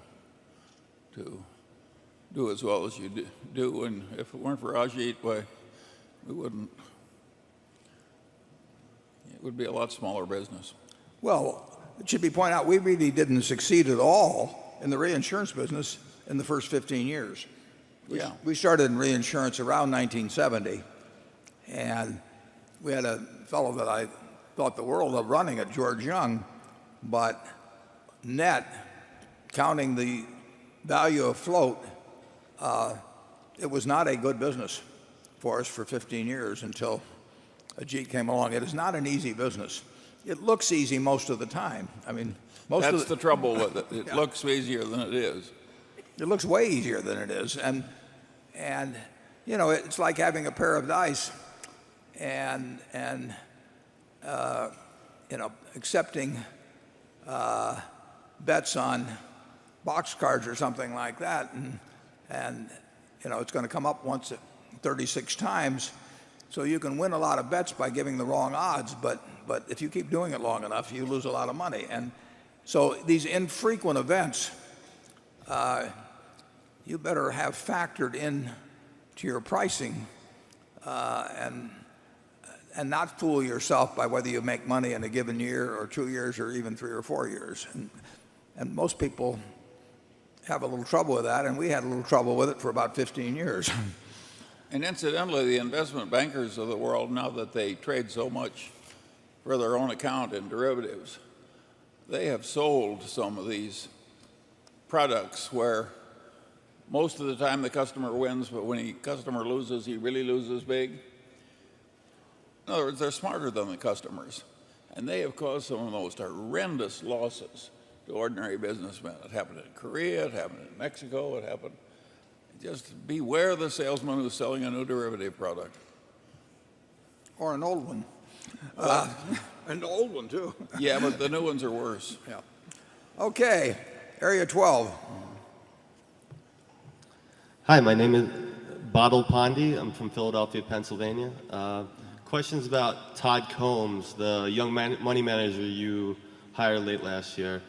For Mr. Munger, I understand you introduced him to Berkshire. Could you talk a little bit about that, how that relationship started, and how, as we as shareholders, are we going to be able to assess his progress? Well, I hate doing this because I may get more letters than I want, but he sent me a letter. That's how it happened. It was like Warren's letter to the guy at Ralph Shea. And at any rate, I had a meal with him, and I called Warren and said, I think this is the guy you should talk to. We have a very complicated business and very elaborate procedures, as you can tell.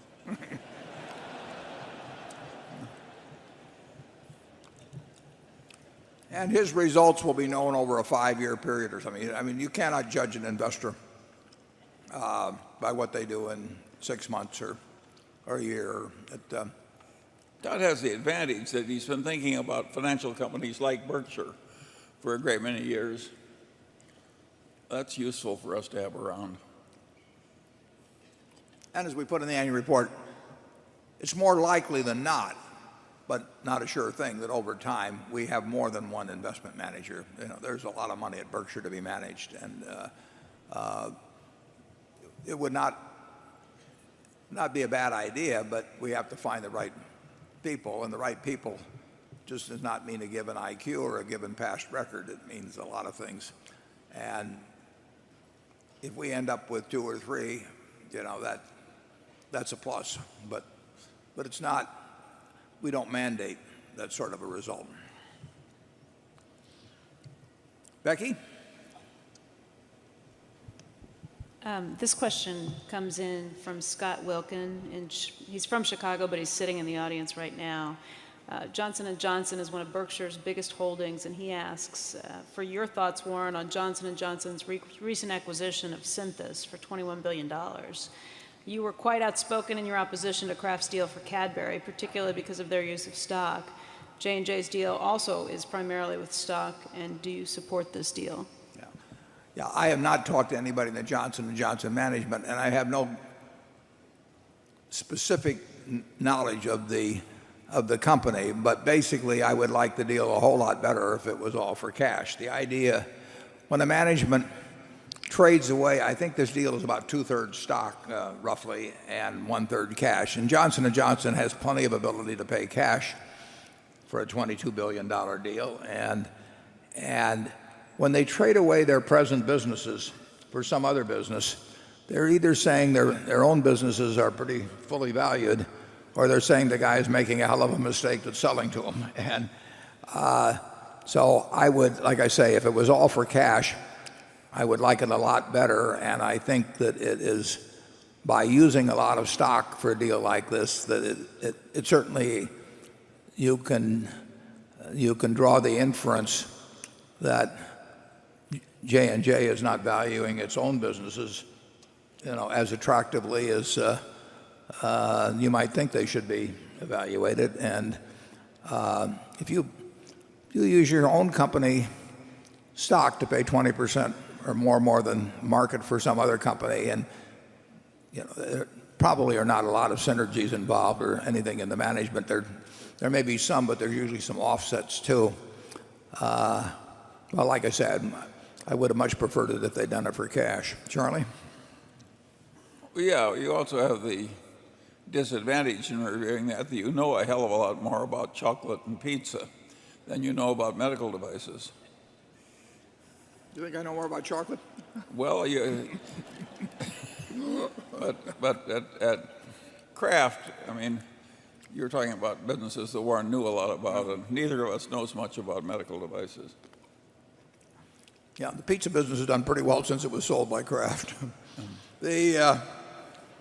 We go to 13 in the other room. Hi, I'm Glenn Tung from New York.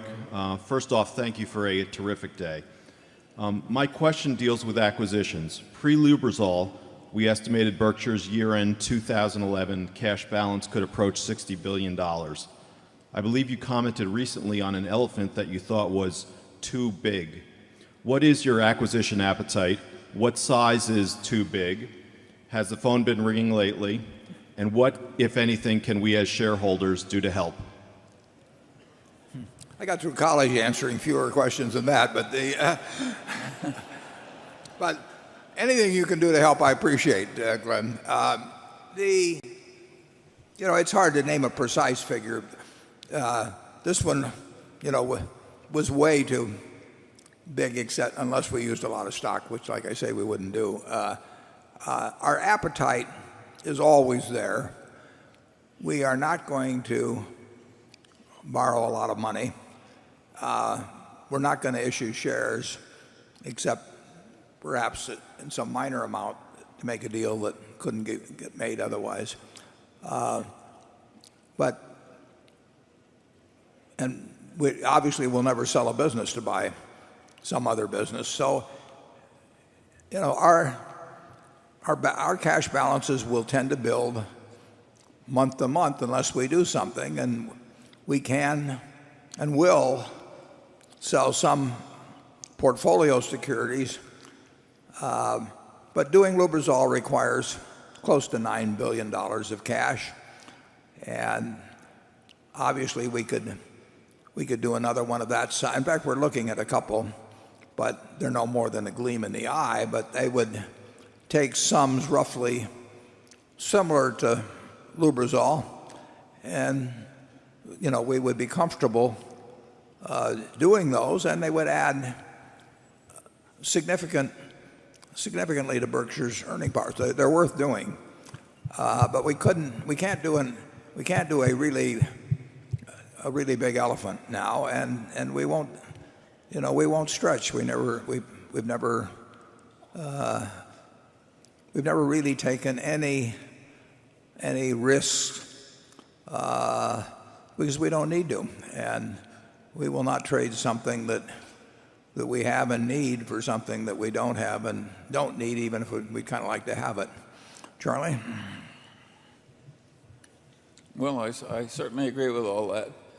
We are very reluctant to issue shares, and in that we're different from most places. I have a friend that sold out to a socialist country, and they issued shares in a controlled corporation, and the socialist executive said, "Isn't this wonderful? We're getting this business for nothing." Some people really have that. And of course, there are some companies, and we talked about the wave that took place in the late 60s, but periodically, and certainly it happened during the internet period, where companies just couldn't issue shares fast enough because they were trading confetti for real assets. And that is a business model that has been applied successfully for some periods of time by certain companies in the past. It usually ends in some kind of a fiasco, but, well, I shouldn't say it usually does, but it runs out of gas at some point. But essentially we've never been in that game. We hate issuing shares, and the idea of selling when we issue shares, we're divesting ourselves of a portion of every wonderful business we have, from Geico to ISCAR to you name it. And we don't like doing that. We like owning those businesses. We like to own more of them. We have a deal, for example, on Marmon, where we bought some more of it this year, and we will buy the rest of it in a few more years, and we feel good about that. We pay a fair price for it, but we get a business we know, a management we like, and that's really what we'd like to continue doing at Berkshire. In fact, we will continue doing it. Andrew? This question comes from Larry Patowski, who's a longtime shareholder. I think he's in the audience, from the Good Haven Fund. He asks, over the years, you built or acquired a significant number of businesses that are related to the residential and commercial real estate markets, including such segments as brokerage servicing, insulation, carpeting, construction products, paint, and furniture. Berkshire's ownership of these businesses would seem to give you a unique window through which to view current conditions. Could you give us some insight into the current state of the housing and commercial real estate market and what we might expect to see in these businesses over, and now this might be a long shot, over the next decade? Well, the immediate situation is it's terrible. It's been flatlined now for a long time, and it affects Shaw, it affects MyTech, it affects Acme Brick, it affects Johns Manville, affects our home services operation, and there has been no bounce at all. But you see that in the housing start figures too. I mean, I'm not telling you anything that you don't see, except I see it with pain as I look at the monthly earnings figures. But those are good businesses, and as I mentioned in the annual report, we bought the largest brick operation in Alabama, and I think Alabama uses more brick per capita than any state in the union, but that doesn't mean much currently because nobody's using any brick to speak of. But we bought it, we wrote a check for cash, and we like improving our position. MyTech has bought operations. Shaw is spending a couple $100 million this year, partly because of a change in the nature of the carpet business.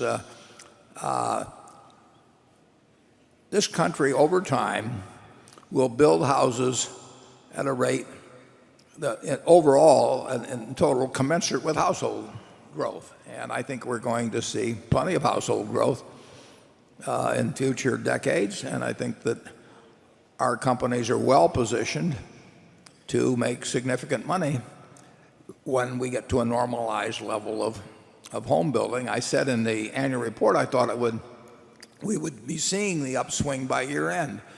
I've seen nothing since I wrote the annual report that makes it look like I'm certain to be correct or anything. There's been no movement that I've seen so far in the 2 months since I wrote the report. I would think it would start occurring by then, but if it doesn't, it may be a year later.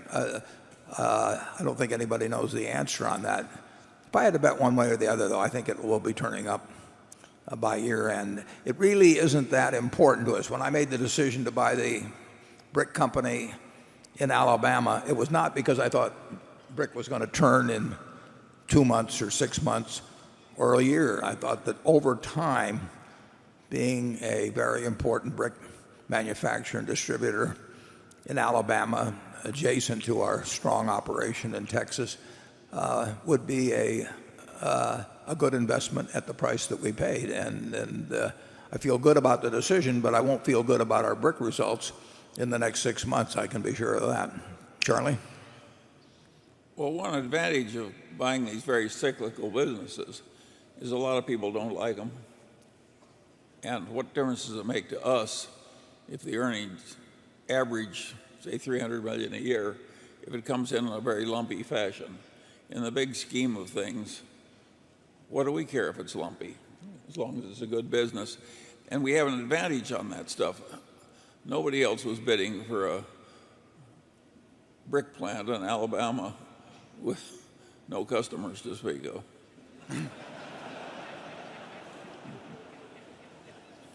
We'll be there if you need brick in Alabama.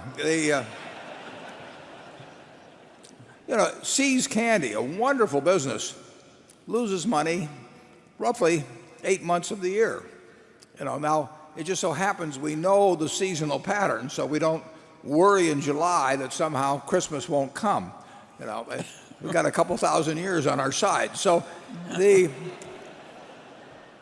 but that's easy to see. If you just looked at 1 month of See's earnings or looked at 1 quarter, you think, what are these guys doing in this business?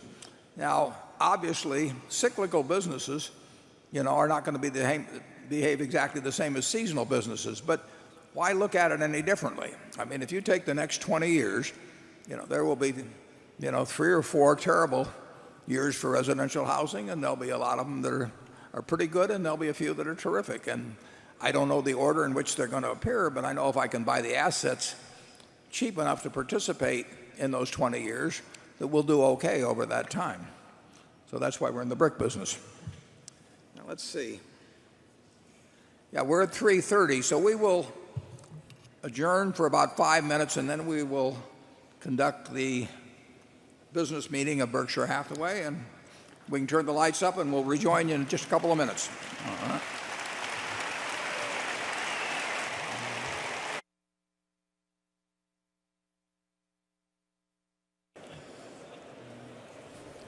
Okay, if you'll settle down, we'll conduct a little business.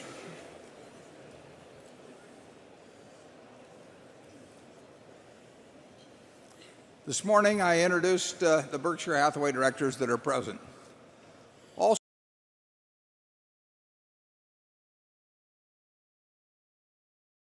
questions you might have concerning their firm's audit of the accounts of Berkshire. Forrest Crutter is Secretary of Berkshire. He will make a written record of the proceedings. Becky Amick has been appointed Inspector of Elections at this meeting. She will certify to the count of votes cast in the election for directors and the motions voted upon at this meeting. The named proxy holders for this meeting are Walter Scott and Mark Hamburg.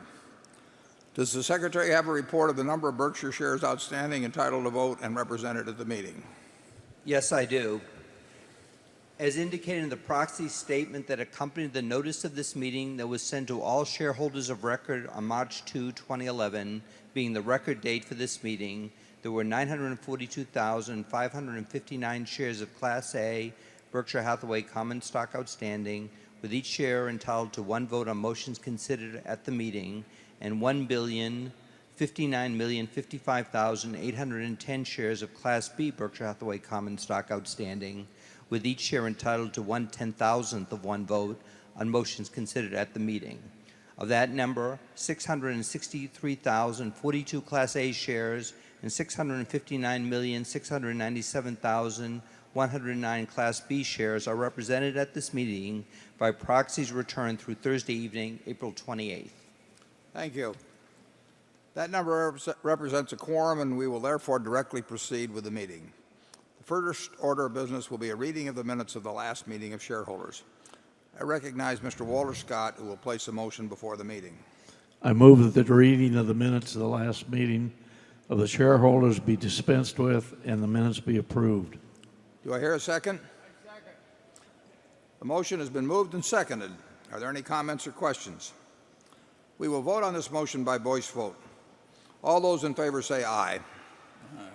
Opposed? The motion is carried. The next item of business is to elect directors. If a shareholder is present who wishes to withdraw a proxy previously sent in and vote in person on the election of directors, you may do so. Also, if any shareholder that is present has not turned in a proxy and desires a ballot in order to vote in person, you may do so. If you wish to do this, please identify yourself to one of the meeting officials in the aisles who will furnish a ballot to you. I recognize Mr. Walter Scott to place a motion before the meeting with respect to election of directors. I move that Warren Buffett, Charles Munger, Howard Buffett, Stephen Burke, Susan Decker, William Gates, David Gottesman, Charlotte Guyman, Don Keogh, Tom Murphy, Ron Olson, and Walter Scott be elected as directors. Is there a second? I second the motion. It has been moved and seconded that Warren Buffett, Charles Munger, Howard Buffett, Stephen Burke, Susan Decker, William Gates, David Gottesman, Charlotte Guyman, Donald Keogh, Thomas Murphy, Ronald Olson, and Walter Scott be elected as directors. Are there any other nominations? Is there any discussion? The nominations are ready to be acted upon. If there are any shareholders voting in person, they should now mark their ballots on the election of directors and allow the ballots to be delivered to the Inspector of Elections. Ms. Amick, when you are ready, you may give your report. My report is ready. The ballot of the proxy holders in response to proxies that were received through last Thursday evening cast not less than 701,770 votes for each nominee. That number far exceeds a majority of the number of the total votes of all Class A and Class B shares outstanding. The certification required by Delaware law of the precise count of the votes will be given to the Secretary to be placed with the minutes of this meeting. Thank you, Ms. Amick. Warren Buffett, Charles Munger, Howard Buffett, Stephen Burke, Susan Decker, William Gates, David Gottesman, Charlotte Guyman, Donald Keough, Thomas Murphy, Ronald Olson, and Walter Scott have been elected as directors. The next item on the agenda is an advisory vote on the compensation of Berkshire Hathaway's executive officers. I recognize Mr. Walter Scott to place a motion before the meeting on this item. I move that the shareholders of the company approve on an advisory basis the compensation paid to the company's named executive officers as disclosed pursuant to Item 402 of Regulation S-K, including compensation, discussion, and analysis, the accompanying compensation tables, and related narrative discussion in the company's 2011 annual meeting proxy statement. Is there a second? Second the motion. It has been moved and seconded that the shareholders of the company approve on an advisory basis the compensation paid to the company's named executive officers. Is there any discussion? The motion is ready to be acted upon. If there are any shareholders voting in person, they should now mark their ballots on the motion and allow the ballots to be delivered to the Inspector of Elections. Ms. Amick, when you are ready, you may give your report. My report is ready. The ballot of the proxy holders in response to proxies that were received through last Thursday evening cast not less than 720,883 votes to approve on an advisory basis the compensation paid to the company's named executive officers. That number far exceeds a majority of the number of the total votes of all Class A and Class B shares outstanding. The certification required by Delaware law of the precise count of the votes will be given to the Secretary to be placed with the minutes of this meeting. Thank you, Ms. Amick. The motion to approve on an advisory basis the compensation paid to the company's named executive officers has passed. The next item is an advisory vote on the frequency of a shareholder advisory vote on compensation of named executive officers.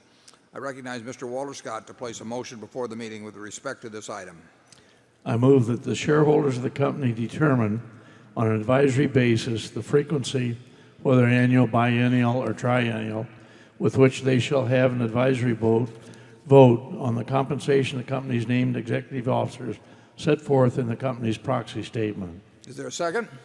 Second the motion. It has been moved and seconded that the shareholders of the company determine the frequency with which they shall have an advisory vote on compensation of named executive officers, with the options being every 1, 2, or 3 years.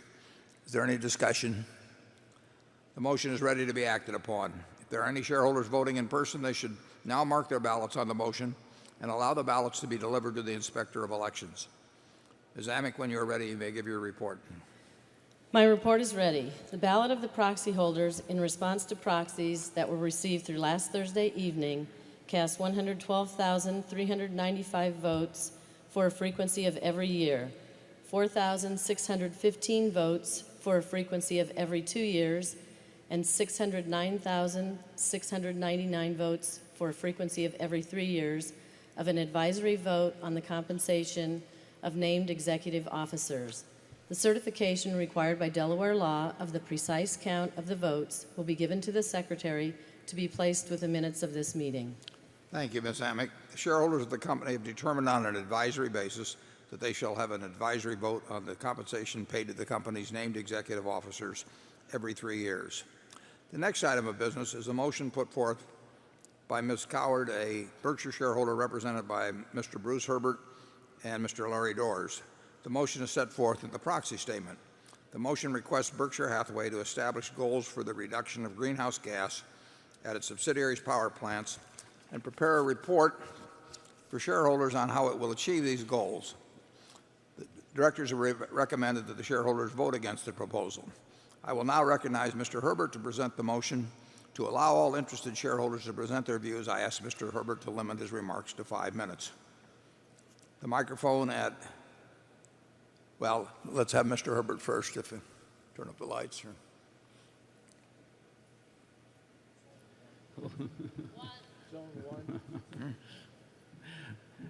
Thank you. Good day, ladies and gentlemen. My name is Bruce Herbert, and I'm Chief Executive of Newground Social Investment in Seattle, Washington. It is such a pleasure to be here today representing a lifelong owner of Berkshire Class A shares. And I stand to present the resolution found on page 12 of the proxy that asks our company to set goals for reducing greenhouse gas emissions at its energy holdings. This is because serious investors know, and studies show, that climate change creates financial liability. The investor network on climate risk, whose members manage more than $10 trillion, and the Carbon Disclosure Project, representing more than $70 trillion in assets globally, call on companies to disclose risks related to climate change, as well as the actions taken to mitigate those risks. In 2010, 66% of U.S. electric utilities had already set greenhouse gas emission reduction goals. 66%. Unfortunately, Berkshire's Mid-American was not among them. Now, investors have cause to be concerned. Just last year, the SEC announced that climate risks are material and that they must be disclosed. We do applaud Mid-American for having the largest wind energy portfolio of any utility in the United States. However, it is also true that Mid-American generates close to 3/4 of its power burning coal. Investors globally want to reduce risk through cleaner generation, and 66% of public utilities have already published their plans for doing so. But Mid-American offers no such plan, despite the public proclamation via its website that, quote, "We will set challenging goals and assess our ability to continually improve our environmental performance," unquote. There is no more important environmental goal for a coal-burning utility than to reduce pollution. But more than this, Berkshire is uniquely vulnerable in that the financial burdens of climate change are pushed onto insurance companies. And as a major insurer, this has serious financial ramifications for our company. Berkshire enjoys a remarkable and well-earned reputation earned over many decades for being practical visionaries. Addressing climate change offers an opportunity for our company both to uphold and to enhance this reputation. So in closing, the world's largest institutional investors call on companies to set greenhouse gas reduction goals. Such goals are key tools for managing the extraordinary business risk of climate change. Business risk of climate change. 2/3 of utilities in the United States have already set these types of reduction goals. And this resolution, importantly, gives Berkshire managers the freedom to determine what those goals should be and to shape the process for meeting them. And the major proxy advisory firms have repeatedly recommended voting for similar resolutions. So I will close with a request and a question. The request is for all of you here to please join us in supporting this common sense proposal. And the question, gentlemen, is have you evaluated the business risk of climate change to our companies, and what did you find out? Thank you. Thank you, Mr. Herbert. Now, we have a microphone at Zone 1. It's available for anyone wishing to speak for or against the motion. You've seen where Zone 1 is there. I'll wait just a minute or two in case anybody would like. Is there an additional speaker there that's there? I'll ask that, for the benefit of those present, I ask that each speaker for or against the motion limit themselves to 2 minutes and confine your remarks solely to the motion. So go ahead. Hi, I'm Paul Herman, founder of HIP Investor. HIP stands for Human Impact and Profit. We're a registered investment advisor in the states of California, Illinois, and Washington. Climate change is obviously one of the risks to Berkshire Hathaway conglomerate companies, including Mid-America Energy and the Burlington Railway, which transports coal, much of which is getting exported to China. So we are concerned also about the disclosure, quantification, and impact on profit of greenhouse gases, as well as the quantification of the asset of the carbon credits that might be available for eco-efficient companies. So we strongly support this resolution for increased disclosure, increased transparency, and the valuation of the financial returns that are possible, or the financial liabilities, especially with your expertise in reinsurance, because reinsurance companies typically put a quantification of the potential carbon exposure and liabilities, whereas traditional insurance companies may not do so. So we strongly advocate for the transparency, disclosure, and quantification as to the potential risks and liabilities. The SEC has encouraged this type of disclosure, though they have not mandated it. So Berkshire Hathaway would be a leader in doing this, as companies like GE with their Ecomagination initiative, the 10% of revenue that they generate from their Ecomagination products, and other leaders, from Jeff Immel to leaders of Duke Power, that take a positive position on the financial returns that are possible for addressing climate change and carbon efficiency. Thank you. Thank you. Do we have some more speakers there? Mr. Buffett, Mr. Munger, my name's Jefferson Lilly, long-term Berkshire shareholder.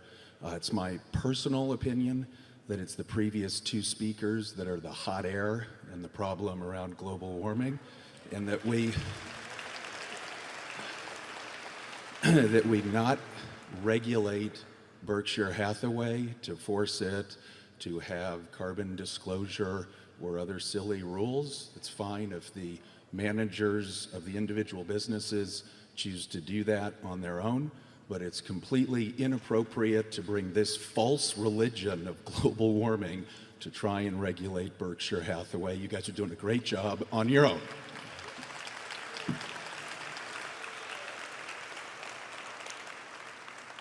Are there any other speakers there that... Mr. Munger and Warren Buffett, I would just like to say one thing which I think is really important. Berkshire Hathaway can be a leader in the environment.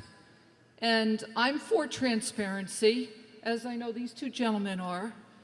And John Doerr, who is very passionate about the environment, and I know if he was here today, he would have the same sentiments as these two gentlemen. And it's important that as American citizens, we care about the environment and not keep polluting the environment. And I'm with these two gentlemen 100%. Thank you. Do we have any others that haven't spoken? Yes. My name is Eric Schlein. I am not for this, so against the motion. I think Berkshire Hathaway has a pretty good reputation at being clean, being environmentally responsible. I don't think anyone is saying that either Mr. Buffett or Mr. Munger somehow doesn't care about the environment. I think most people care about the environment, but doesn't mean that we should force Mr. Buffett, Mr. Munger, or any of the CEOs to tell them how to run their business. You guys care a lot about Berkshire's reputation, and if Berkshire's subsidiaries are just polluting oceans and ponds and destroying the reputation in different towns and cities, I don't think that would be too cool with either Buffett or Munger. So doesn't mean you don't care about the environment just because you're not going to somehow regulate and tell other people how to run their business. Let's just do things voluntarily, do things to make money, and be responsible. And in the end of the day, that's what wins. Thank you. Thank you. Anyone additional? Yeah, my name is Larry Doors, and I support this resolution. I don't think anybody is saying anything other than you're a gentleman of great integrity, but this is a dollars and cents issue. And the EPA is releasing new rules that are calling for more regulation of greenhouse gas emissions. So this, we're really approaching this from the point of view of a conglomerate that has insurance holdings, and it really is insurance companies that are bearing the great costs. So I'm looking very much forward to your point of view on this. Thank you. Thank you. Anyone else? Yes, thank you. David Hughes, shareholder.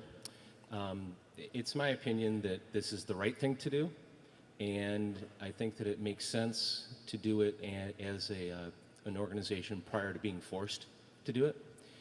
And if this gives you the tools to set the rules your way, as you see fit, then I think that's far more powerful and sets a precedent, as Berkshire has done in the past. So I am for the resolution. Thank you. Anyone additional? Hello, my name is Thomas Denkenberger, and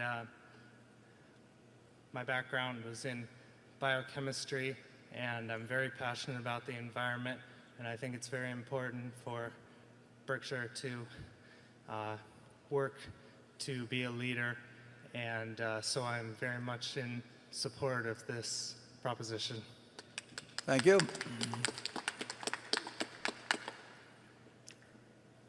We got somebody else there? Hi, my name is Sarah Cleveland. I'm from Portland, Oregon. I wanted just to also put a voice in favor of this resolution, and I think it's not about rights or wrong. It's about a willingness to take a look at risks and opportunities, and also for Berkshire Hathaway to be a leader, and also work with the subsidiary companies on specific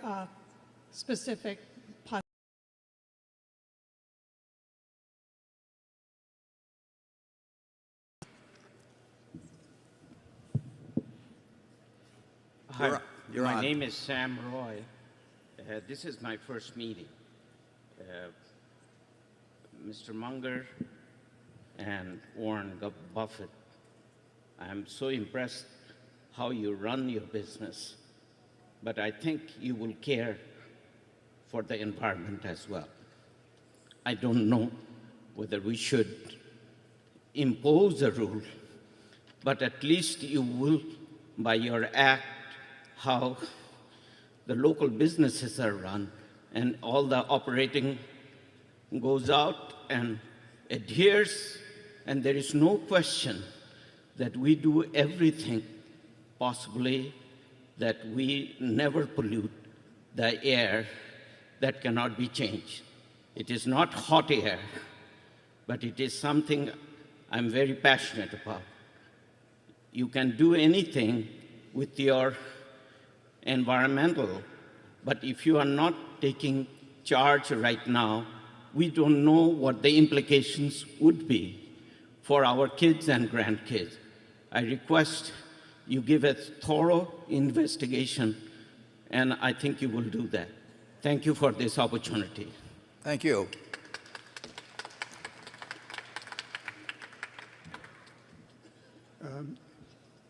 Yes, Mr. Buffett and Mr. Munger, my name is Bob Stein. I'm a registered professional engineer. I have a couple comments. I am a Berkshire stockholder.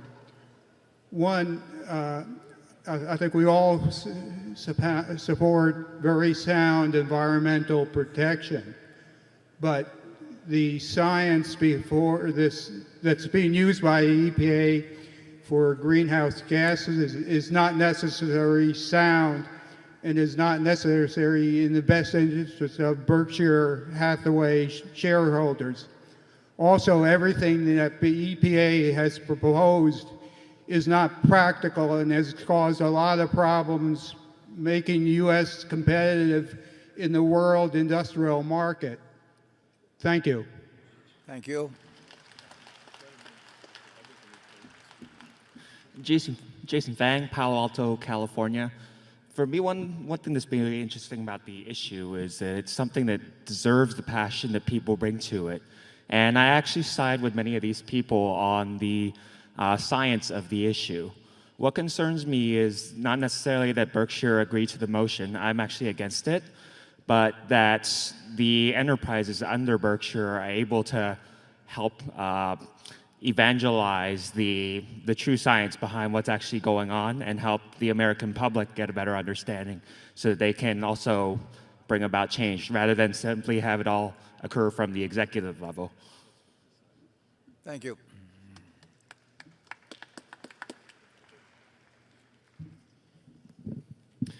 Good afternoon. My name is Bill Gunther. I'm a shareholder from Newfane, Vermont. I work as a state forester back home, and I want to say for folks that don't believe global warming is a reality, I wish you would follow me around in the woods. It definitely is. I want to support this resolution, and I hope that the rest of the shareholders will feel important enough to see it through. Thank you. Thank you.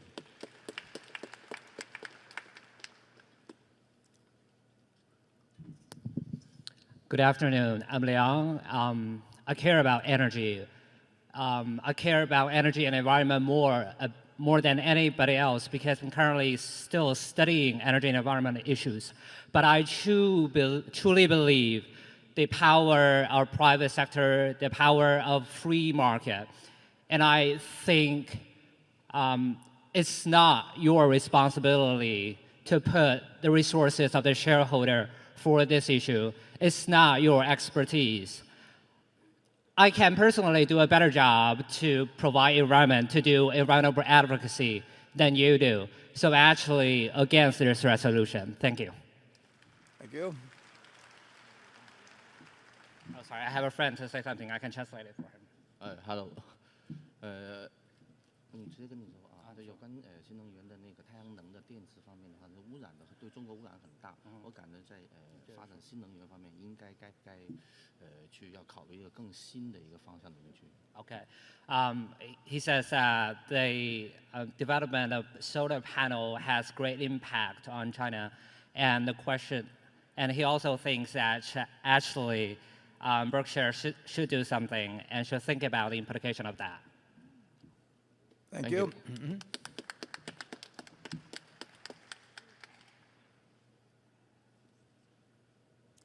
Okay. Whoops, we have one more. Hi, I'm Kevin Thompson. I'm a shareholder.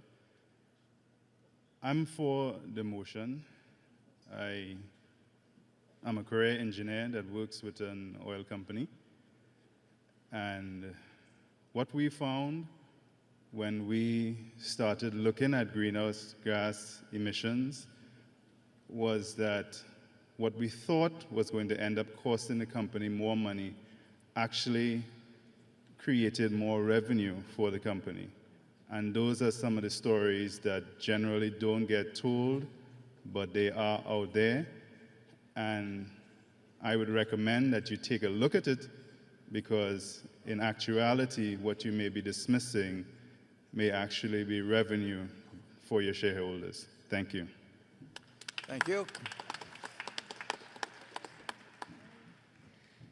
Hello, Mr. Buffett. I'm Mike from Walmart. And there's obviously a fine line between like cutting down the Amazon forest and like just burning some coal. So sometimes you could give up a little, but you can't really give up that much. So that's why I don't support the motion. Thank you.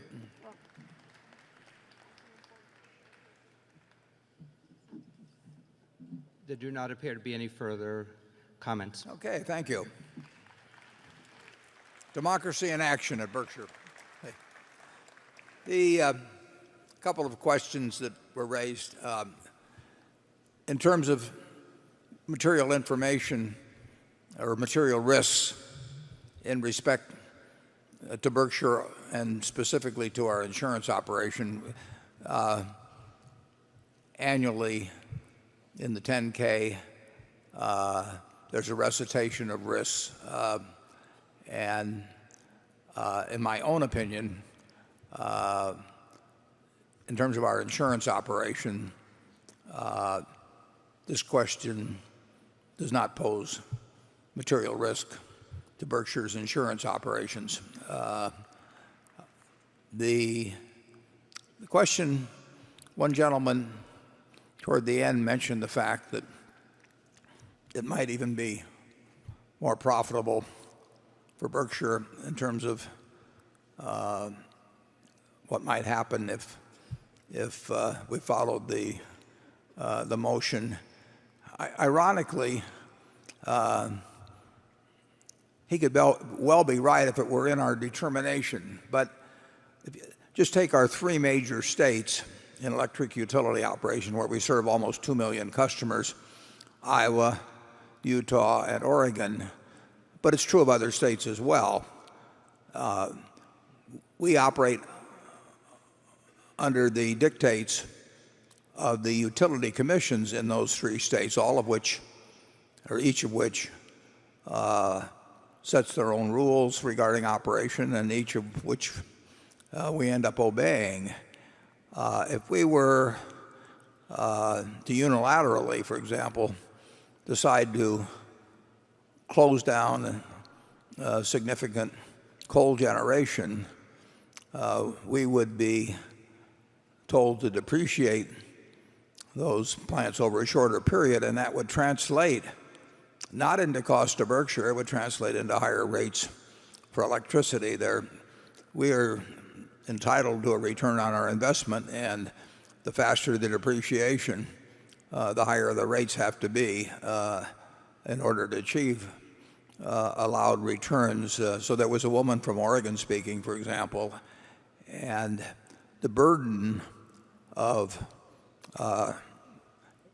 any unilateral attempt by us, and we couldn't do it without the approval of the utility commissions, but the burden would fall on customers. And it is true, actually, that we would recoup accelerated depreciation, and we would probably have a much larger investment on which we would be allowed to return in other generating facilities. But this is a question, this is not something that the stockholders of Berkshire end up incurring the cost of. It's something that the rate or the users of electricity in these various states will pay for, and that judgment, quite properly, should be made by the public utility commissions of those various states. And whatever they decide, we will follow.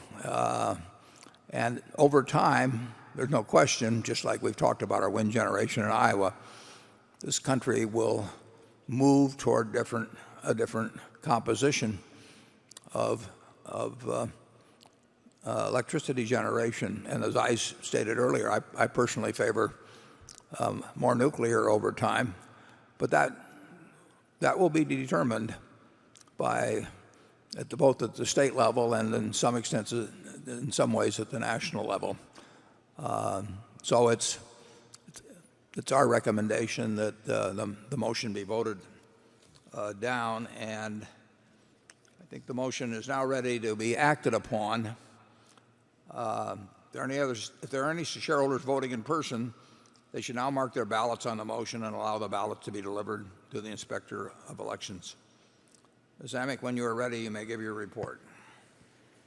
My report is ready. The ballot of the proxy holders in response to proxies that were received through last Thursday evening cast 67,733 votes for the motion and 608,576 votes against the motion. As the number of votes against the motion exceeds a majority of the number of votes of all Class A and Class B shares outstanding, the motion has failed. The certification required by Delaware law of the precise count of the votes will be given to the Secretary to be placed with the minutes of this meeting. Thank you, Ms. Amick. The proposal fails. Does anyone have any further business to come before this meeting before we adjourn? If not, I recognize Mr. Scott to place a motion before the meeting. I move this meeting be adjourned. Is there a second?